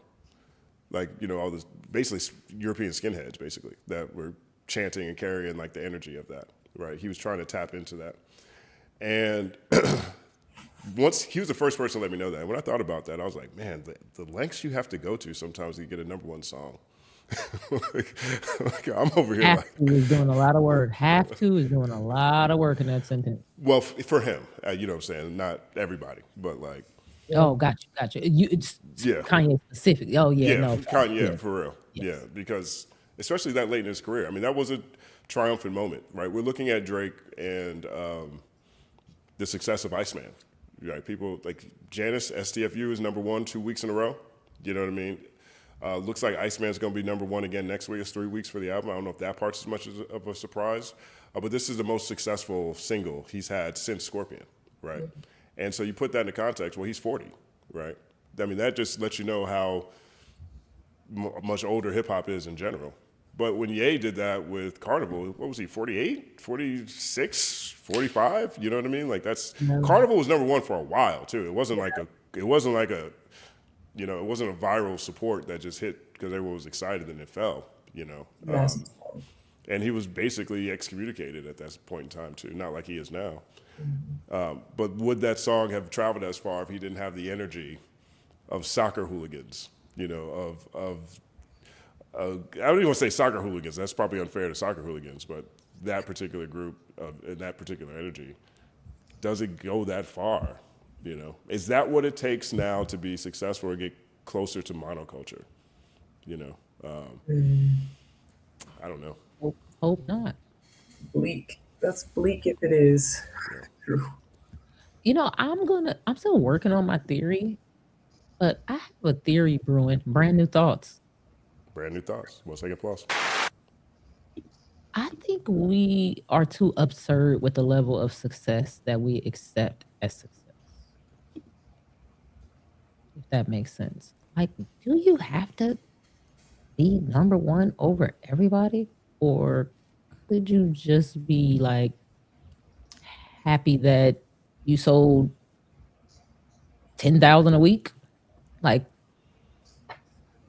okay, I told you I'm still working on the theory. Are we obsessed with the 1, 2, and 3? Yes. When they're like 1, 2, and 3 is here.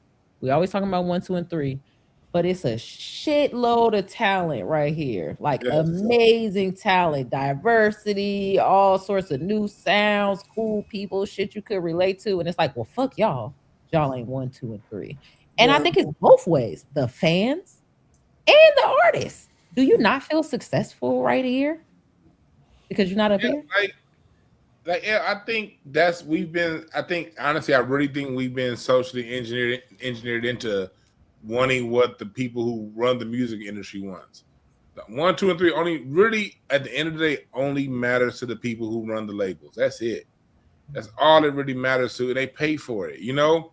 And that's how it always is. And a lot of that changed around 1974, 75, when the industry went to saying, before 1975, it was this ton of record labels and everybody released music. Of course, you want your record to get to #1, but at the same time, it was like an annuity. It was always going to pay. It was always there. And I think and it culminated, like going back to what Justin said earlier about the Telecommunications Act. When everything got consolidated, they stopped giving a damn. The industry stopped giving a damn about just good art. It became 1 through 3. So that made the artist push for it. And then the artist sold the audience on who's 1, 2, and 3. When at the end of the day, you listen to way more than 1, 2, and 3 people. And I think that shows if somebody like the way Drake has been able to be #1 for so long, that is more of talks about how horrible the industry is to me than how great Drake is, because there's so much music out there that to consume, to be done. And nobody should be #1 forever. You get a week, you get a week, you get a week. You know what I mean? But the substance of the music is where really what the music is about. But I think that we've been sort of socially engineered to want what the people who run the industry want.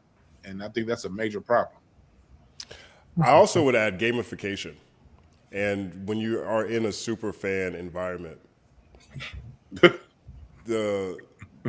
how many numbers, how many points you put up on the board, how high did you rank this week or whatever, adds another layer of community to all of this, right? I mean, we're in an environment again where I've never seen this much lack of interest in genre, like ever.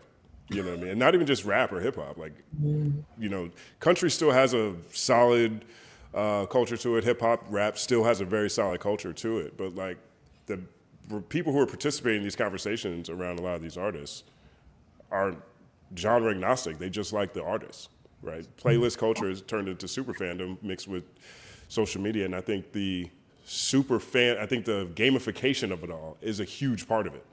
Yeah. Right. When your artist does well, you go online and you go duke it out with whoever your artist ops are and their fan bases. And I think that part is the part that ain't going away, because that has nothing to do with the artist or the music. We're all gamified. Everybody's a walking scoreboard. Everybody got a count. We can go pull up your account right now on Twitter, Instagram, TikTok, whatever your favorite is. We can see how successful you are and aren't immediately. Right, that gamification is a different type of drug. That it's a different type of dopamine hit, and that is just the world. You know what I'm saying? They're doing prediction markets. On you know how insane that is. Yeah. So, you know, I look at that as being also a big part of it. Right. This is the type of fun people want to have. Sometimes, like you see people. YouTube, we'll take the YouTube space, for example. There are people who will pay super chats just to complain. They will pay money to a creator to say how much they disagree with them and they hate them. Yeah. Right. And I was having this conversation with Stat, you know, he was like, why do people do that? And I'm like, I've just come to the conclusion that everybody has a different type of entertainment. Like, you know, like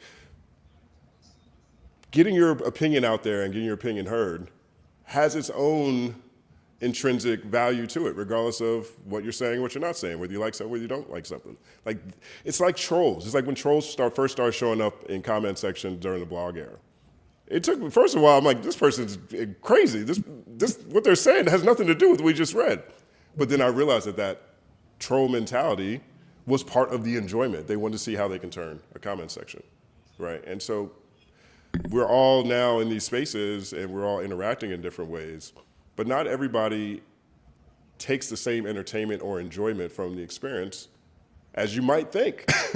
You know what I'm saying? Like the gamification of it all is like on a whole nother level.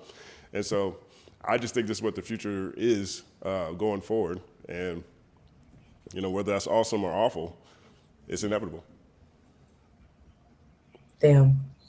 That's kind of deep. I was just thinking, damn, so we always had like social hierarchies where you would look at somebody and judge. Like, remember people would say, well, don't ask me what I do because you're really asking me how much value am I? And I was like, well, we always had these social hierarchies and now it's just transferred into a digital, which I guess isn't so bad. Then I started thinking about it like, yeah, but it's fake though, kind of. So now it's like you have a fake hierarchy. And then I went backwards like, well, the social one was kind of fake too, though. Yep. So that's how far I got. I don't know where to go from there. It's just that's where I got in the thought. Like, that's odd. So sorry, somebody finish the thought for me. I don't know. There's a lesson in there. There's a lesson in there. 1 second applause. There is, right. It's like, yes, social constructs are made up, but they do have like material impact. So like it's felt, right? But it's like, no, this is arbitrary. This was made up. This was human made. Like, and it feels like such a game or rat race or whatever we explain it to be. But the social media shit, the stand-up takes it to like a new level. The prediction markets of it all, like prediction markets collaborating with like CNN, with like the news. And they'll say, so this is what the prediction markets say about what's going to happen. And it's being reported on as news, even though it's like a prediction market. Like, that's how even just the market is being gamified and like it's hypothetical and yeah. But and like it's like it's fake and it's real at the same time. It's exactly like really fake. A real like fakeness. It's based on a real story, fakeness. It's fake. I don't know. It's real, but based on a fake story. Yeah. Like the impact is material. Are we post-reality? Are we at a I think post-shared reality for sure. Yeah, I think that's a good. We are the post-shared reality. Yeah, because this shit happening for sure. But It's all happening. Yeah. Big shout out to Roman Goo. Go. Either one. 1 second plus. Jose before 196. Or maybe it's Jose B 4196. Sometimes they just run together. It goes in together. Anytime you put B and 4 together, I mean. Right. Jose before. Who are you before? Well, who are you now? You're Jose before. Or maybe he B4 196. Maybe 196. Right. And he's for it. Right. I mean, it's 196th Street, and that's what he represents. We figured you out so fast. Let's see what you have to say. Let's see where you're taking us now, Jose, before 196th Street, Uptown. Jay's comments about battling in today's culture, I believe, was not directed towards the rappers, but directed towards us as a people who consume it and how we digest it and can't move on from it. That is a fact. Yeah, and Dwan hit the nail on the head with that earlier. It's way more than just rap. Like, we like conflict. We like sports. Mm-hmm. We like us versus them. Yeah. You know, we like all the violence. Right. Yeah, in group out group is common, but it is getting a little it's getting a little crazy. Yeah. Like, was the Nas Jay-Z split like this? You know what? I'm not even gonna say that because they didn't have the ability to. Right. Yeah, so you can't say. They didn't have social media. It's physical debates. Remember, like how you used to have physical sales, like physical debates. And also, Nas Jay-Z also got skewed when Hov dropped Super Ugly. If he doesn't drop Super Ugly, I think it'll be interesting to see how it plays out. But the reason I say that is he got on the radio and said, "Ski to your Jeep, left condoms on your baby seat." You know, and he did this, 5 years after Biggie and Pac died?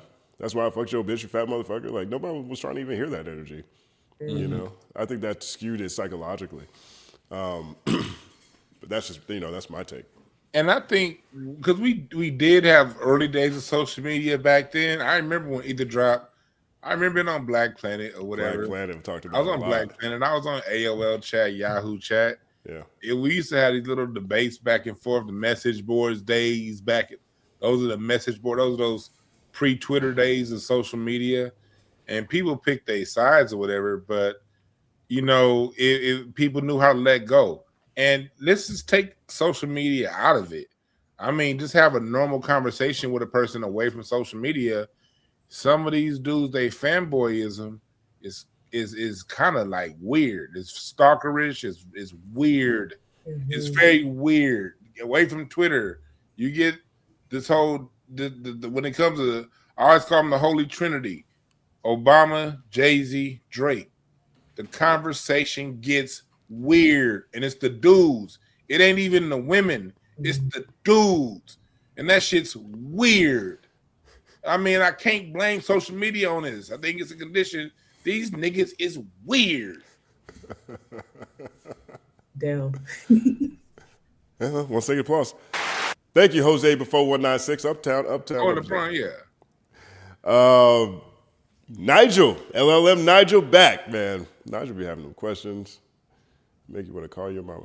For the panel, who are the music writers you are reading on a daily basis, and what is an article they have written you would recommend in the community here? Thank you, BK, for the Andre G shout out. Give me a I'm second. not reading music writers on the daily. I'm sorry. I can't. Not on a daily basis, but in the rotation for sure. I would recommend my website, incenseandashtrays.com. That's what I would recommend.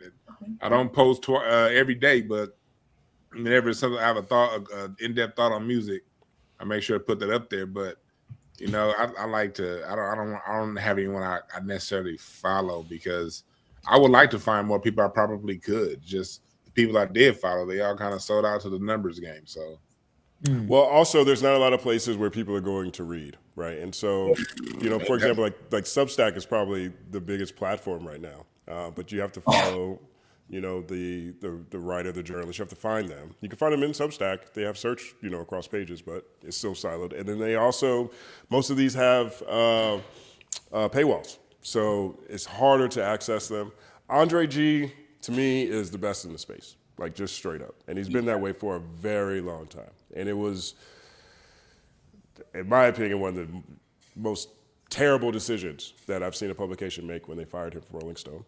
Andre G can bring in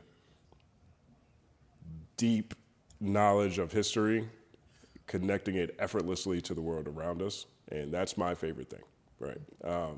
I think his Substack, I read it when he drops, I suggest, implore everybody to follow him on Twitter and follow his Substack, because the conversations he's having are just not found any other place. 100%. You know, so I would say he's the best. I like Frazier's interviews quite a bit. You know, Frazier's done a great job with the premier interviews he's gotten over the past year. Jay-Z, Clips. I think he does a great job from a writing standpoint. But most of these publications, I mean, honestly, if you really want to find daily editorial hip hop content, like editorial, Hot New Hip Hop is probably the last place that you can go. Like Hot New Hip Hop they still have an editorial department that is 100% focused on hip hop, not necessarily just music or whatever. I know Vibe is launching print again. I'm not sure, but most of these publications are keeping the lights on through news, because obviously it's cheaper to make, you know, and then they'll have a feature maybe once a week or bi-weekly or whatever. Hot New Hip Hop, Alex Cole is the editor-in-chief over there. They actually have 2 writers who are doing daily hip-hop editorials. You know, sometimes it might be a list, sometimes a think piece, sometimes a pattern recognition that they're pointing out. I go to Hot New Hip Hop every day. And so they are truly the last of the Mohicans of the blog era. So I would definitely take a look at what they have. But this question, sadly, doesn't take place in print anymore. It doesn't take place with text anymore. This conversation now takes place in video, whether that video is on YouTube, whether that video is a podcast, whether that video is a TikTok. That's where this conversation is taking place, right? And so a think piece might be difficult for people to put together every day, but Jeremy Heck is doing incredible breakdowns on TikTok. Elle-Z Not Elise is doing incredible breakdowns on TikTok, like on Twitter, everywhere, you know? And so if you're really looking at people who are gonna take you inside the music, the bars, Elle-Z Not Elise particularly, she is always talking about like things that are really grounded in music and patterns that she's noticing in songs that you wouldn't think would be the ones she'd be talking about. She is not talking about every conflict and beef and breaking it down. She is a real music head, real music junkie who is dedicating her time to do that and is doing incredible work through that. So I'm a big fan of hers as well. So I would say go check out those people.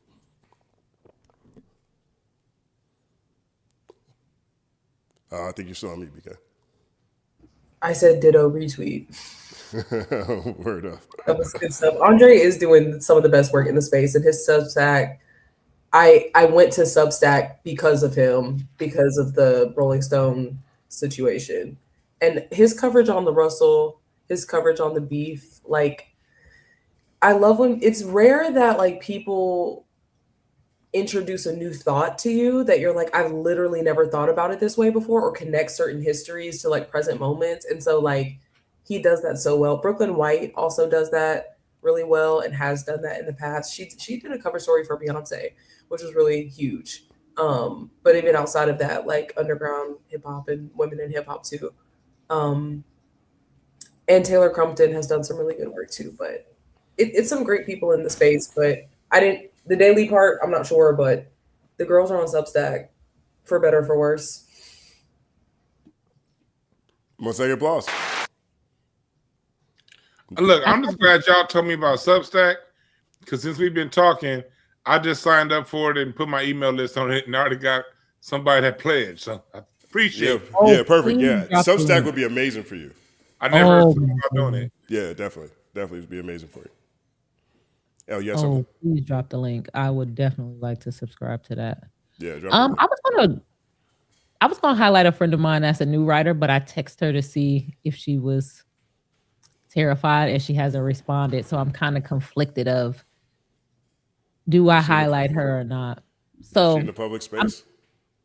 She has a Substack, right, and it was like it was a lot.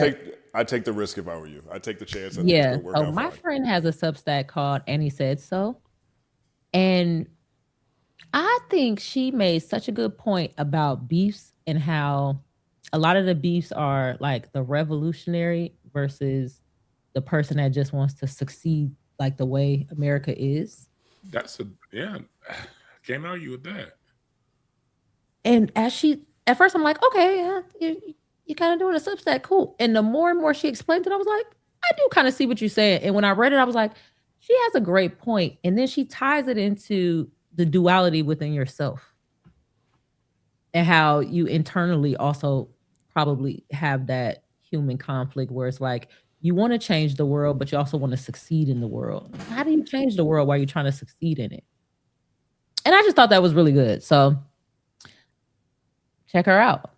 I think she's gonna do great things. But it's not like music journalism in that way. It's more of like a stream of consciousness of interesting thoughts about music, more so than just like music history, things like that. So it's called Annie Said So, and it's on Substack. And shout out to my girl. Your articles are amazing.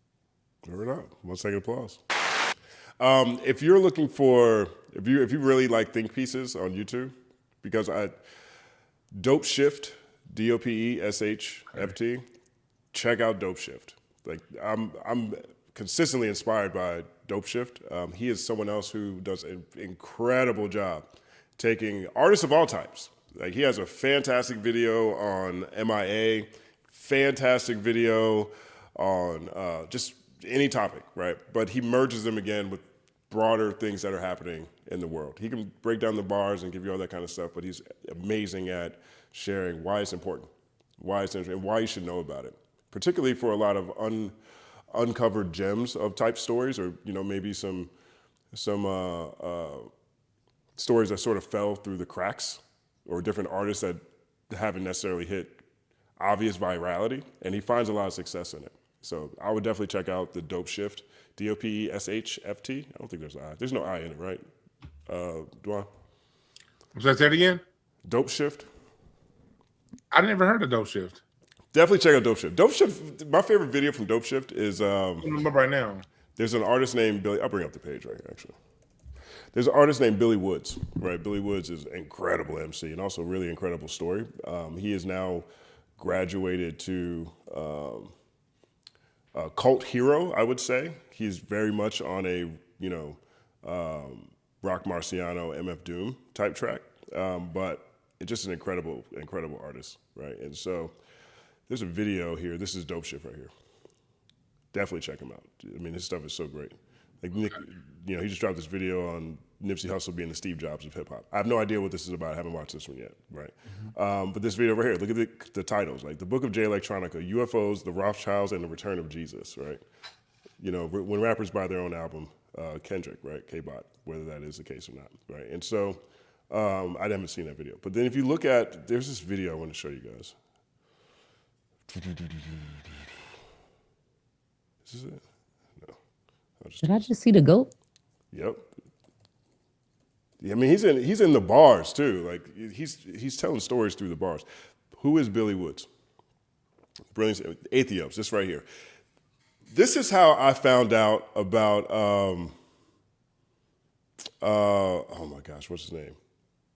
What is his name? Ibrahim Traore. I found out about Ibrahim Traore and why he is so important through this video about the brilliance of Billy Woods, Atheos. Now, Atheos is my favorite Billy Woods album. I think it's the perfect marriage between beats and rhymes, right? For his style and what I like to hear him on, plus the content itself. But Ibrahim Traore is the president of, oh my gosh, what country is it? Burkina Faso. So he is a revolutionary president in Burkina Faso who's been actively kicking out the French. And the Western forces have been trying to kill him because he is really a person of the people. And he's young. He's like 35 or something like that. You've probably seen him with the he wear the half mask. Yeah. It looked like a turtleneck, but he pull it up to here. It's right. Like, yeah. Ibrahim Traore, right? Mm-hmm. And so he connects Billy Woods' story to Ibrahim Traore in this video. And I learned a whole lot from it. And so, but when I saw this, again, this is a year ago, right? So when I saw this a year ago, Ibrahim Traore's become huge since then, right? And so at the same time, Dope Shift is at the forefront of conversations that are happening in broader culture. So definitely give him a follow if you haven't. And if you do, check him out and you like what he's talking about, you know, tell him Culture United sent you, because I'm a big fan of his too. And I'm definitely going to subscribe. Yeah, he's dope. He is dope. Okay. Did we do this one already? Well, 1 second applause to that last question. I just subscribe to him. I can do one more, but I gotta have this whole worksheet so that I can woo-saw through my final. It's all these different. I have to be able to connect the philosopher with the philosophy and explain the philosophy and explain which philosopher said they was fucking dumb and why it was dumb. And all the names kind of sound alike, like ethical egoism, psychological egoism, with all these small differences. So I have like all these Post-it notes, and I'm going to put them on my wall and play music. And I think while I'm putting them up there, I'll get a visual memory, and then I'm just going to like keep reading it just to double check, but whatever. Good luck, girl. I don't know if I needed to tell y'all all of that, but hey, you know, it's all happening. It's all happening. I have to hit out in about 10 minutes. But I got about all good. It's all good. All right, so we got Irkman12. What rap remixes are your favorites, and which ones, if any, do you think are better than the original? Chat, feel free to reply to. My answer is I've had one answer for the most of my life, and then not too long after that, I decided I just wouldn't allow it to be my favorite anymore. But it's the Ignition remix. I love the Ignition remix. Like all the way until everything was like a problem. Like, that was my favorite one. R. Kelly had so many good remixes, guys. I would argue that the I Wish remix is better. But you know, that's what I'm saying. That's what I'm saying. He's got so many. Jeez. My answer is Beef Flow Mix by Flo Milli. It was a remix of Playboy Cardi's Beef, and it was the song that put her on the map. And it's so fun to rap along to. Okay, I had to reread that this was favorites because I thought they said of all time. And the way I came back, because I was looking at my thing, I came back like, BK, you said what? Can you say it again? Because I couldn't process past. No, yeah. I didn't just say Flo Milli as the best remix of all time. So sorry. No, one of my favorite rap remixes is Beef Flow Mix, which is by Flo Milli, which is a remix of Playboy Cardi's song Beef, and it's better than the original. And it put her on the map, and it's really fun to rap. I will look. But it's one of my favorites. Yeah, I'm sure you may have heard it. I don't know. I know. What'd you say yours was? No, I didn't hear it. Huh? Oh, I wasn't sure. If Dwan had mentioned it. Oh yeah, no. What's yours? I know Dwan gonna have a crazy. It was Outkast on the Southern Playalistic album. The remix that they did, the Players Ball. Okay. Yeah, that Players Ball remix. I like that.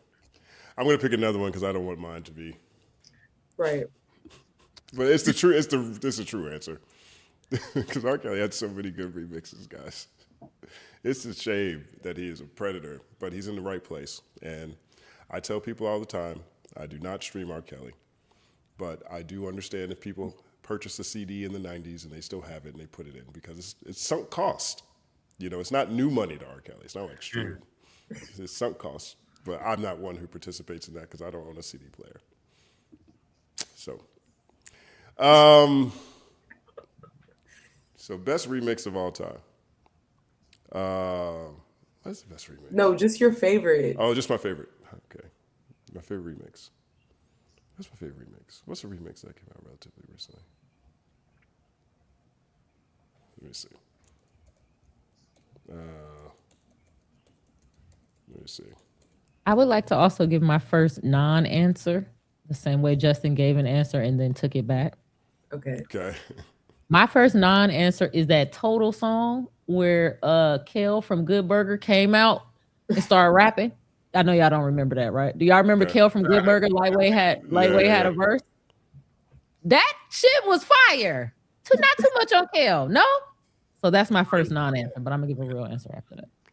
Y'all don't remember Good Burger? Welcome to Good Burger, home of the Good Burger. Can I take your order? Y'all have no idea what that is. I remember that. I love Good Burger. Saw it, but I just never heard But you it. never seen the music video where they're singing and Kale just hops out and has a verse?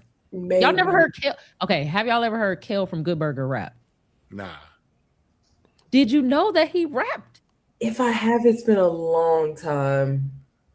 But I can't wait to hear what Justin is gonna say. Maybe he's ignoring me while he looks for his answer. Why I haven't.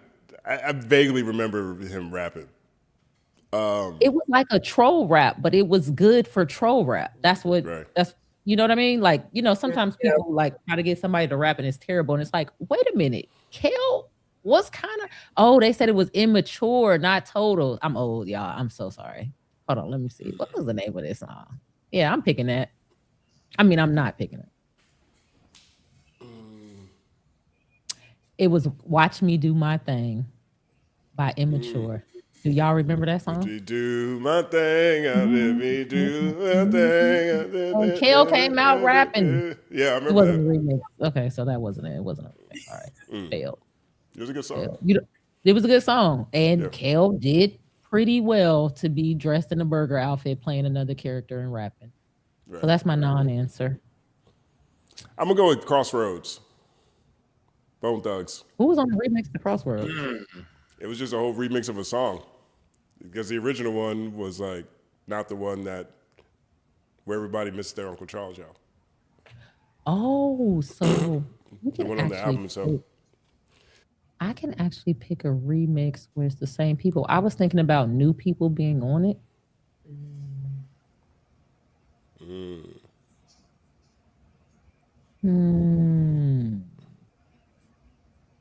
I don't know the answer. One of my favorites.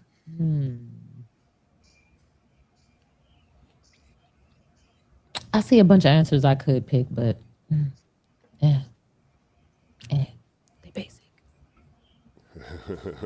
Word up. Oh, I guess I'll go with Still Not a Player, Big Pun and Joe. That's a good cool. one. That's acceptable. That's one of my favorite songs. So I'm gonna go with Still Not a Player. That's a good one. 1 second applause. Next one comes from MPC John Smith. What up, MPC John Smith? Hi, John Smith. I'm so sorry that. Oh shit! This is about the Absol freestyle. Sorry, go ahead, read it. If y'all call Absol's freestyle, how would you rate it? 0 to 10. Also, where does he land in pure lyricist pantheon? Oof. That's a specific question. How does the pantheon work? Pantheon, out of like all the pure lyricists. I know, but it's not really a hierarchy in a pantheon. It's more like a class. Yeah. Where does he land in the pure lyricist pantheon? Yeah.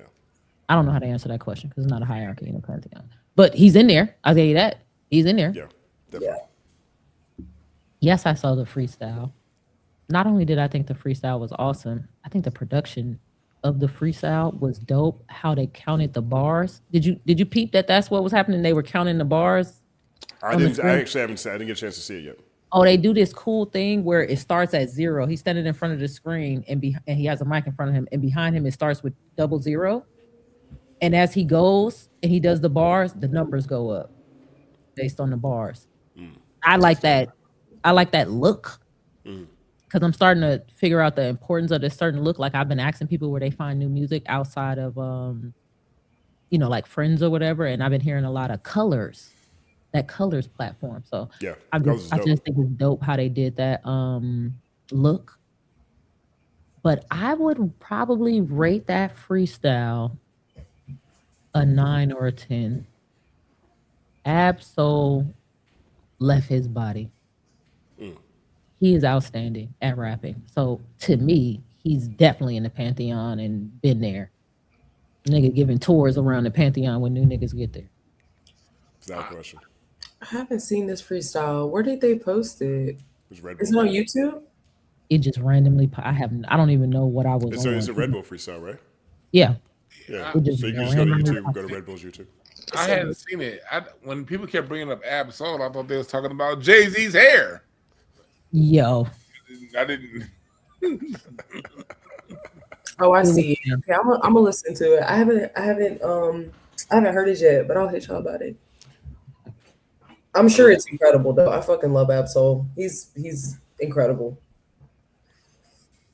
Very nice person too. Yeah, He's a dope artist. He's incredible. Yeah, I can't say enough nice things about Absol. I need to go do homework. Yeah. Not even homework, studying. We need to study. Do you guys want to tell people something positive on your way out? Do you got actually? Everybody wish them luck. Wish them the support. Send them all their positive energy. They got finals. They got studying to do. They were hanging out here, right here with Culture United, all the way up until midnight in Dallas and 10 p.m. over here on the West Coast, over here sharing all the positive vibes and reactions and feelings of all the things that we all care about. And I wore a costume for y'all. And she wore a costume, blew her hair out. Look like Hov? No, we got Thuggish, Ruggish, Elle Janelle. Yes. So I had big fun. Dwayne, is always a pleasure. BK, you know, be right here. Justin, the answers, man, just they're fantastic. So I think I'll do well. I'm going to study for about 2 hours and go to sleep so that I can, you know, be well rested. And I will see you guys next week. Word up. Wednesday. 9-second applause. How did I say see you Wednesday? What is your problem? I didn't hear what you said. I said, why didn't I say see you Wednesday? That's crazy. All right, bye. You said it now. Peace, y'all. Bye. Peace. Okay. And then there were two. Don't worry, there's not that many super chats left to go through. All right, cool. I mean, if you got to bounce through, don't worry. I can hold it down. If it's only a few left, I say. Yeah, it's only a few. Let's see. Where we just have? K-Way for real? Is this the one?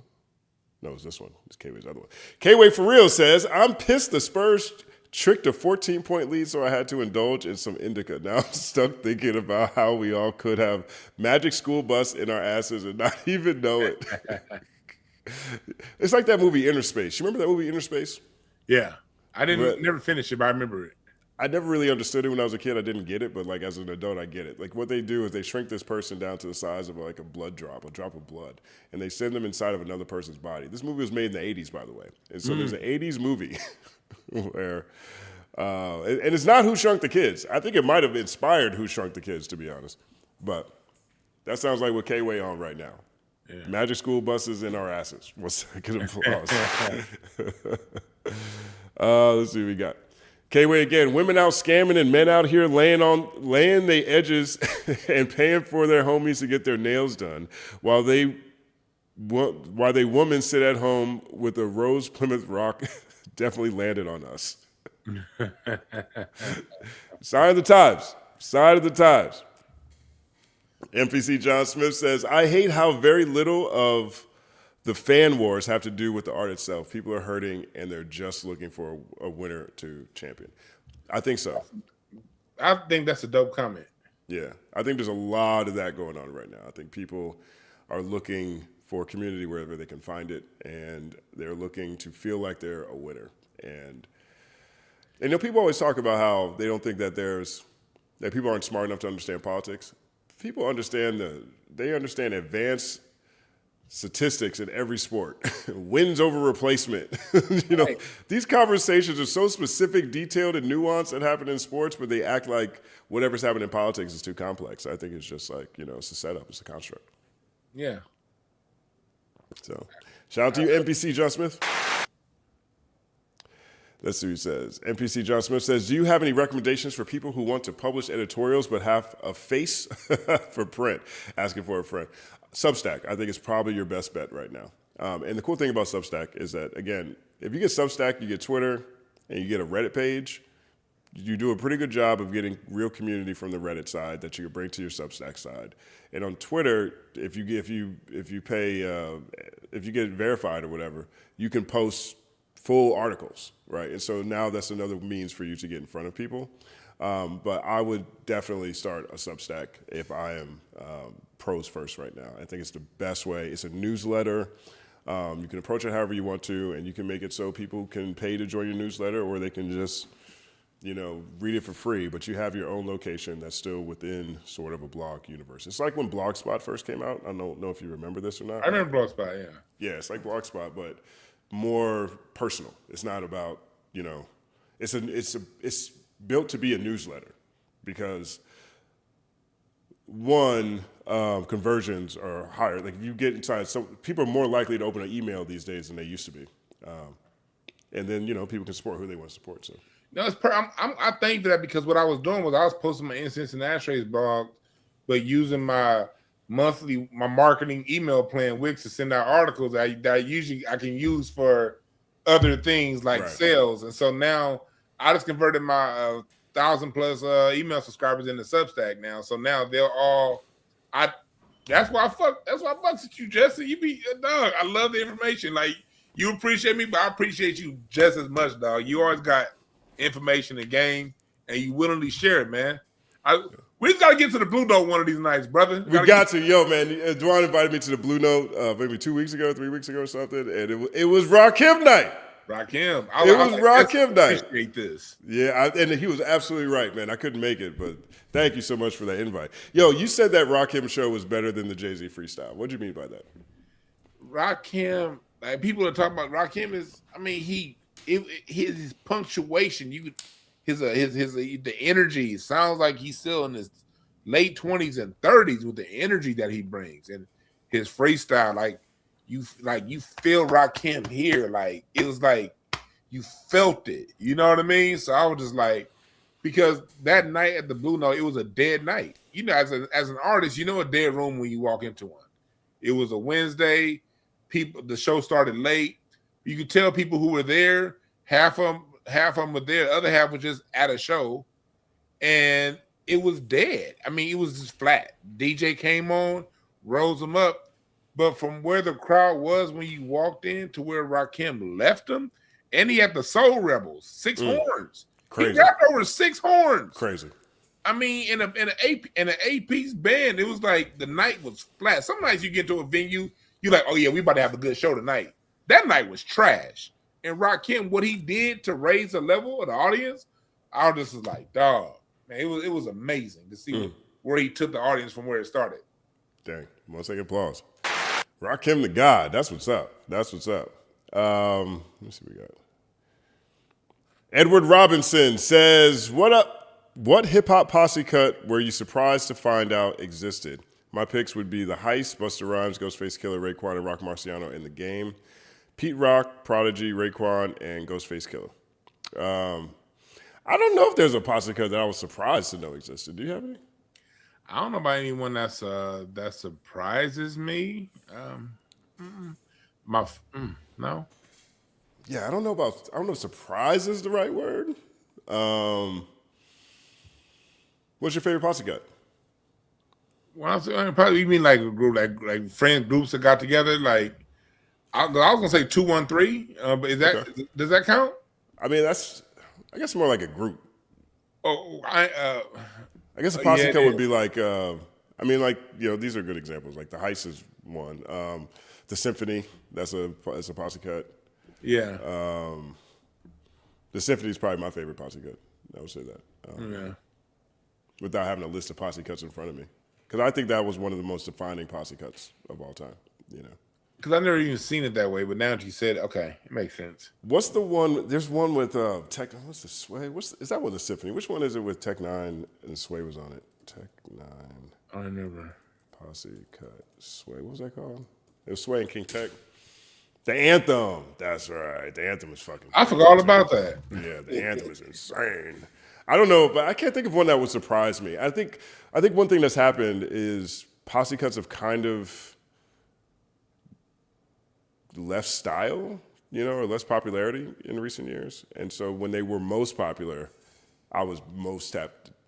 Obviously I was really tapped into everything that was happening. So, but the Anthem, the Symphony, you got 2 great ones right here too. But yeah, that's dope. The Heist is actually really crazy. People should really go check out The Heist. 1 second applause for that stuff. Let's see what this is. Thomas Fanto, greatest remix for 90s is R&B quartet Portrait Honey Dip Swaz video mix. Portrait used those Take 6 harmonies to their optimum potential with that for Jeep synth bassline. I remember Portrait. I didn't remember that. Here we go. I think, Fan Thomas, you would love DwannB's blog. Like, definitely sign up for his Substack for real, because this is a DwannB conversation. This is why I follow DwannB. At least this is how I became a fan of DwannB. You know what I'm saying? And like, these are those nuanced conversations that I think Tyler the Creator's talking about aren't around as often as they used to be. Right. Yeah. Okay.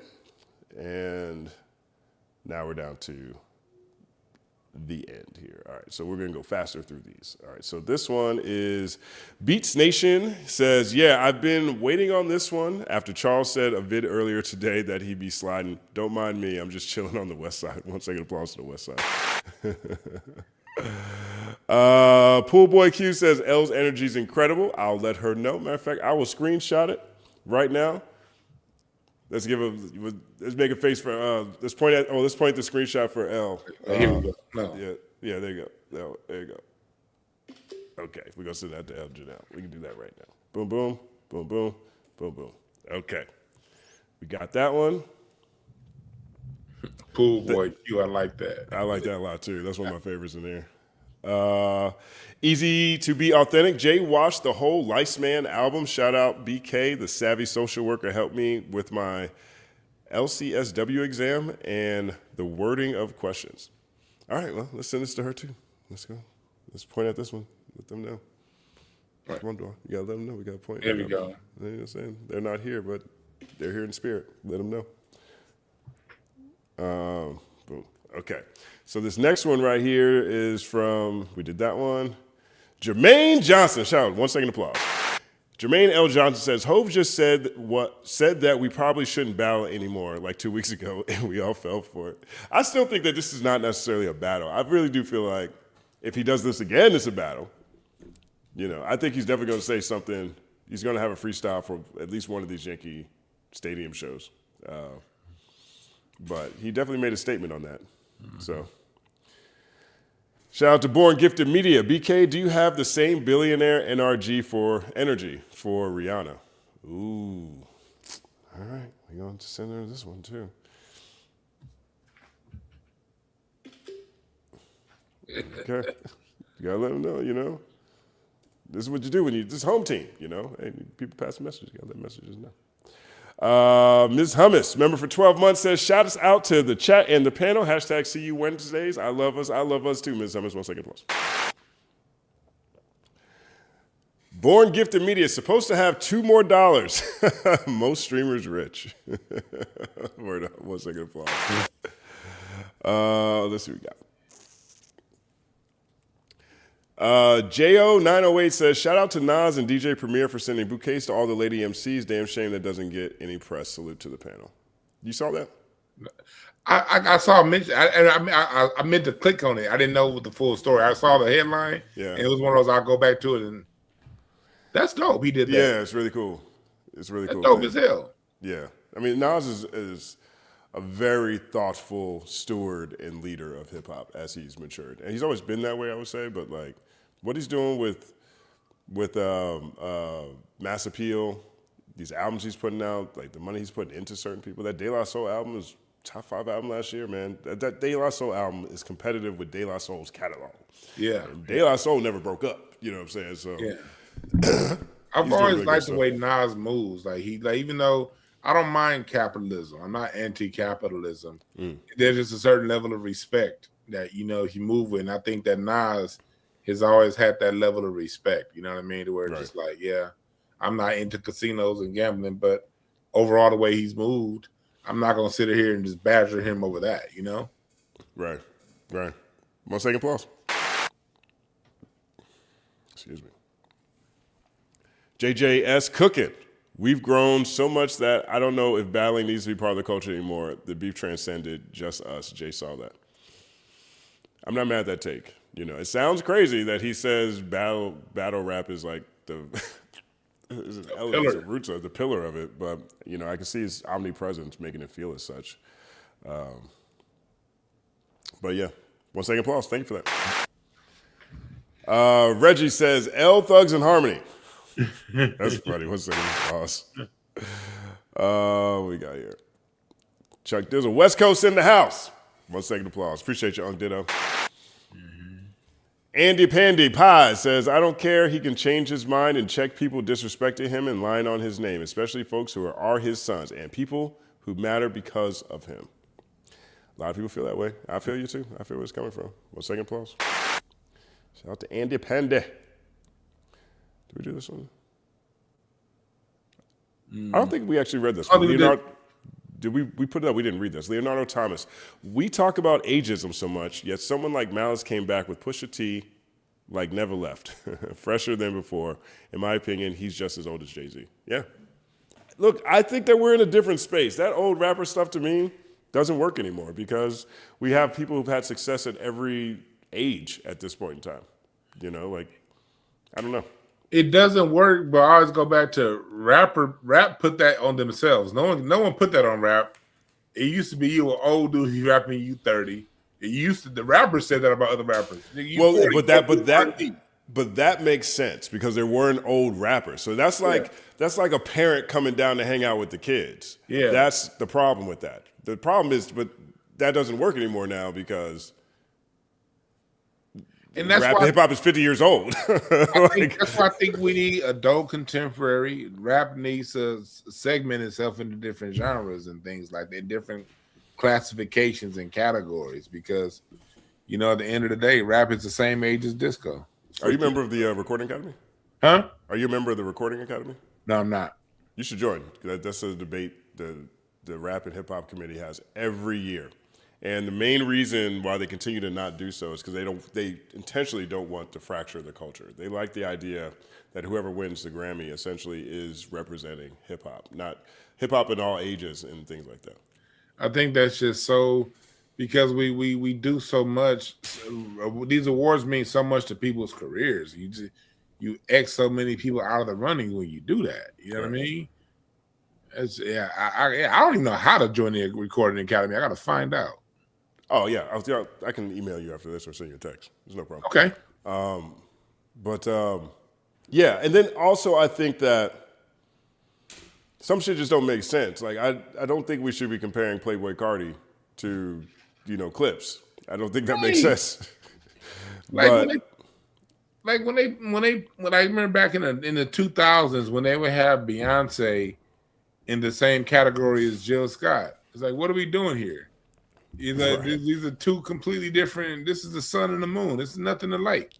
But it's like when it comes to our art form, there's so many people. We create all the music, but our ways we can be awarded and given credit is in so few narrow categories, and it's just kind of to me ass backwards. Maybe that's what the BET Advisory Committee is all about. Mm-hmm. Find new ways to award each because other. Like back in the days, Common and Jay-Z should never be in the same running for anything. You know what I mean? You look at today, you look at what Anderson .Paak is doing. How is he not considered hip hop when he raps? Is it because he plays the drums? I mean, he might not want to be considered hip hop. That's another thing that happens with a lot of artists. Tyler didn't want to be. I look at the No Worries is hip hop. And that's sure. Straight. I can see Anderson .Paak. Okay, put him over here, but No Worries. That's hip hop, but they never really Well, they have an alternative. Is that what they put on? Yeah, it's like the Yes Lord album. It was some other stuff. Like people don't the general consensus among people.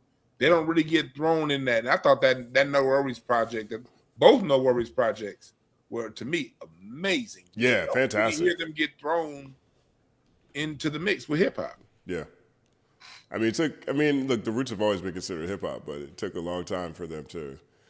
I think for rappers to be able to rap good enough to rap over percussion, like live percussion, live music is what. I remember Method Man talking about how difficult. I might be getting this wrong. Let me know in the chat if I'm getting this wrong. But I remember Method Man. I think when he was performing on the Tonight Show, I think maybe one performance he decided he wanted to rap with a DJ instead of with the Roots band because it's just different trying to project over live percussion, and it turned into a little mini thing. If I'm not mistaken, let me know if I'm wrong about that. Like I was wrong about the Dumbo line from 444. Play as fuck up. 1 second plus. Duncan Howard, Dame, we don't believe you. You need more people. That's basically what he was saying, which is so crazy. I mean, that Dame Dash interview is just sad, man. It was comedy to me. It was part train wreck, part truth, part ha ha ha. It was all of it to me. Yo, can I play my favorite part from this interview real quick? You got time? I gotta show you my favorite part of this. Let me go to this. Oh my gosh, I have no idea where the timestamp is here. I know, but I put it in my video, so let me go find it in my video. Let's see. There's this one thing that I just find hilarious. I'm going to play that Imani Imani, man. That's sold 2 years ago. 50. Yeah, I'm excited to check that out too. All right, so we're gonna put this on the screen. Share screen. Dame Dash. Share. Is it this video? Nope. Is it this video? Nope. Is it this video? Nope. Is this video? Yep. Okay. And let's go check my trusty timestamps. Okay, so here's the timestamp. Street, best up. All right, so listen to this. Make you do what they say. I watch with. Okay, so let's check this out. This is actually he's gonna go for 2 minutes, but it's so funny. It might be a little shorter than that, but it's funny. I'll put it on 1.5. Happened to Kev Hart the other day. It was sad. So I went from being like a little aggravated with him to now feeling sorry because I'm actually watching what happens after 25 years after you sell your soul. You're in hell. You can't tell me when you were 30 that you wanted to be 60 with this stupid ass hairstyle, beefing with niggas that you know are gonna get at you all day long. I'm gonna tell you a story real quick and then we'll move on from right Jay. Here. One day I flew in for the Grammys with like Big Face Gary, Street, Best Out Cats. I think Tata was with us, Biggs. And I walked in and I ran into D-Mac and his other man, he's dark skinned, I forgot his name. And what happened was I had like 5 people with me and they were like, dang, we can get you in, but we can't get your peoples in. So I was like, all right, let me in and I'll pause. I'll find somebody, I'll work it out. So I run into D-Mac, he's like, yo, you better get out of here. Haitian Jack just is in here. So I'm like, so? I ain't got no problems with Haitian Jack. He's like, nah, yesterday he told Jay to suck his dick, pause. And Jay didn't tell me about it. And I was like, what are you talking about? Like, what do you mean? I would have heard about that. Nah, you better get out of here. So now I can't leave. I don't want to tell everybody, so I tell Biggs. And, I run into Haitian Jack, we talk about it. And I'm like, he's like, Jay was disrespectful, this, that, and the third. And I'm like, but you told him to suck it, pause. And he had some peoples with him. But again, we had somewhat of a mutual respect. And Praz was there because he told me about the story later because he was there. I think Tracy Waples was there too. Praz told me that. So I walked around and I couldn't believe it. So I went back and I was like, yo, what happened? Like, what? And he was with some people and I was with some people. But I didn't tell my people because I didn't want them too tense. But I saw him tell the guys like not to do nothing because I guess we worked it out. But I had to know what happened. So either way, the next day we see him and he got these stupid ass dress shirts on with cufflinks and jeans. And I'm like, he did that yesterday, but he does it another day. And I'm aggravated about the Haitian Jack shit because I just walked into that. I felt like he should have told me. And you could ask my homeboys. We were around the table and I sent a text to everybody like, y'all gonna let this wear this stupid shirt? And I sent the text, or rather I told my homeboys, the best out. And I texted Jay like, yo, you better stop wearing that shirt or we teasing. And he said, my man raised no fool, took the shirt off. And we didn't have to deal with that dress shirt. But a year later, he brought back that stupid ass dress shirt. And that damn near put Rockwear out of business. The point of that story was, when he's doing dumb shit, he's always dressed terrible. Now that's a fantastic level of hate right there. My man went around the whole world. Around the world. Fantastic levels of hate. We heard about Proswell. We heard about beef with Haitian Jack. We heard about 10 years of history. The point is, when Jay be on some bullshit, he be dressed terribly. Oh my gosh, 1 second applause. I thought that was the funniest shit I ever heard in my life. When he started, that's why I was like, he's getting like, I was looking at it, I was watching that, and I was watching, man, you got basically a grandfather saying, I got better teeth than you. It was like going back to like 7th grade, my shoes are better than yours. Right. And I'm like, Dame is still at that age. At an age, he still is going to be on that, I'm better than you because of how I dress? Right? Right. Like, what world are we in? Like, how old are we right now? Oh my gosh, his value system is all out of whack. I feel Value like system. crazy. Like that's what I'm Dame is just somebody that's like, all right, bro, you got it. Right. Oh my gosh. Big shout out to NBC John Smith again. It says Malice is contending for my personal top 5 off of Let God Sort Him Out and Community alone. I didn't know who this man was 2 years ago. Give me the bars over incredible production. Fuck the numbers. Fuck the Twitter battles. Give me Nick Grant. I just want art. For real. And you would love Hell Hath No Fury. Malice he gets off on the Hell Hath No Fury too. Appreciate you, my brother NPC John Smith. Man. He's my type of fan. Like he has the same taste I have. I like bars. Yeah. I like rap because it has the most words because I love words. I love language. You know what I mean? Like there's not other genres, you know, they have a lot of words too, whatever they do, but the words are the instrument in rap. Like that is the finest part. In rap, like going back to the bebop connection, the same way the notes on the saxophone is the communication, the feel, where rap replaced the saxophone, replaced the trumpet with lyrical content, but with the same phrasing. That's why I love Rakim so much. He's a bebop jazz artist that has words in place with melody. Yeah. And that's really what it is. Words are very important. Yeah. Word up. 1 second applause. That's the truth. 9 Common Sense says, much love, Justin. From DX days to Breakdown with Jude, I've grown up with you. Culture United could be my favorite thing you've done. Love. Thank you so much, man. That's love. Appreciate you. 1 second applause. Thank you for support. That's a long time. You ever look up and you're like, dang, I've been doing this for a long time? Yeah, well, maybe you did. No, you think about it, man. Hey, it's hard to evolve in this. Well, I guess you're evolve or die. It's not necessarily that it's whether it's difficult or otherwise, but media has changed more in our lifetime. Like every decade, media has undergone a crazy upheaval this century. Like think about that. It is. Like there used to be paper. In the beginning of the century, paper. Everywhere, paper. Mm-hmm. Paper. Pages, paper. Mm-hmm. You get to the mid-aughts, you still got paper? Dang. Right. You know? You get to YouTube, now it's streaming. Mm-hmm. Twitter showed up, people had to be concise. Right. Right. You made it to where it's just like right. Man, Twitter's the first social media platform I remember watching my friends skip. Everything else, because like what you said before, there was versions of social media. We had chat rooms, we had AOL, Black Planet, The GOAT, 1 second applause, Friendster. There was stuff out there, right? You get to MySpace, okay. You get to Facebook, okay. When Twitter showed up, my friends who had jobs were like, I can't get down with that one, Jay Hunt. I can't get down with that one. I don't even know what I'm supposed to do. It's 140 characters. That shit gonna go away. Uh-huh. You know what I'm saying? Like that, then they get to Instagram, and now we stream. I really appreciate that comment. Thank you so much, man. Silky Santiago, Dwan, salute for schooling the 90s, 2000 babies with your Jay-Z breakdown a few weeks back. They weren't alive to feel those albums. I appreciate that. Yes. It's all about telling the truth from your perspective, and everybody telling the truth from their perspective, and you choosing with your own mind which way you gonna go, or you know, that's what it's about. Yeah, that's what it is. Each one teach one. 1 second applause.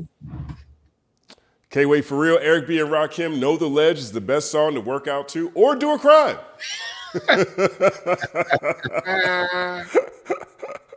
K-Way make some funny guys. I be watching Glasses show and this. When I'm not on, I usually get at least a good hour or two of Culture United every week. Appreciate that. And I love Glasses show. K-Way be saying some funny shit, man. For real, man. You should follow K-Way's channel.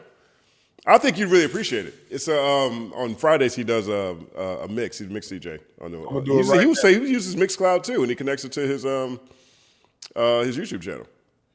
Oh, they allow him to connect it?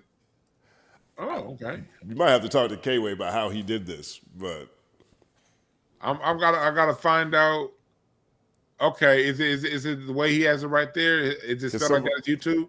Let me see. Because I'm gonna follow right now. If there's a mod in here, can you drop K-Way's channel in the chat, please? Make sure we get it. Yeah, man, K-Way is crazy, dog. He's undefeated, too. I go see K-Way do stand-up. K-Way be everywhere, too. He'll be like, oh, yeah, I'm in Trinidad this week. Oh, whatever state this week. I'll rock with it. Shout out to K-Way, 1 second applause. K-Way, I got 5 on it remix. Richie Rich verse was fire. Yeah, that was a great remix. 1 second applause. Silky Santiago, Ab birthed K-Dot, just like Fonte birthed Drake. Can't say that. Yeah, I think birth would be strong. I think influenced, you know. I think inspired is probably a better word. Yeah. K-Dot came with his own thing. Like Drake just literally sounds like Fonte. Like son literally sounds like Fonte. And I think they're around the same age. Like Fonte and Drake. Fonte really did. I don't know, man. I just feel like I see missed opportunities all over the place sometimes, you know. I wish there was more collaborations, just generally speaking, you know. Like I would have loved to see I would have loved to see a song on J. Cole's album with Little Brother and Drake and J. Cole. That would be really awesome. That would have been dope, yeah. Yeah, that would be really cool, man. Word up. Appreciate you, Silky Santiago. Let's see what we got here. NPC John Smith. Justin, do you have any recommendations for people? Oh, we just did this one. Okay, cool. Let's see. NPC John Smith says, have y'all ever seen band Tyler Perry episode of the Boondocks? Classic, super classic. Saw it the day it came out. Yeah, it was amazing. Can you get that on YouTube? Is that what I didn't even look. Oh, that's a good question. A lot of times baby oil? Shit. Right. A lot of times what I'll do if I'm having, guests over or whatever, sometimes, like I said, I'll have a DJ here and have a bunch of people come over, or I'll just play music and kick it with my neighbors or whatever. And I have a fireplace that's usually playing in the background. Sometimes I'll put on the Boondocks and just put it on mute. And then while the music and everything else is going, and it's still hilarious. You don't even need subtitles. I love that show. You know what was just as good as the Boondocks? What's up? The Black Dynamite cartoon by Aaron McGruder. It was really good. That was really good. I thought that they were equal. I kind of went Black Dynamite a little bit more. But I liked them both. It's sacrilegious to go against the Boondocks. You can't, yeah. But that Black Dynamite was great. The movie's great too. Yeah. But Black Dynamite, I sell drugs to the community. Sweet. That's just great. We'll take an applause. Let's see what we got here. This one. Creek Teak says, shout out King Isis, Runk Pac. They out in Cali making amazing music. Favorite EP is Shed, which is a must, especially if you're into LGBTQ plus black small artists. Word up. Thanks for the recommendation, Creek Teak. Let's take an applause. Are you familiar? Or you heard this band? No, I haven't. Yeah. We'll take a look at it. I always like the recommendations. K-Way for real. Imani has the best R&B debut album I've heard since Lucky Day Painted. High praise. High praise. What you think about that? I want to see. I wasn't a big fan of Lucky Day's album. I wasn't. Okay. But I'm looking forward to. I'm like, as soon as we're done, I'm listening to this Imani album. Yeah, I'm excited to hear it too. I meant to listen to it going into the show, but I didn't. So tomato. Where we at right now? Okay, that one. Let's see. Andy Pandy, the anti-blackness about Jay's hair is crazy. I agree with that. Brown Girl L says, Fly Girl L Janelle. That's BK's mom, by the way. That's what's up. Yeah, it's dope. So her name is Elle, and then Elle Janelle, then BK's her daughter.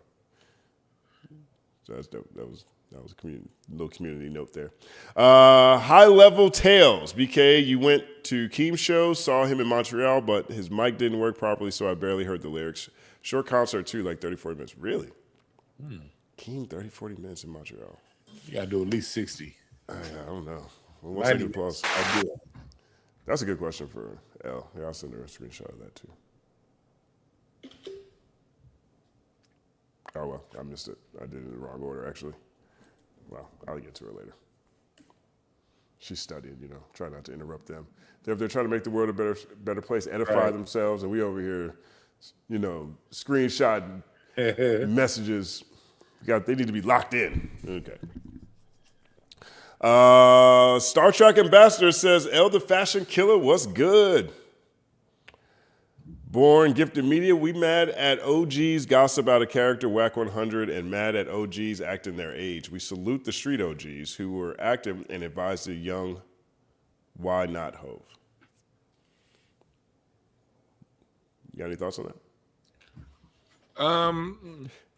I'll say my quick reaction. Go ahead. My problem with comments that are phrased like this is like, well, we mad at OGs who gossip out a character.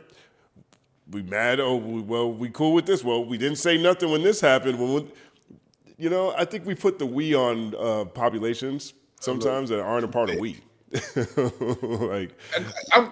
I'm glad you said, because I thought I was reading it wrong when you said you take. I had to read it again. I thought, yeah. It's not about being mad at one or the other. I just, I believe in, maturity. I don't like what Whack 100 does, and I'm not going to advise other old folks his age do the same. It's not okay because he does it. No, all of it sucks. Right. I think when we get to the point to where we got gray chins, or you got to dye your hair gray, you kind of got to have more of an awareness of the community and the people around and your effect on multiple generations. Yeah, and this needs to start acting like these are transformative times, the return of the Gilded Age. You know what I'm saying? The level of wealth disparity is the worst in recorded history. Okay, there's people out here going through very real things every day. William is over here talking about he's feeling the effects of capitalism right now as he's in transition to his house. It's not... When we think of hip-hop, our generation thinks of hip-hop, we think of hip-hop as being something that is extremely connected to what people are going through within this community. Right. We have a whole swath for decades now of artists who seem to be just not giving a fuck, or only giving a fuck about what they can reap from this culture, or brag about what they have reaped. And I'm not saying these people aren't doing great things away from the music, or great things, whatever their passion projects are. I'm not saying any of that. It's just... in 2026, the majority of rap feels like marketing. And I feel like we've been watching this train, for a long time, and it's here, and it's really disappointing because there's so much going on around us, Yeah, and part of that's just consolidation too. Maybe these labels don't want to push it, but I think they like money. So it's a consolidation. That's part of it, and also choice of some. I get that for the younger artists, but as you get older, you have more. As you've been established for longer, you have more leeway in what you can release. And the housing market crash was 2008. That's really when Black people started to really go through it. When gentrification really got ramped up 2010, 11, when we lost a lot of our houses around that time. So we're more than a decade plus into like a damn near depression for us.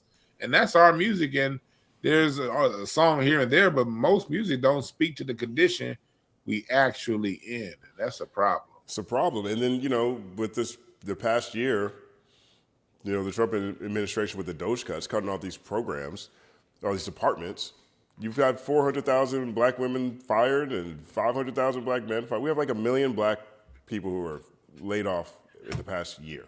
And then now this month, the work requirement starts for food supplement. That now there's a work requirement in an economy with no jobs. Right. Yeah, man. I mean, there's real things out here happening. So, yeah, I think it's really dope. People are selling the scores. I think we're finding what's the saying? Give somebody wine and circus. Is that what it is? Bread and circuses. Give people bread and circus. They're gonna be fine. And we got a circus in front of the White House right now, like that. right. I guess look. History doesn't repeat itself, but it absolutely rhymes. Thorough comments. Big homie has to stop hating and worry about his cholesterol. I would love to see that person's picture, because I guarantee you, if we went joke for joke, you lose. I guarantee too. Like, I can promise that. Go ahead and roast this tea, though. Look at how he spelled thorough. That'd be the thing. They don't have punctuation. They don't know how to spell. Look at the way he spells his name. This is somebody who was raised on spoiled titty milk. You dig what I'm saying? If your mama's titty milk was spoiled, this is what it grows up in. 1 second, Paul. To spoiled titty milk. I've never thought about spoiled titty milk before. Hey, a spoiled titty milk kid. Just coming out curdled. Ugh. Shy Nose 1. Big shout out to Shy Nose. 1 second, applause. Everybody should follow Shy Nose too, man. She is brilliant.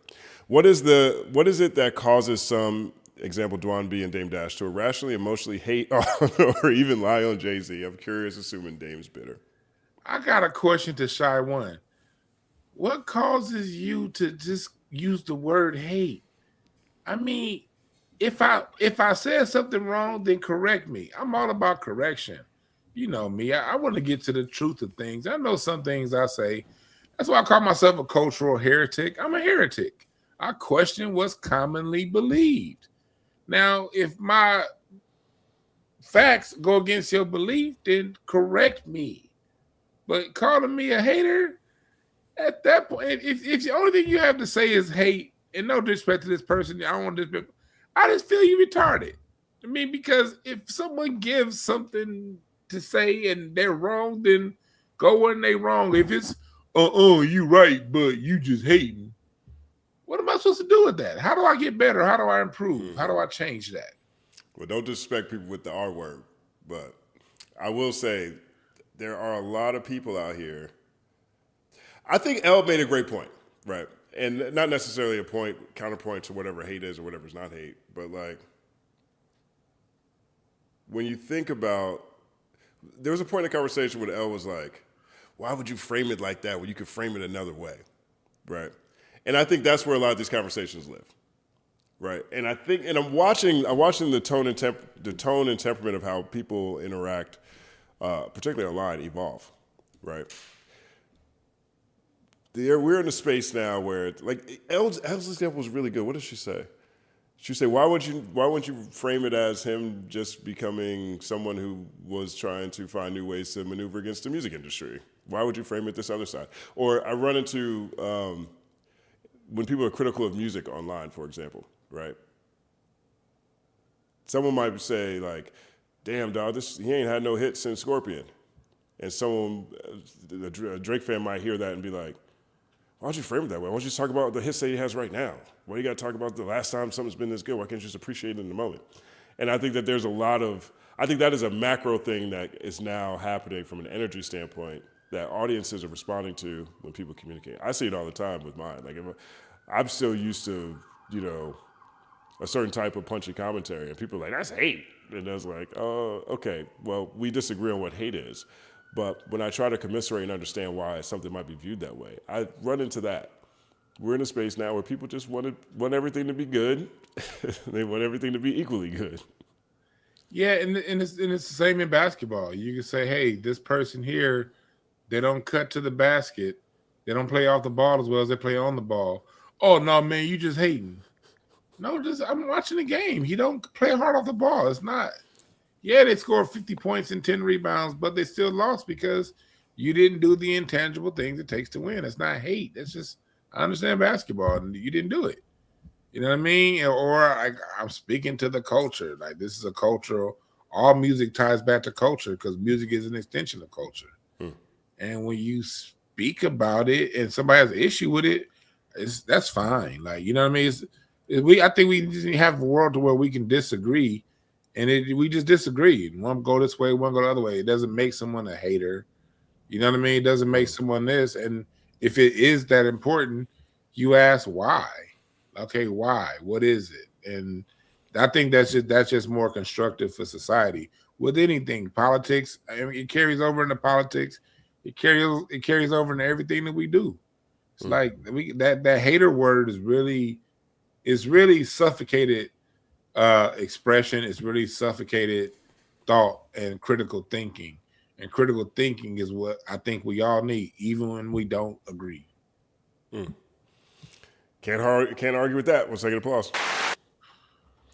Let's see. Born Gifted says, Dame claimed he was taking over Revolt. Lies. Yeah, that's true. He lied his ass off with that one. That was a funny ass lie, too. That shit was funny. That was funny. Dame is entertaining, man. He is. He did. He's a walking quotable. Say that all day. Brown Girl L says, Dame and his anti-blackness. Don't forget his baby mama is Becky with the good hair. Isn't she really? I didn't even realize that. Oh, he does have a bunch of non-black women all up and down the line, I guess. Yeah. Did it really? Wow. Yeah, Dame is he's had a long record of dating black adjacent women, I should say. Wow. Huh. I didn't even know. I don't get caught up in who people are smacking bellies with. Yeah. You know? Like I'm just not interested in those stories. So, and I'm not even interested in that in like, you know, my actual life. like, you know, if Manny at the bar near my house is in a relationship, I don't really care unless it's important for Manny to share that with me. Like I'm not over here clocking that kind of stuff. But damn, I knew it, but to me, it just doesn't register because it doesn't matter, you know? You added to that, how he handled that conversation. It makes it's an interesting bullet point to it, though. Jermaine L. Johnson says, Dame is a legend. Seeing him like this is sad. I agree. 1 second applause. That's sad to me. I know you think it's funny, but it's sad to me. Gill and Company, numbers won't fix your integrity. 100% correct. 1 second applause. Shy knows Jay-Z Roots Picnic was a crowd of 80,000 black people. I didn't realize there was 80,000 people there. That's a lot of people at that festival. That festival's grown quite a bit. I remember when that festival was like 10,000 people, 20,000 people. 80,000 is a lot. I want to go to that one in Philly. I go to the one at Hollywood Bowl every year. Yeah. But I want to go to the one in Philly one year. That's what's up. Yeah, 1 second applause. You definitely got to go out there. You'd love it, too. I think it'd be right up your alley. Born Gifted Media, Ye definitely booked same day as Hove. He also had shows planned the days of Yankee Stadium, and Jay said, you shrink in my presence, not in Turkey, just come on. Wow, okay. 1 second applause. Steven Hero says, Culture United Forever, can't wait to listen to the whole thing tomorrow. As usual, BK is my hero. I'll let her know. 1 second applause. Jermaine L. Johnson, Ye literally wore a Klan fit. What the fuck are we arguing? We're not arguing whether or not these things are good or bad. Okay, at least I'm not. I think all of that is awful. But the point is, been made multiple times already in this live stream. Appreciate you, Jermaine. 1 second applause. Seco6 says Samsung paid a reported $20-30 million, which included buying 1 million copies of the album up front at $5 each. So there's your sales. Well, I don't know. They said that also didn't count unless you listen to it, but the point is moot when it comes to that, right? I'm not talking about. I didn't bring that album up as a sales thing. I brought that album up as this conversation is the most interesting thing about that album because that album is universally panned. That's the reason why I brought it up as a reference. I get it, but like that run is not the best Jay-Z run. Blueprint 3, Magna Carta Holy Grail, 444. 444 was like, I think if you put 444, I don't want to do this. I'm going to make people upset, but if I think if you put 444 anywhere else in this catalog, like I'm not sure how great 444 is next to in some of those other albums. Like if you put 444.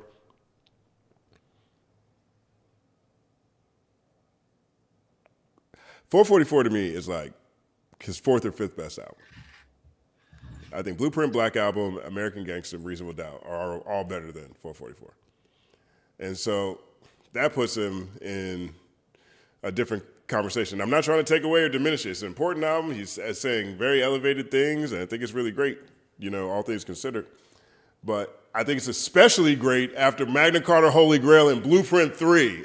I think when you put 444 after them two, this is the best thing ever. You know what I mean? And I think sometimes like placement makes a big difference. But yeah, I wasn't a big fan of 444, but I did go to the 444 tour, and I remember those are the cheapest tickets I bought all year. $9. Wow. I wish we had more of those. It was all to be honest. I wish there was more $9 tickets around here. Yeah. 1 second applause and $9 tickets. Brown Girl Earl, Jay and Ye are both geniuses and villains in their own right. I think so too. That's a great description. I agree with that. David Andrew, what's the difference in playing Magna Carta Holy Grail on a phone than VS playing a contemporary album on my phone today? That album came with your phone. Like if you bought this new phone, the album was already on it. That was one. And then two, I don't think streaming was as evolved as it is now. No. So Apple Music might not even been around yet, to be honest. Yeah, you're still buying like 99 cents a song. Right. So that's the big difference there, Andrew. Good question though. 1 second plus. Dang, that's what I'm saying. Look how things evolve so fast, Dwan. $9.99 for an album. Right. I remember when they had suggested pricing, and sometimes you can get an album for $4.99. You know what I mean? Right. Or deluxe for $12.99.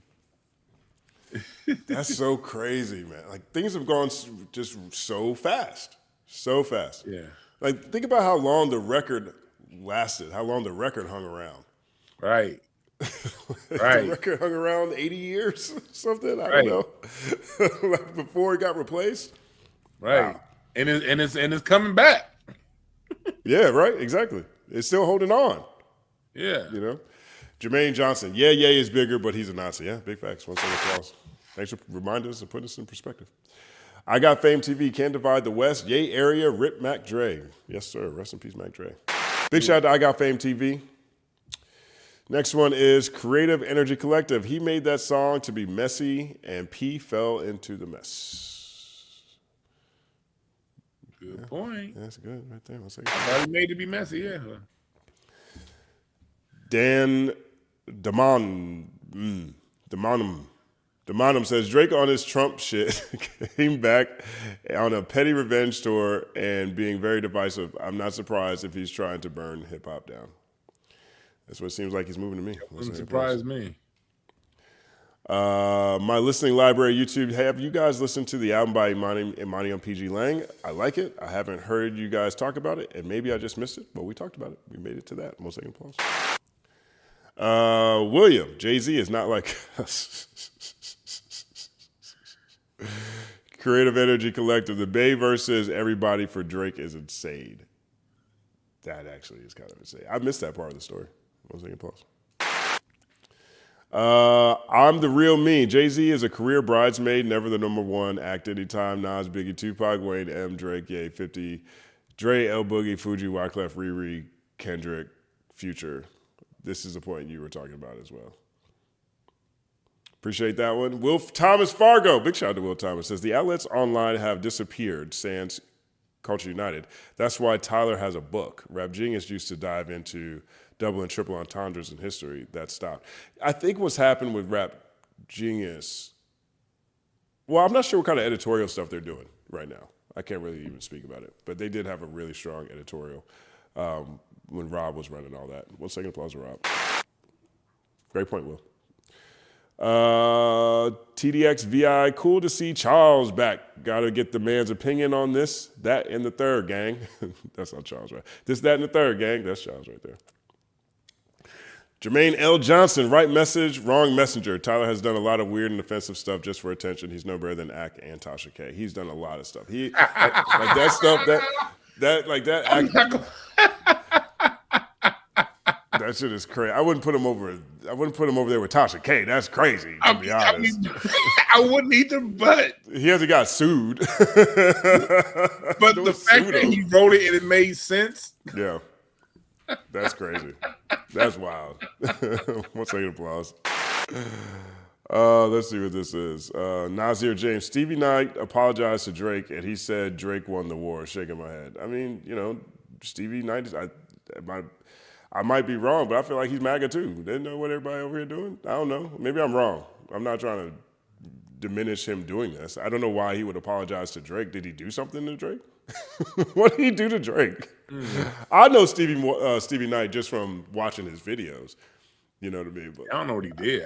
I don't know why anybody would apologize. Why would you apologize to I guess, is this about him liking? Maybe he likes the album. Maybe he was really mean about the album, and now he's coming around and saying, "Hey, I like the album." Maybe that's what he did. I don't know. Yeah. Do they know each other? Did he? This is weird. 1 second applause.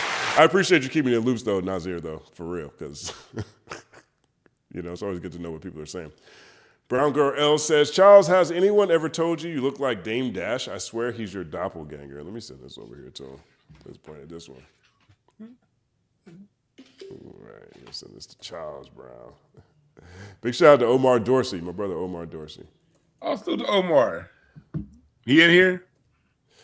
Yeah. He's somewhere around here. But Omar's an incredible guy. Yeah, Omar's a good dude. Yeah, really, really nice guy. Did we do this one? Creek Teeks. I'm a shout out Fantastic Frankie voice memos for The Void. Just Latasha on Substack, who is making an independent movie. Shout out to FD for Frankie and voice memos. Okay, so this is Substack salutes. Okay. I'm thinking I spent all this money on building my website build. I should have just went straight to Substack. But I'm gonna do both. I like the Substack thing. Or talk to Elle about the website. She makes that stuff with AI. Yeah, she moves quick. She help you with that? No, I gotta hit her up. Yeah, she made the app she made for us is dope. Okay. She said she made it in a day. Oh, wow. Right. Dope. Her brilliant ass just making apps of That's dope. World history in a day. I love it. Brown Girl L says, no, now of course he's younger, more handsome version of Dash. Okay, let me send this over here too. Let me follow this up for Charles. Before he gets upset, because he was upset. He was very pointed, opinionated about the Jay-Z discourse that's been going on. So thank you for cleaning that up, Brown Girl L. Tranquil Ashes, ageism in hip hop is problematic. I think so, and I think it's going out of style.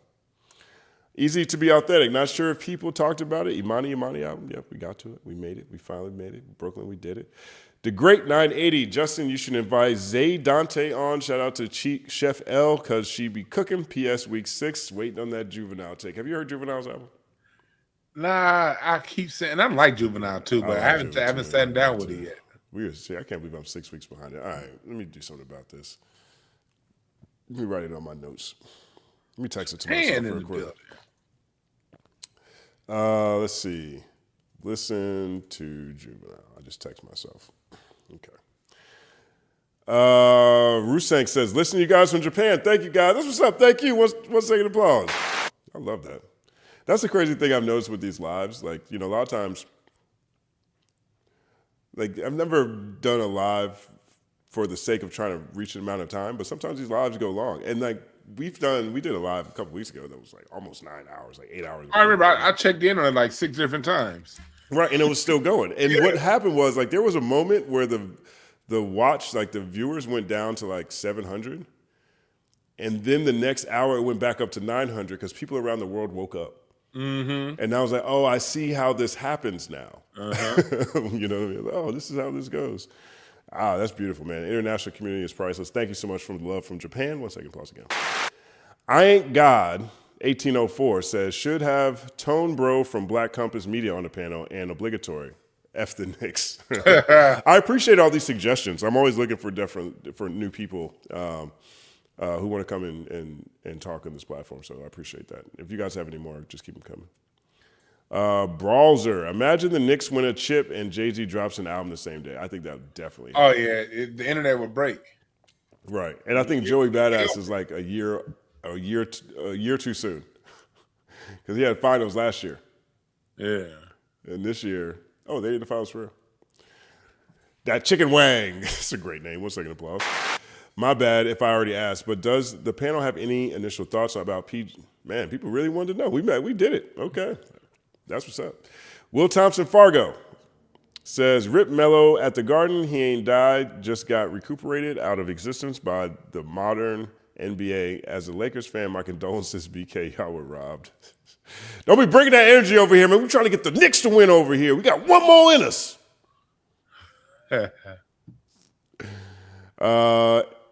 HTX Dave says, can't play chess when motherfuckers playing dodgeball. Yeah, that's a good reference. I'm not mad at that one.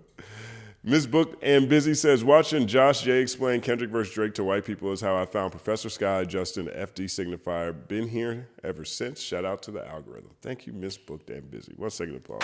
Real community, Dwan. We're all a part of a real community.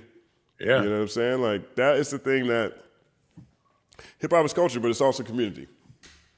It is. And I love that the community of like creators and audience members and like just the whole combination of everything is just really, really, really blog era. You know what I'm saying? It's so dope to me. Remember they were battling forums? Mm-hmm. Oh, the Kali, are you Kanye to the? Shout out to Boxden BX. That's my favorite. I was BX. I'm a BXican. Boxden is the best. Just Gwen says, podcast mics are too cheap. The grift is real. Big shout out to Just Gwen, by the way. 1 second applause. That's the truth. It's too cheap. TDX6 says, they got to make people do some kind of literacy test before selling them on those blue Yeti mics. Am I missing something here? Maybe this is a part of the debate. That must have been something that was from we said earlier. Yeah, it must be part of a debate. Born Gifted Media says, Ye, Drake, Cole, Nicki, Wayne, Dot all say Hove is a huge influence. He didn't put himself on a pedestal. Hip-hop did. He didn't make people listen to him. List him number one. 1 second applause. Not mad at the perspective. All of that came a decade after the Telecommunications Act. Which is a very critical shift in how everything was moving.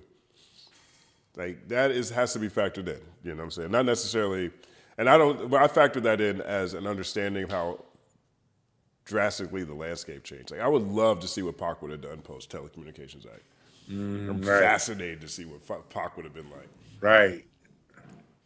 Post Telecommunications Act, signed to a West Coast label. Right. Wow. What would that be like? Mac472 says Jay-Z told y'all you're looking at the wrong chart. I think that was a really smart thing to say that. Wrong chart, champ. Alberto Garcia says L.J. Hove. She's a Hovenger for real. Jimbo Shrimp. AB feature would be a number one instant, bro. Sleep. Justin, I gotta get out of here now. Wife texting me. Yeah, man, I appreciate you, bro. Thank you so much. You got anything you want to let people know? Let them know where they can find you? At DwannB everywhere, at DwannB.com. Now at DwannB on Substack. Nice. Incense and Ashtrays. The Black American Music Family Tree Historical Foundation. Nice. Yeah, that's what we're doing right now. I appreciate you, man. Let's talk about what we talked about. All right, perfect. We're gonna do it. All right, man. Thanks again, brother. 9 second applause.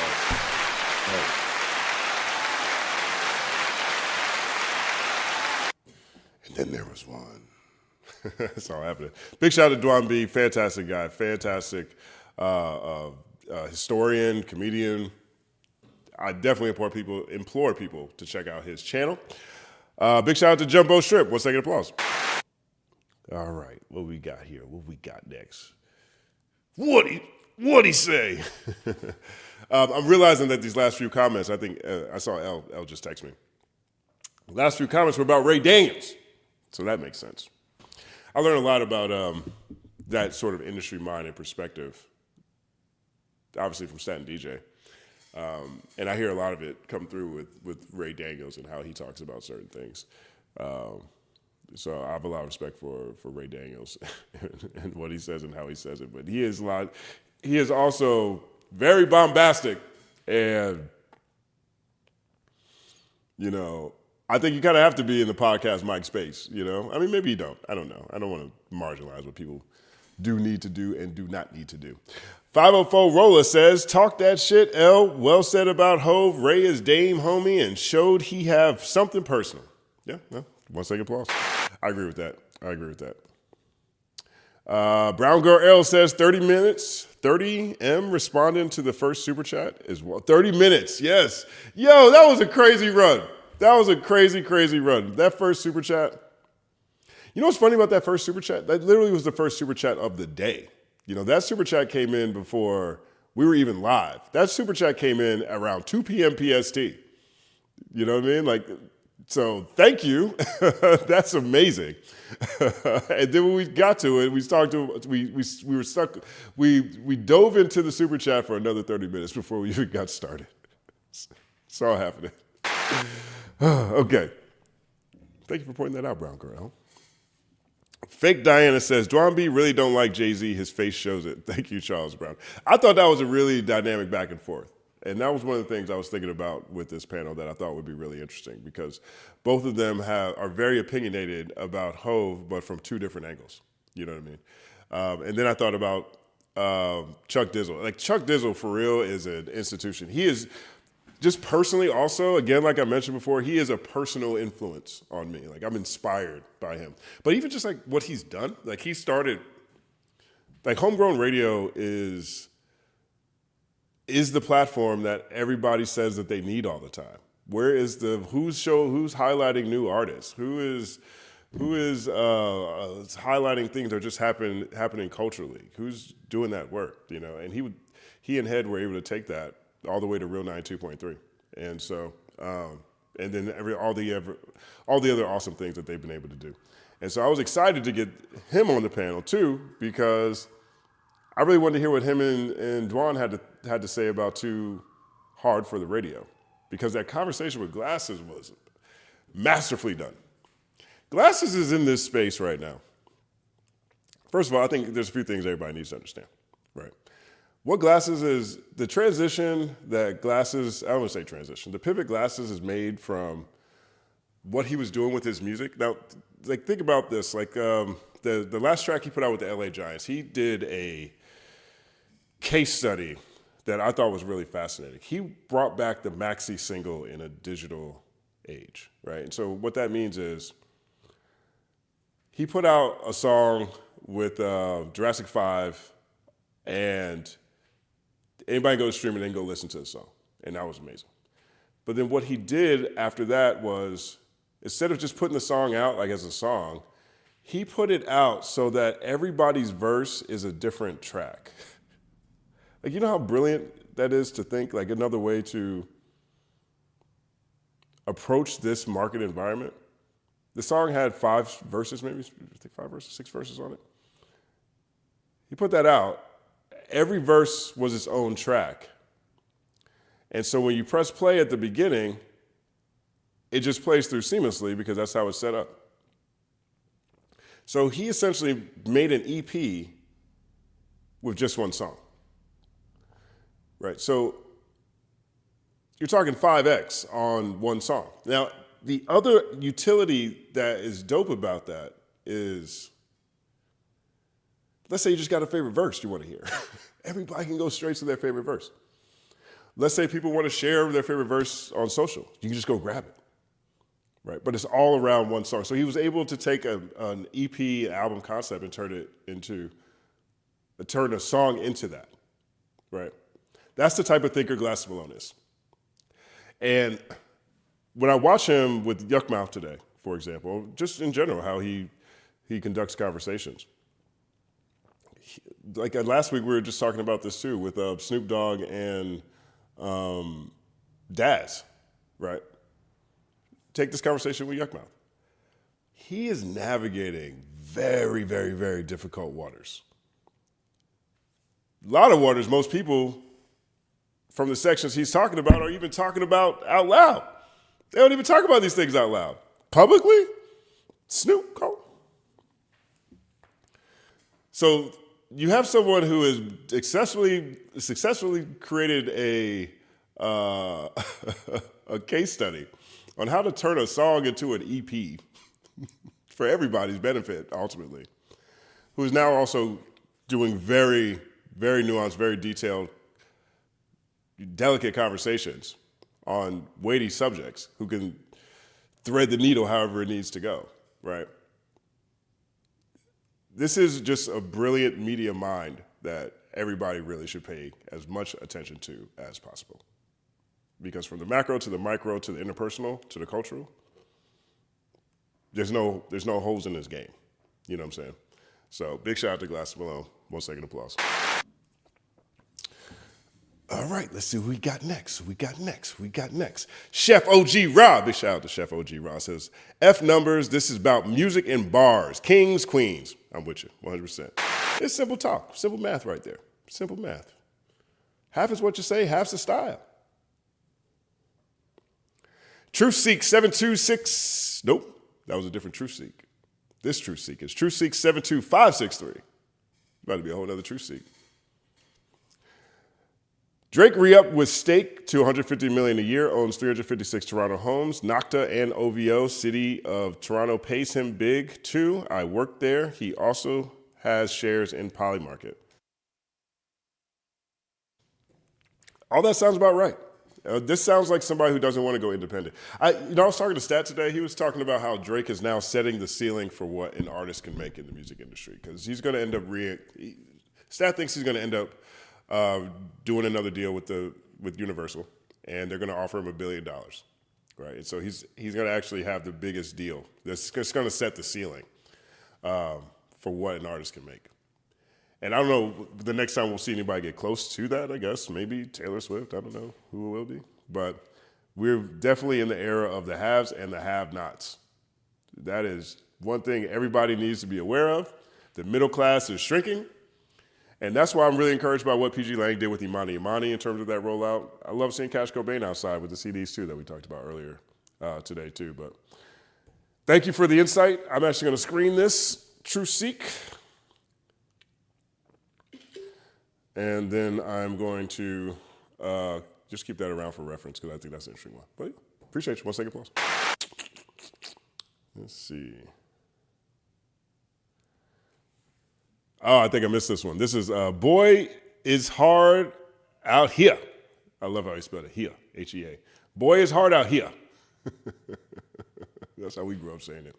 Power up, Elle. Bring this Jay slander to an end. I'm hurting. Come on, Elle. Come on, Thuggish Ruggish Elle.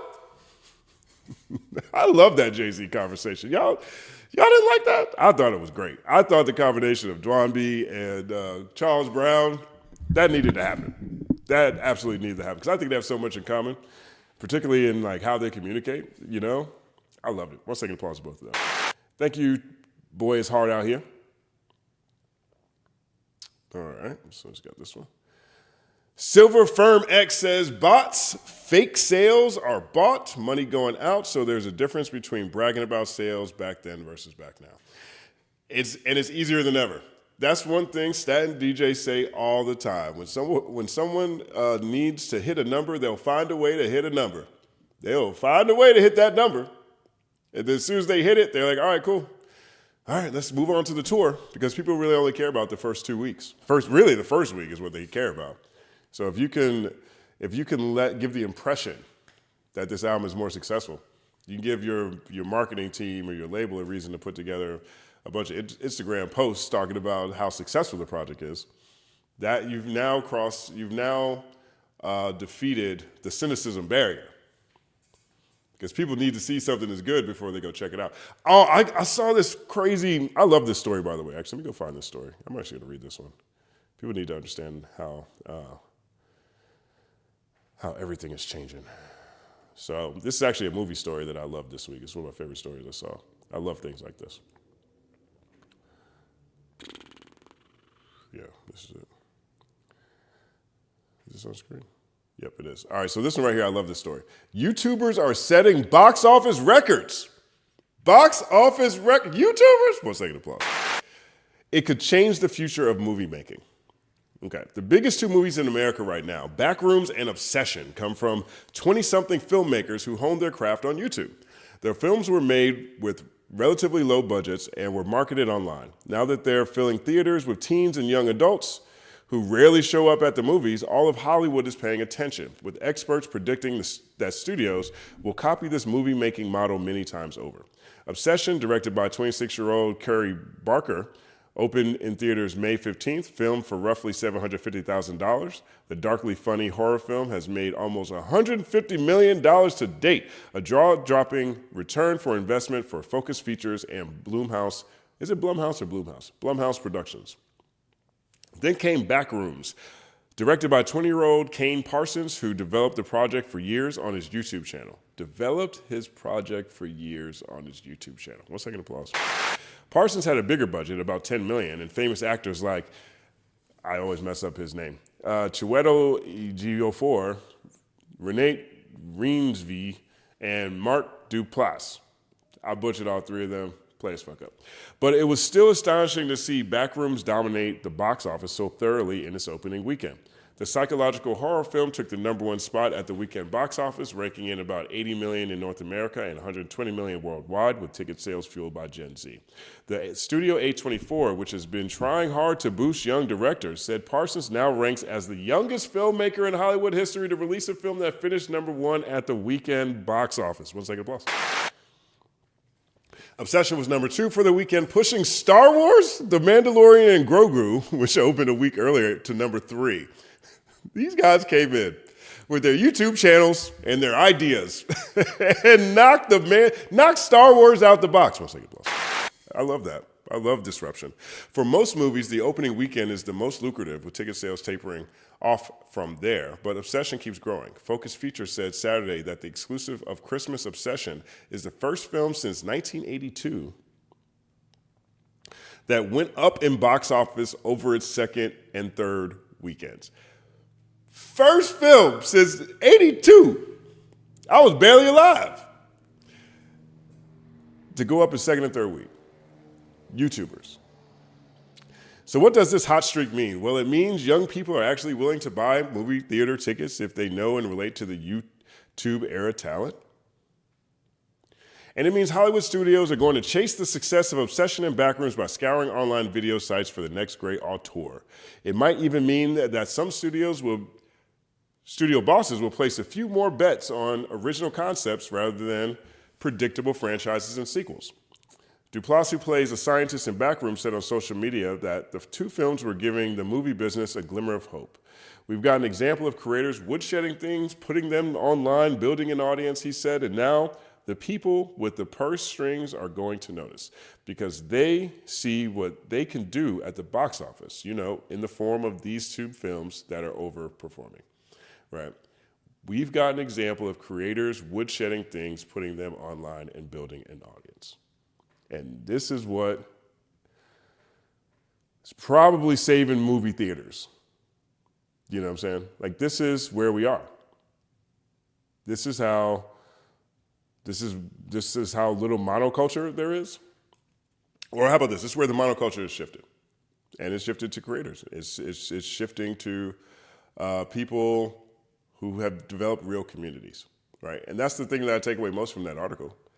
One of those guys had been workshopping that film on YouTube.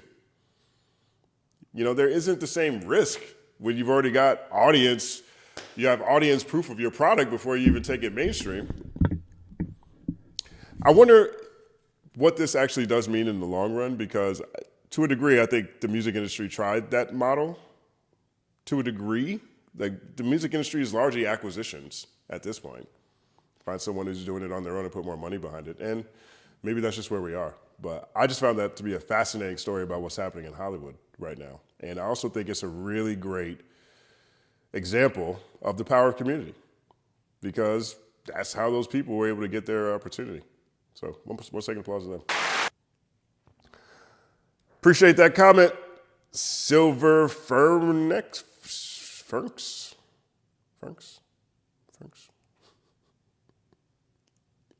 So I hurt my back picking up pineapples. I was in a hot tub earlier today trying to make sure it was loose enough for me to do this show. And I'm in pain, but much less than the other day. Much less the other day. And I do want to say thank you to everybody who's giving me well wishes. But if you see me grimace in a weird way every now and again, that's what that is. TrueSeek 72563. Jay dissed Drake and still none of his old stuff charted. Yeah, this is a new metric. This is a metric for this era. I saw that too. And they said, oh, Jay-Z just Drake. Like, maybe that means the Drake stimulus package isn't the same. I don't know. I don't know how you look at that. But I just think that's an old metric, more than anything else. But I understand why people appreciate that metrics, because streaming numbers are the fastest metrics we get on a regular basis. So for the gamification of audience and gamification of all of us, I can understand the impact that those stats have. But, you know, wrong chart, champ. I don't know what to tell you. 1 second plus. All right, we did that one. Let's see. Edward Robinson 5's 36 Chambers or the infamous 36 Chambers, without question. That's fast. No disrespect, but is that clear of a choice for me? Ms. Hummus. Big shout out to Ms. Hummus. 1 second applause. I would be honored and blessed to have any of you on my channel. Stop it, Justin. I'm waiting for my... Okay, cool. That's what I'll pull up next time. That's what's up. 1 second applause, Ms. Hummus. All right, did we do this one? Yeah, we did that one. We did that one. We did that one. We did that one. We did that one. We did that one. We did that one. We did that one. I'm sorry, this is funny too. Know the Ledge, the best song to work out to or do a crime. That's funny. Let's see. All right, so this one is from Miko Cunningham 6532. Says, are you guys going to the Roots Picnic at Hollywood Bowl? I know Dwan is definitely going. I'm gonna do my best to go. Are you gonna go? Let us know in the comment section. Shady Fazbear. Just had to say hi at the end, y'all. Any thoughts on JPEG's new album? Felt like it was more of the same, but I want to know what you think. I haven't sat with it, and I need to sit with it. I've been watching the discussions around this JPEG project, and I feel like a lot of people feel the way that you do. I don't want to, give my point of view on that without really giving it a listen, because I do respect JPEG Mafia to the nth degree. 1 second plus. Karl Malone? Nah. I'm joking. It says K Malone, and maybe that's on purpose. I'm joking. K Malone 0213 says, can we get an Imani review? Can we get an Imani review? Yeah, we can do that. I'm gonna give it a listen. We'll see what it if it hits a certain level. People seem to really like it, so I think it'll probably reach that level. I try not to do reviews on albums by new artists if I'm not really into them, because I just feel like it's mean. Like if someone I've listened to my whole life puts out a bad album, I might talk about that, especially if it's connected to something more broadly speaking. But you know what? I'll take a listen if I like it. A review is on the table. Thank you, K Malone. 1 second applause. And Driver Phone Zip says, great show, company man. They should do a hip-hop media list of creators who actually are trusted and care about the culture. Mine are Company Man, All of Culture United, Glasses, Dwan, Read My Soul, and more. And thank you very much. That's really nice of you. 1 second applause. And that's the thing that matters, man. Like, this is a transformative time that's happening in the world, and I think it's also a time where community is more important than ever, right? And I've said this before. I said this in my video about the complex list, and talking about how just honored I am to be a part of the community with all of you all these other creators. And that is what's going to be most necessary as time continues to move forward. I think it's very easy, especially if you're in America, to become very individualistic. And, just more than ever, we see people being siloed or being looked at as in different verticals.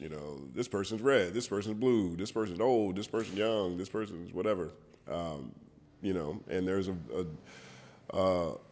a consistency. What is it? Divide and conquer. Divide and conquer is a very old thing. And so being in community, being in contact with, people you believe in, that believe in you, people you trust, people that, trust you, I personally just think that's the way forward. And I believe that because those were the ways of the past. And so this is just one of those eras. And I think that we're all really fortunate and blessed to have found each other over these past few years. So I want to thank you guys sincerely for that. I also want to send all the positive energy to Elle and BK because they're about to go ace their finals. That's amazing. I want to give a big shout out to Isaiah Rashad and Nick Grant for making my favorite playlist I made this year.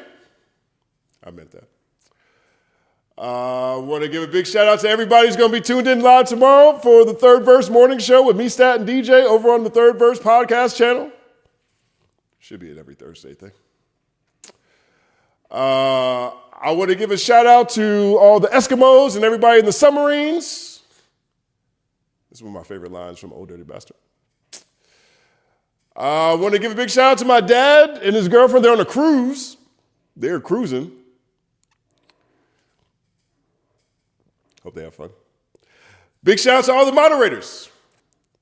Deluxe the Champ, Zed, Lils, Lord Racer, Seed. Everybody forgot.